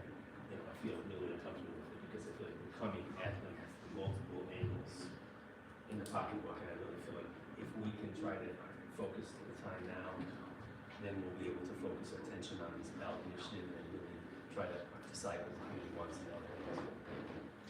Yeah, that was more I was trying to, it's just, the level increase. Sorry? Yeah, if we're gonna go mill levy increase, then, you know, the level of trust in our community. Well, I mean, there's just, I just say, if we want, I mean, the part of this budget we have to pass is also authorizing the ballot initiative, and I want to make sure that we're talking about that in this conversation, because we have to do that too. But, yes, I mean. To this budget, it's. No, I readily agree to that, but it's like, are we gonna be able to cut so much that you're, you know, not gonna be alleviate the downward trend on our fund balance, or fund balance? I mean, that's about the question. A couple of things. One, going back to the cost of living, I would like to look at it from the perspective, I don't want to do 1% across the board. I would like to look at it maybe from a position. So maybe upper executive folks get the 1%, and everyone manager below get the 2%. I think trying to lump it all together gets a little bit tricky. And for the, so, you know, having been on the opposite end of watching my cost of living percent go down when I know someone that makes 5 times as much as me, that doesn't hit them as much as it would hit me, so. And I think they would be more than welcome to take the 1%, while someone else in my position would take 2%, so something to think there. Going back to ballot language, I think there's something to be, the idea of a correlation with causation is a little bit sincere for me. I think if you create that narrative, then that becomes the narrative. This should not be one or the other. It's not, you know, if you do this, then we're going to vote this down. I think that's very dangerous as we talk about housing. And I think that goes back to our mindset of what housing is. Housing is economic development. Housing is infrastructure. So what we're doing here, it's all about a narrative. And I think there are some folks out there that are creating a narrative about this that I think I heard, you know, kind of a flip on the words that we failed, which I did say we have failed this process, but we failed this process on multiple levels, not just us, state, federal, putting my words in full context. We failed it because we've not put the necessary infrastructure in place to take care of these things. And we're doing this work now without the full and complete infrastructure needed to truly elevate it to the success that it needs to be. We have been successful. We've had failures that's based on an incomplete system that has been vastly undervalued, underappreciated, and underfunded. And so when I just want us to be careful with, we haven't been subsidizing homelessness. We've been putting a Band-Aid on it. We're not in a position to subsidize, by no means, because we've not received what we needed to receive from the federal government. We don't have the workforce infrastructure as it needs to be. We don't even have the state dollars that we should have in order to address that. So I think preempting the process and preempting the vote and telling the people, we kind of know what you're going to do, so we're going to take it away. You're also equally going to impact individuals who want to go to the polls and say, yes, I see what my community is trying to do. I see my community wanting to address and remove the criminalization of homelessness and houselessness, and that we're trying to do something to make sure that we've created a coordinated service, a continuum of care that at any point, any one of us could experience houselessness, even those who may feel that they are afforded the lap of luxury that they may not. You know, I've seen a tornado take away a lot of things from people. So I think the idea that preempting that, I'm not, I think we're trying to tell a narrative that's not necessarily there. So I would like for us to keep this on so that we can allow, again, for the people to speak, if not us, preempt the people from speaking. I agree. I was saying I want a ballot initiative. I want it to be voiced by the public, and I want us to keep that in mind while we're approving the budget, because if we're not being able to, if that's not passed, we're gonna have to somehow fund these, of course, these issues. I think we're all thinking about, Okay. I don't think any one of us, Okay. I mean, I'm not gonna create a narrative that one of us is thinking about it more than the other. Yeah. I just, two things can be true. We're all thinking about it, and we're all thinking about it while wanting to make sure that it's on the ballot. Craig, if we were to approve this and this forward, I just want to confirm whether there be some sort of information campaign to, go ahead and provide, detailed information about the Yes, our communications department's already been working on its information campaign.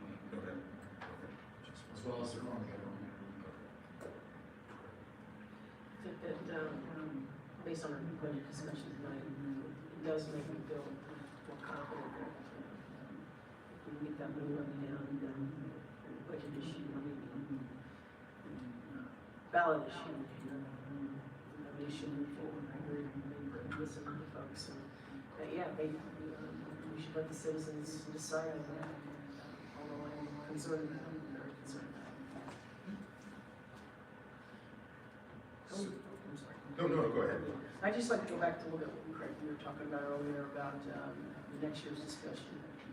Based on the discussions tonight and some of the stopgaps, essentially is what we're doing. And that when that discussion happens next year, that doing deep dives into these programs we have, I think this is an opportunity for us to almost hit a reset. Look at the way we've been doing things historically, not obviously. We need to change the way we are doing our budget and actually take a look at programs, and I'm seeing the need to potentially wholesale cut some programs out of what we do with the city.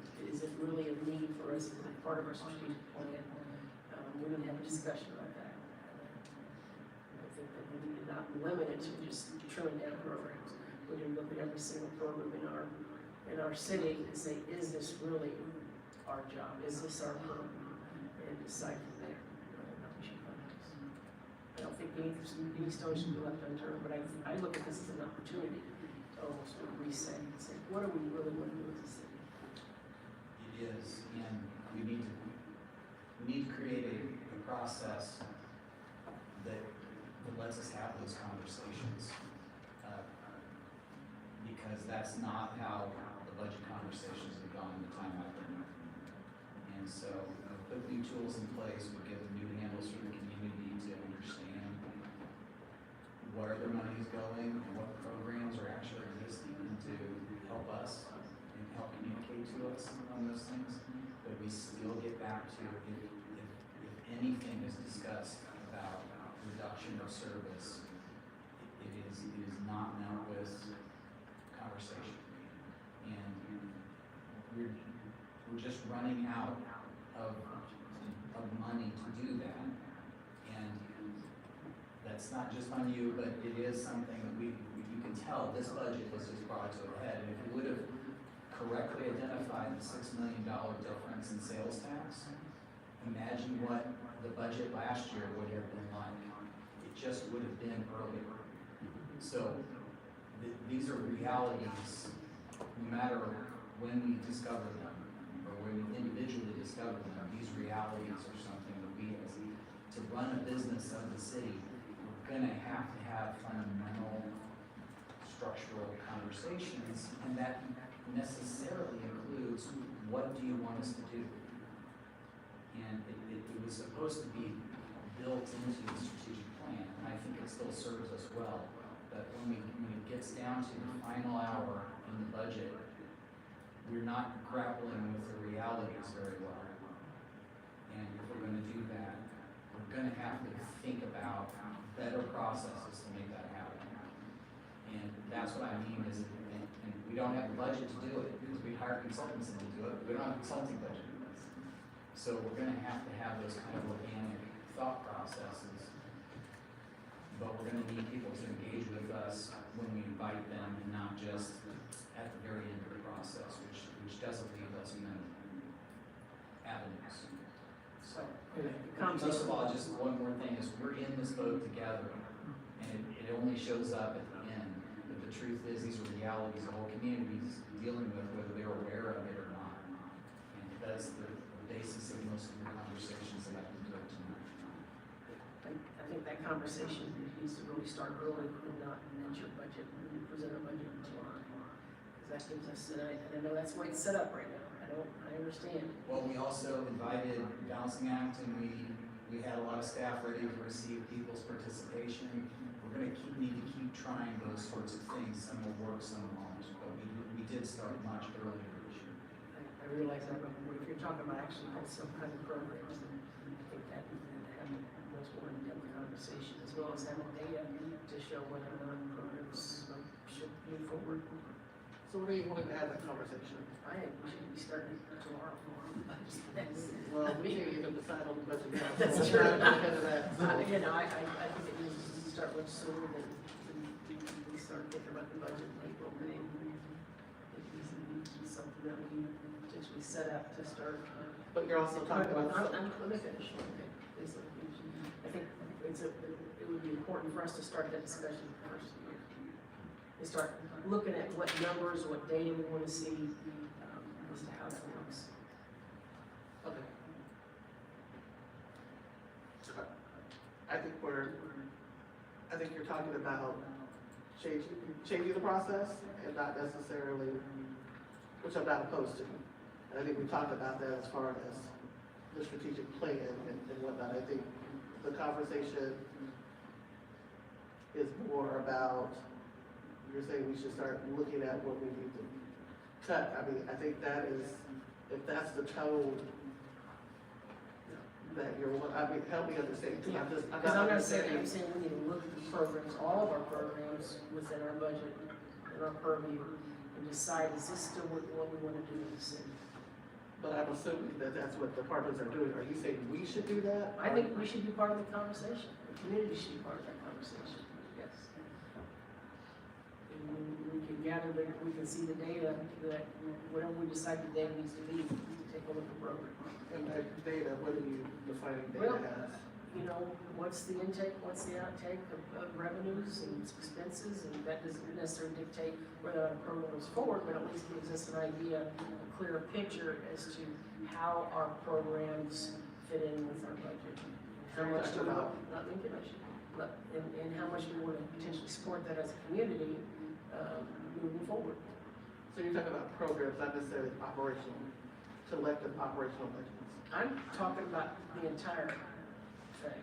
I don't think anything should be left uncovered. Do we want a golf course? Yes, right. Do we want to be You want in the airport. business of serving X, Y, and Z? Not, how do you do your job and, manage this point? Do we want us to continue to do this kind of, I think that's what she's getting at. Yeah, I mean, that's what I'm saying. I'm just curious to, you're just wanting to see that more elevated. I don't think it's not happening. I just don't think it's happening at the level that perhaps you're not, that is not suffice to you. Because I think staff does take that into account. I think you're just wanting it to be a little bit more elevated and technical. That's what you think. I mean, that's what it sounds like. That's what I mean, this is getting very technical, so that's why you're wanting to see something that's more outwardly technical and not inwardly technical. What the fuck is she saying? I don't know what that means. You're wanting to go to things more you want a more technical look at the functionings of every department's budget, which is what they're doing, but you're wanting it to be more outward facing. I mean, I don't know what you want to say. I mean, I've told you what I want, I've told you what I want. And that's, I think we need to look at every single program. And we can decide what that looks like as to what we want to do. But we should not let any stone unturned.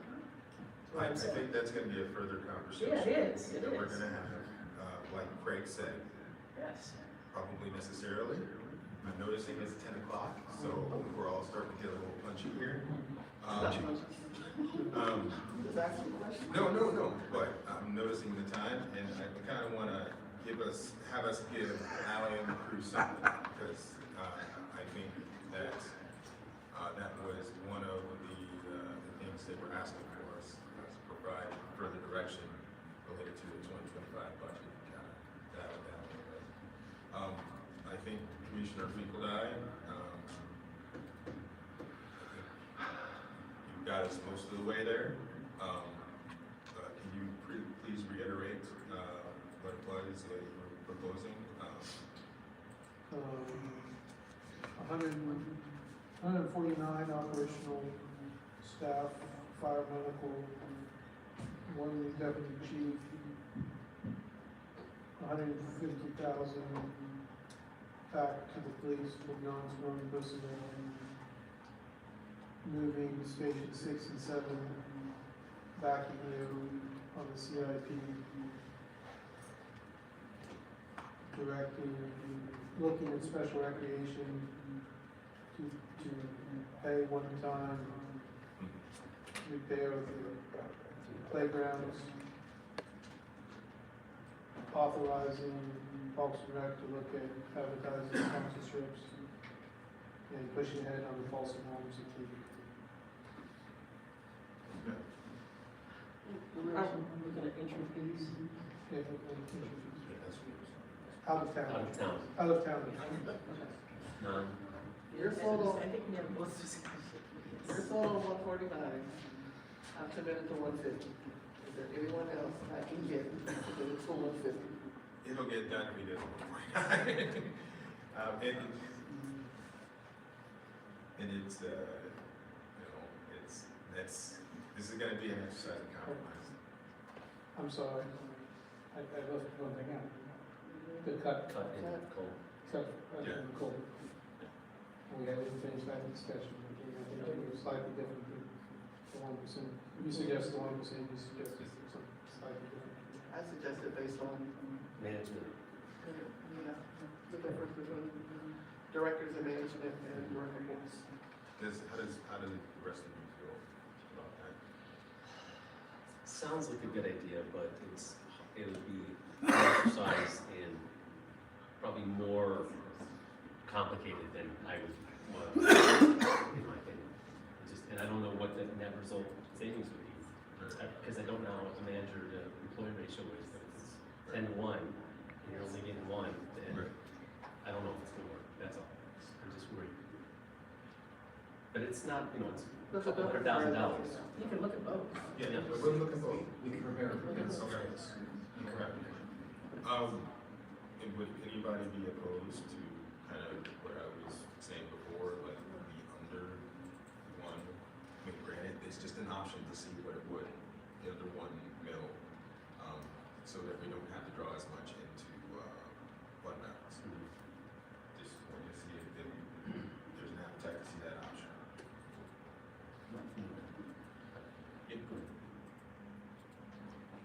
I think these conversations are gonna further determine that, so.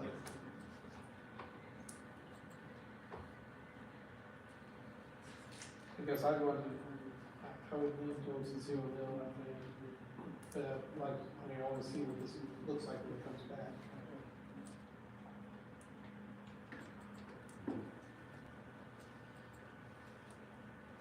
Okay, not Commissioner Larson? We'll see what it comes back. Okay. I'm not committing to anything. Okay. We'll see what it comes back.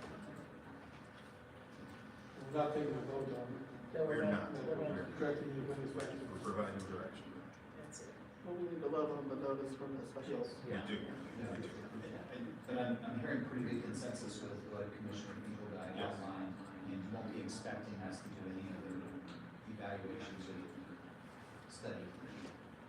That's what you expect to see back in that Yep. piece. Okay. That's The 150. 149. I think. We'll have that number.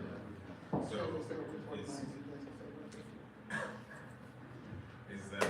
is that good for you all? It is for me, Ellie. Thank you. All right, and now is, yes, regarding the special election question. I think we kind of talked about it as well. I think we're yeah. I would entertain a motion. Move to authorize publication of the notice of special question election for sales tax election and adopt resolution number 7558, which submits the question to voters proposing sales tax for the affordable housing and temporary religious and shelter facilities and related services. Second. I have a first and a second. All those in favor, please say aye. Aye. Any opposed? Did you win that? Oh, okay. So passes 5-0, none opposed. All right. Sorry. Wasn't quite sure. Like I said, it's starting to get a little bit late. All right. I think that does it for. We're not done, guys. We've got public comment coming up. Anything, Sherry? We good on that? Done. All right. Moving us to item F, commission items. Consider approving advisory board appointments. And this should not be as painful as like this one. There are several on there, but they all just have one, person per position, so if you wanted to just approve them all as presented, I'll reflect that in the minutes, or you can take them each board, however you want to do it, if there's just some that you want to separate. Just thought I'd throw that out there. I'd be down for I forgot what was the extra. Let's just get more than one commissioner. Okay, that's right.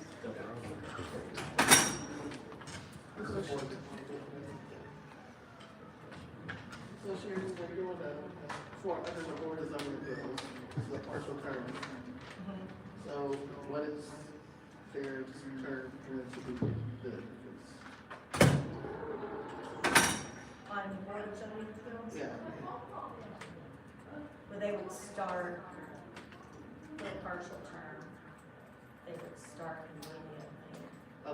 And then it would end in 26. So they'd serve over a year.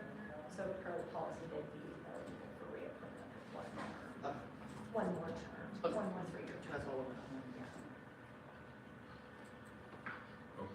There's no opposition, though, to entertain just moving them all. Okay? Move to approve the advisory board ordinances set forth in the agenda. Second motion. All right, I have a first and a second. All those in favor, please say aye. Approved 5-0, none opposed. All right. And moving this on. Just real quick on the commission. Yes, I was gonna get there. Oh, okay. No, go ahead. I Go ahead. just wanted to say real quick, I office at night in Mass, and they painted did some work in the parking garage there, they painted the different levels, and had green, yellow, put signage about where you can park and all that, and boy, I don't know how much we spent on that, I doubt very much, boy, it makes a difference to get a little color in each of those levels, and I've had several people who get confused about what's free and where involved, and the color coding is very useful. Appreciate that small change, but I think it's going to make a difference in the parking garage. Additional commission items? Let's see. Okay, I'll move us on to the city manager's report. A couple of items, the utility billing and future agendas are standard. We did receive a firehouse subs grant, I wanted to point that out. Firehouse subs for police assets. Discuss this issues. But the other one is a notification for you per our policies, the senior conflicts really first. It varies from our policies on relatives. And this is also another outcome of our full policy review with the affiliate process system review. So we've seen in other accreditation processes, when we put these new policies in place, it also requires you to review and make sure that you're in compliance. This is what served that. I also want to say, in addition to discovery of these, we also put in processes so that they would be alerted to before they would happen in the future, which is another value when we go through the preparations. But that's a mandatory alerting. We want to make sure that you're aware. Other than that, I'll take any questions.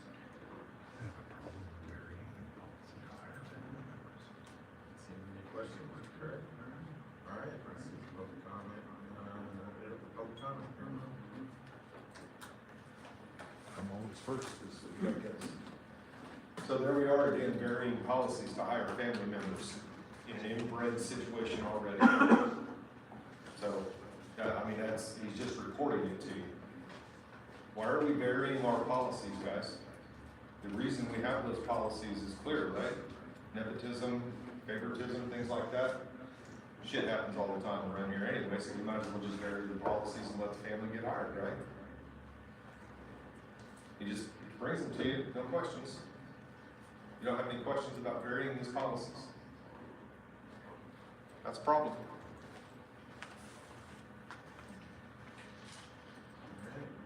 Any online? No, Mayor. Petition calendar.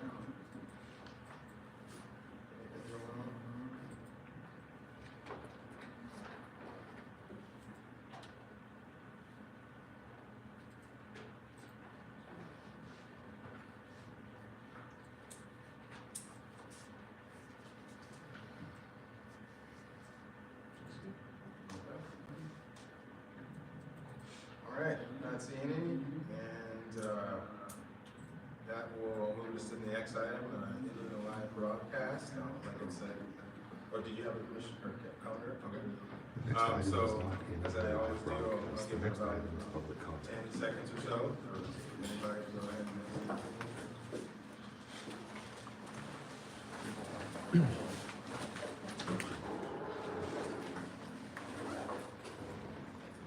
Yeah, please continue in case one of us gets arrested.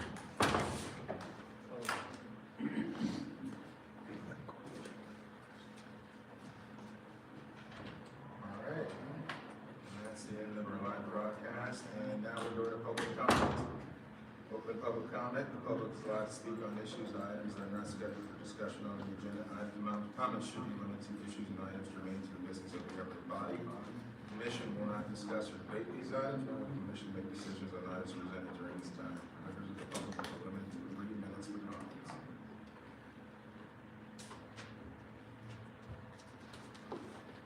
Why is there a commissioner left? Hi, this is Chris Flowers, and I'd like to point that out also. Like, it's kind of weird that commissioner, I understand the city staff leaving, but this time the commissioner snuck out with them. But I'm not here to talk about that, but That's pathetic. it is kind of pathetic, but. That's pathetic. I'm asking y'all to allow public comment on when the time comes to elect a mayor and vice mayor. It is, well, it changes, but in the past it has been a regular agenda item, and I'm just asking you allow public comment on it like you would other regular agenda items. And the reason I think public comment is not allowed on it is because you all want the tradition to continue without any pushback. By not allowing public comment on the election of mayor and vice mayor, it makes it a lot easier for you all to just follow tradition and nominate how tradition dictates.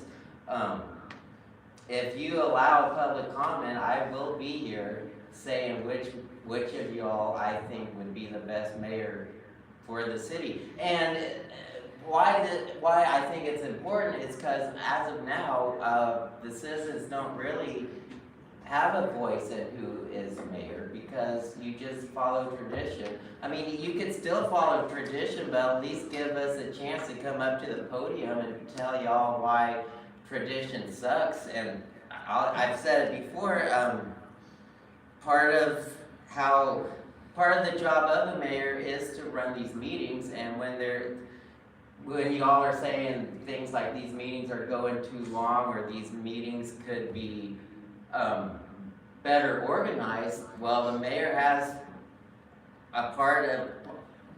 is partly responsible because the mayor is the one running things. The mayor is the one saying who gets kicked out, who's out of order. So I just want to throw that out there that y'all should at least be allowing us to say who we want to be mayor and vice mayor. Thank you.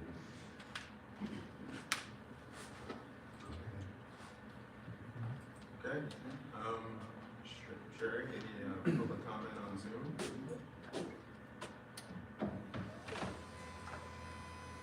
Oh, go ahead, go ahead. Who's saying go ahead?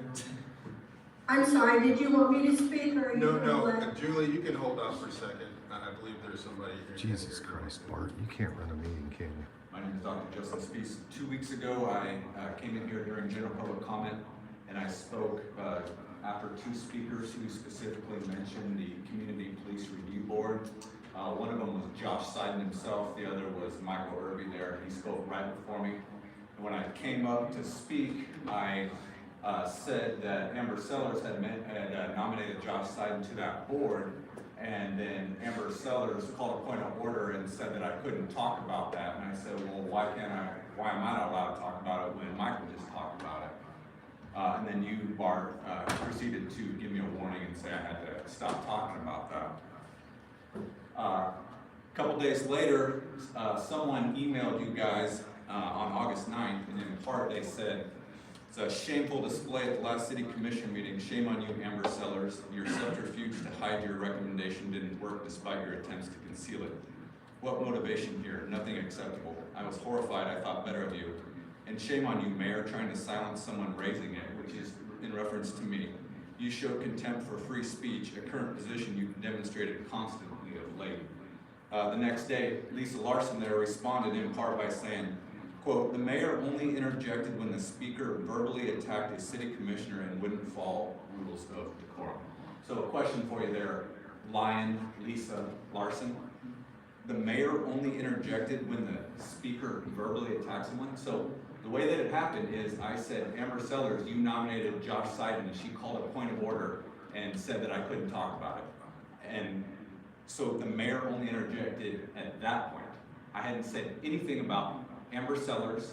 I gave the example of how she would feel if Josh Seiden was mocking her and put on a big old yellow shirt. She's wearing a big old yellow shirt, stuffed it with pillows, put on her glasses.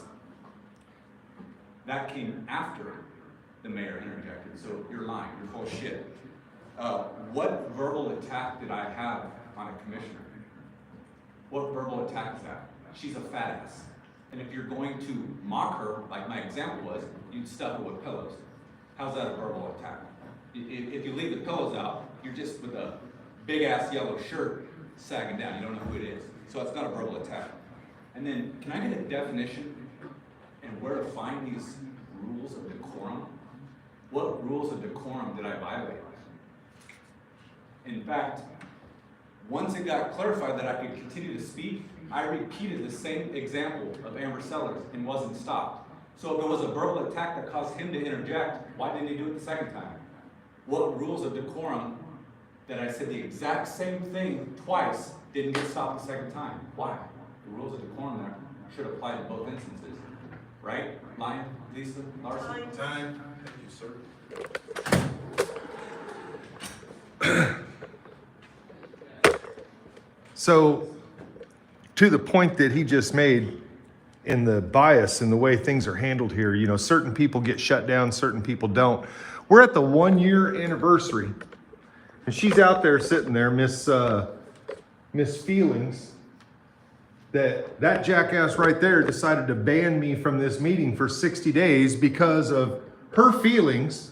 That's old Courtney Shipley out there. She's too afraid to come in the actual commission room because of these scary people in here and their speech. That jackass banned me from this place for 60 days. That's a year ago, buddy, a year ago.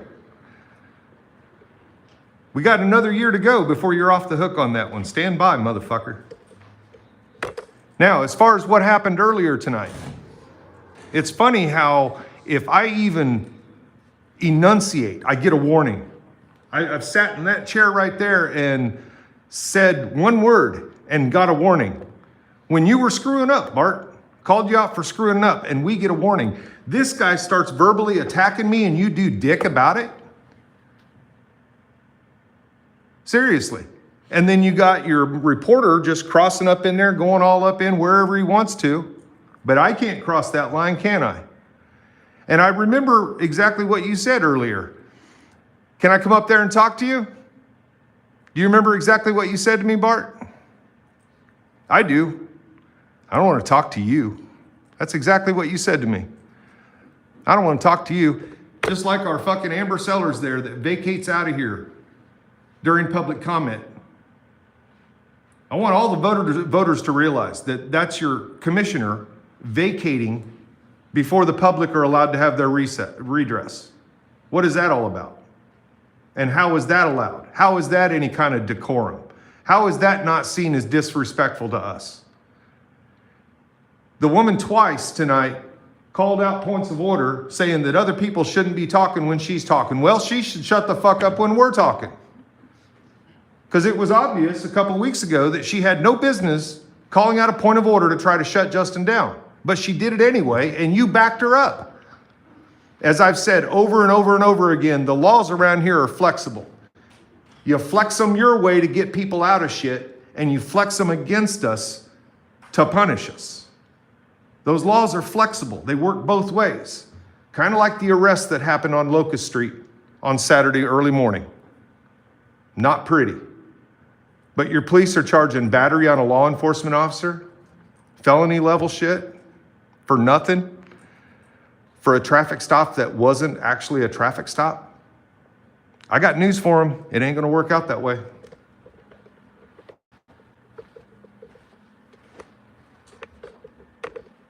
right, any on, I believe it was Julie on Zoom, Sharon? That's right. All right. I would like to comment on, I started the journey with the city. My father was on the city manager of Hartwood, Kansas for, I think, 35 years. And so I was familiar with the process and him coming home every night after the meetings and complaining about people and yada, yada, yada. You know, you're not off the hook either. I don't. I'm gonna name you in that shit too.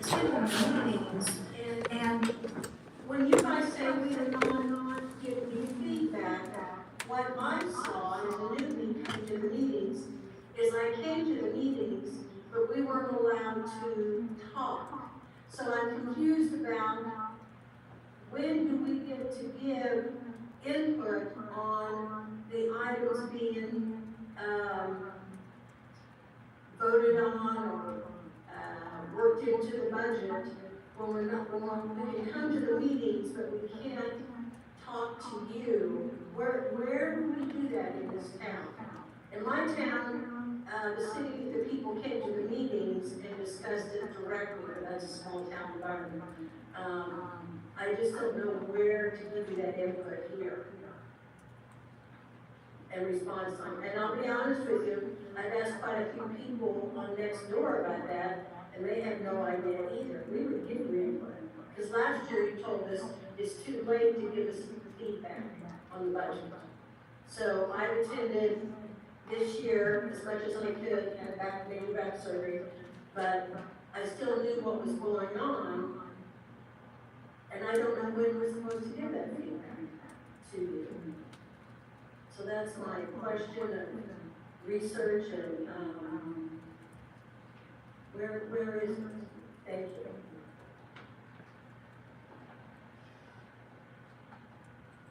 That's all. All right. All right. Do you have a motion?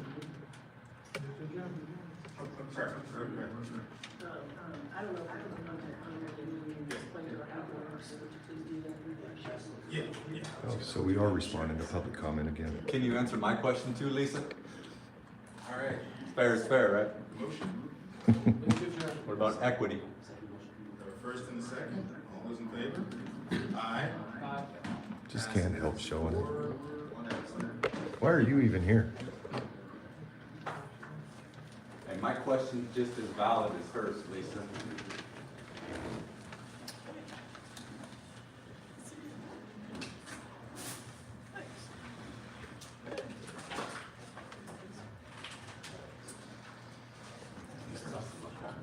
Yeah, they just constantly show up.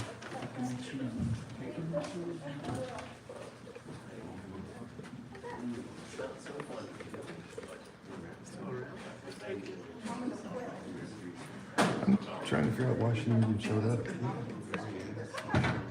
Comes in and shows up and doesn't speak or anything.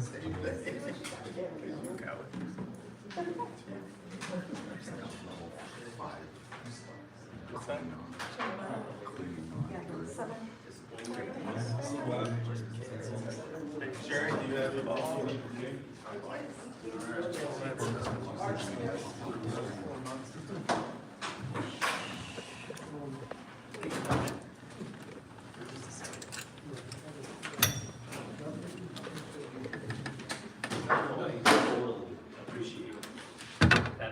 Lisa, where can I find those decorum rules? Where could I find that? Where could I even find the definition you're using of decorum? Lisa, come on, that's a serious question.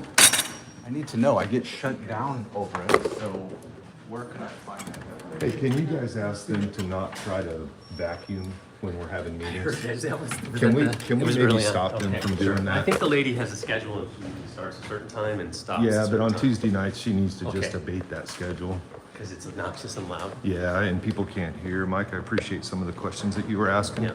But you and Brad, both of you, you guys had the opportunity to slow this thing down Well, the last vote that you took a week or so ago, you guys were asking to vote on the mill levy, but you brought it back at the maximum rate. You had a chance then to vote against that maximum rate. You mean the zero? You mean above zero? Well, you had a chance to back then to say, no, we don't want to. Tonight? Yeah, well, no, a week or two ago when we were talking about going to 3.8 or whatever it was. Oh, I voted against it. I mean, that's all I could do. But, and tonight you vote for the increase in the mill levy. No, to negotiate so that we could get to zero. Right, but these are the votes that are preempting getting us to that point. Is it not valid to think that you would vote against an increase, period? It would be valid that in order to negotiate in good faith with the commission, that if I vote against something in advance of actually having a conversation about negotiating with it, then my voice has no point.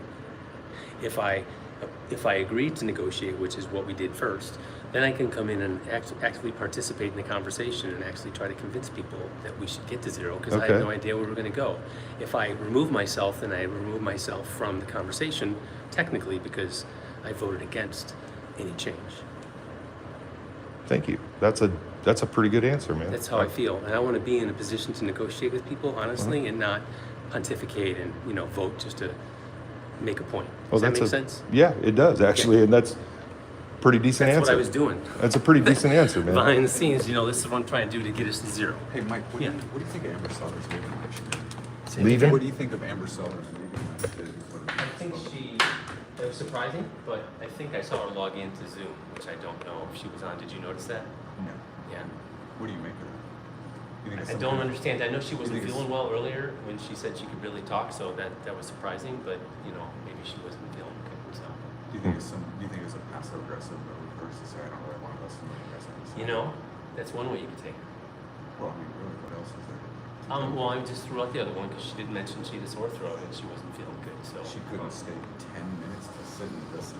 She didn't have to talk. Thank you, and I appreciate you guys. Mike, why are you the only one that'll talk to us and answer questions? Because I'm not afraid. I mean, knowledge is power. Oh, no shit. She left the room to log into Zoom. Really? Amber, why did you Couldn't sit there for public comment, huh? Had to leave. Amber, why did you leave before Why'd you have to leave the meeting before public comment, Amber? Mike was trying to give you the excuse that you didn't feel good and had to leave, but here you are. There you go. Yep. Down there. See you later. Good night. No? Don't you think that's kind of disrespectful to the people to walk off like that? big time disrespectful?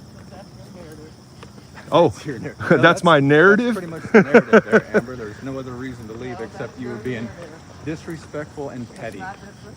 Disrespectful, petty, and discriminatory as well. You know.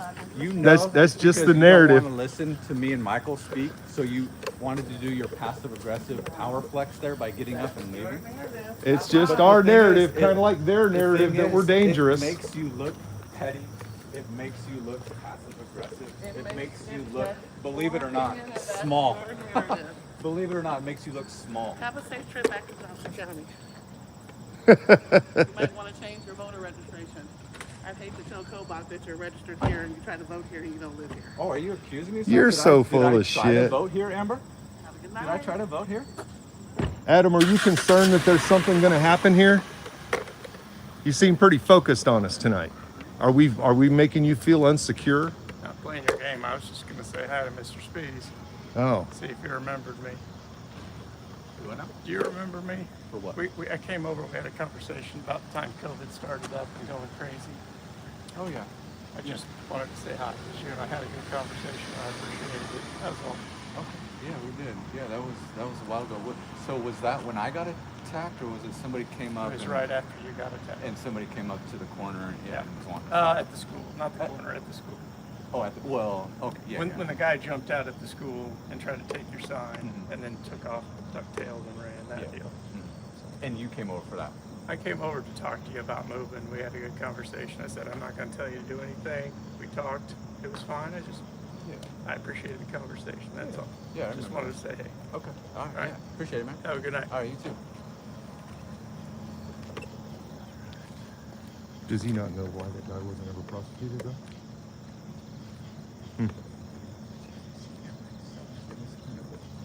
Kind of like mild threat of you better change your voter Yeah. registration or I'll tell Kobach Yeah. try to vote over here. What the fuck are you talking about, lady? What is that These even? fucking people, man. And she said, have a safe trip back to Johnson County. What a creeper. Yep.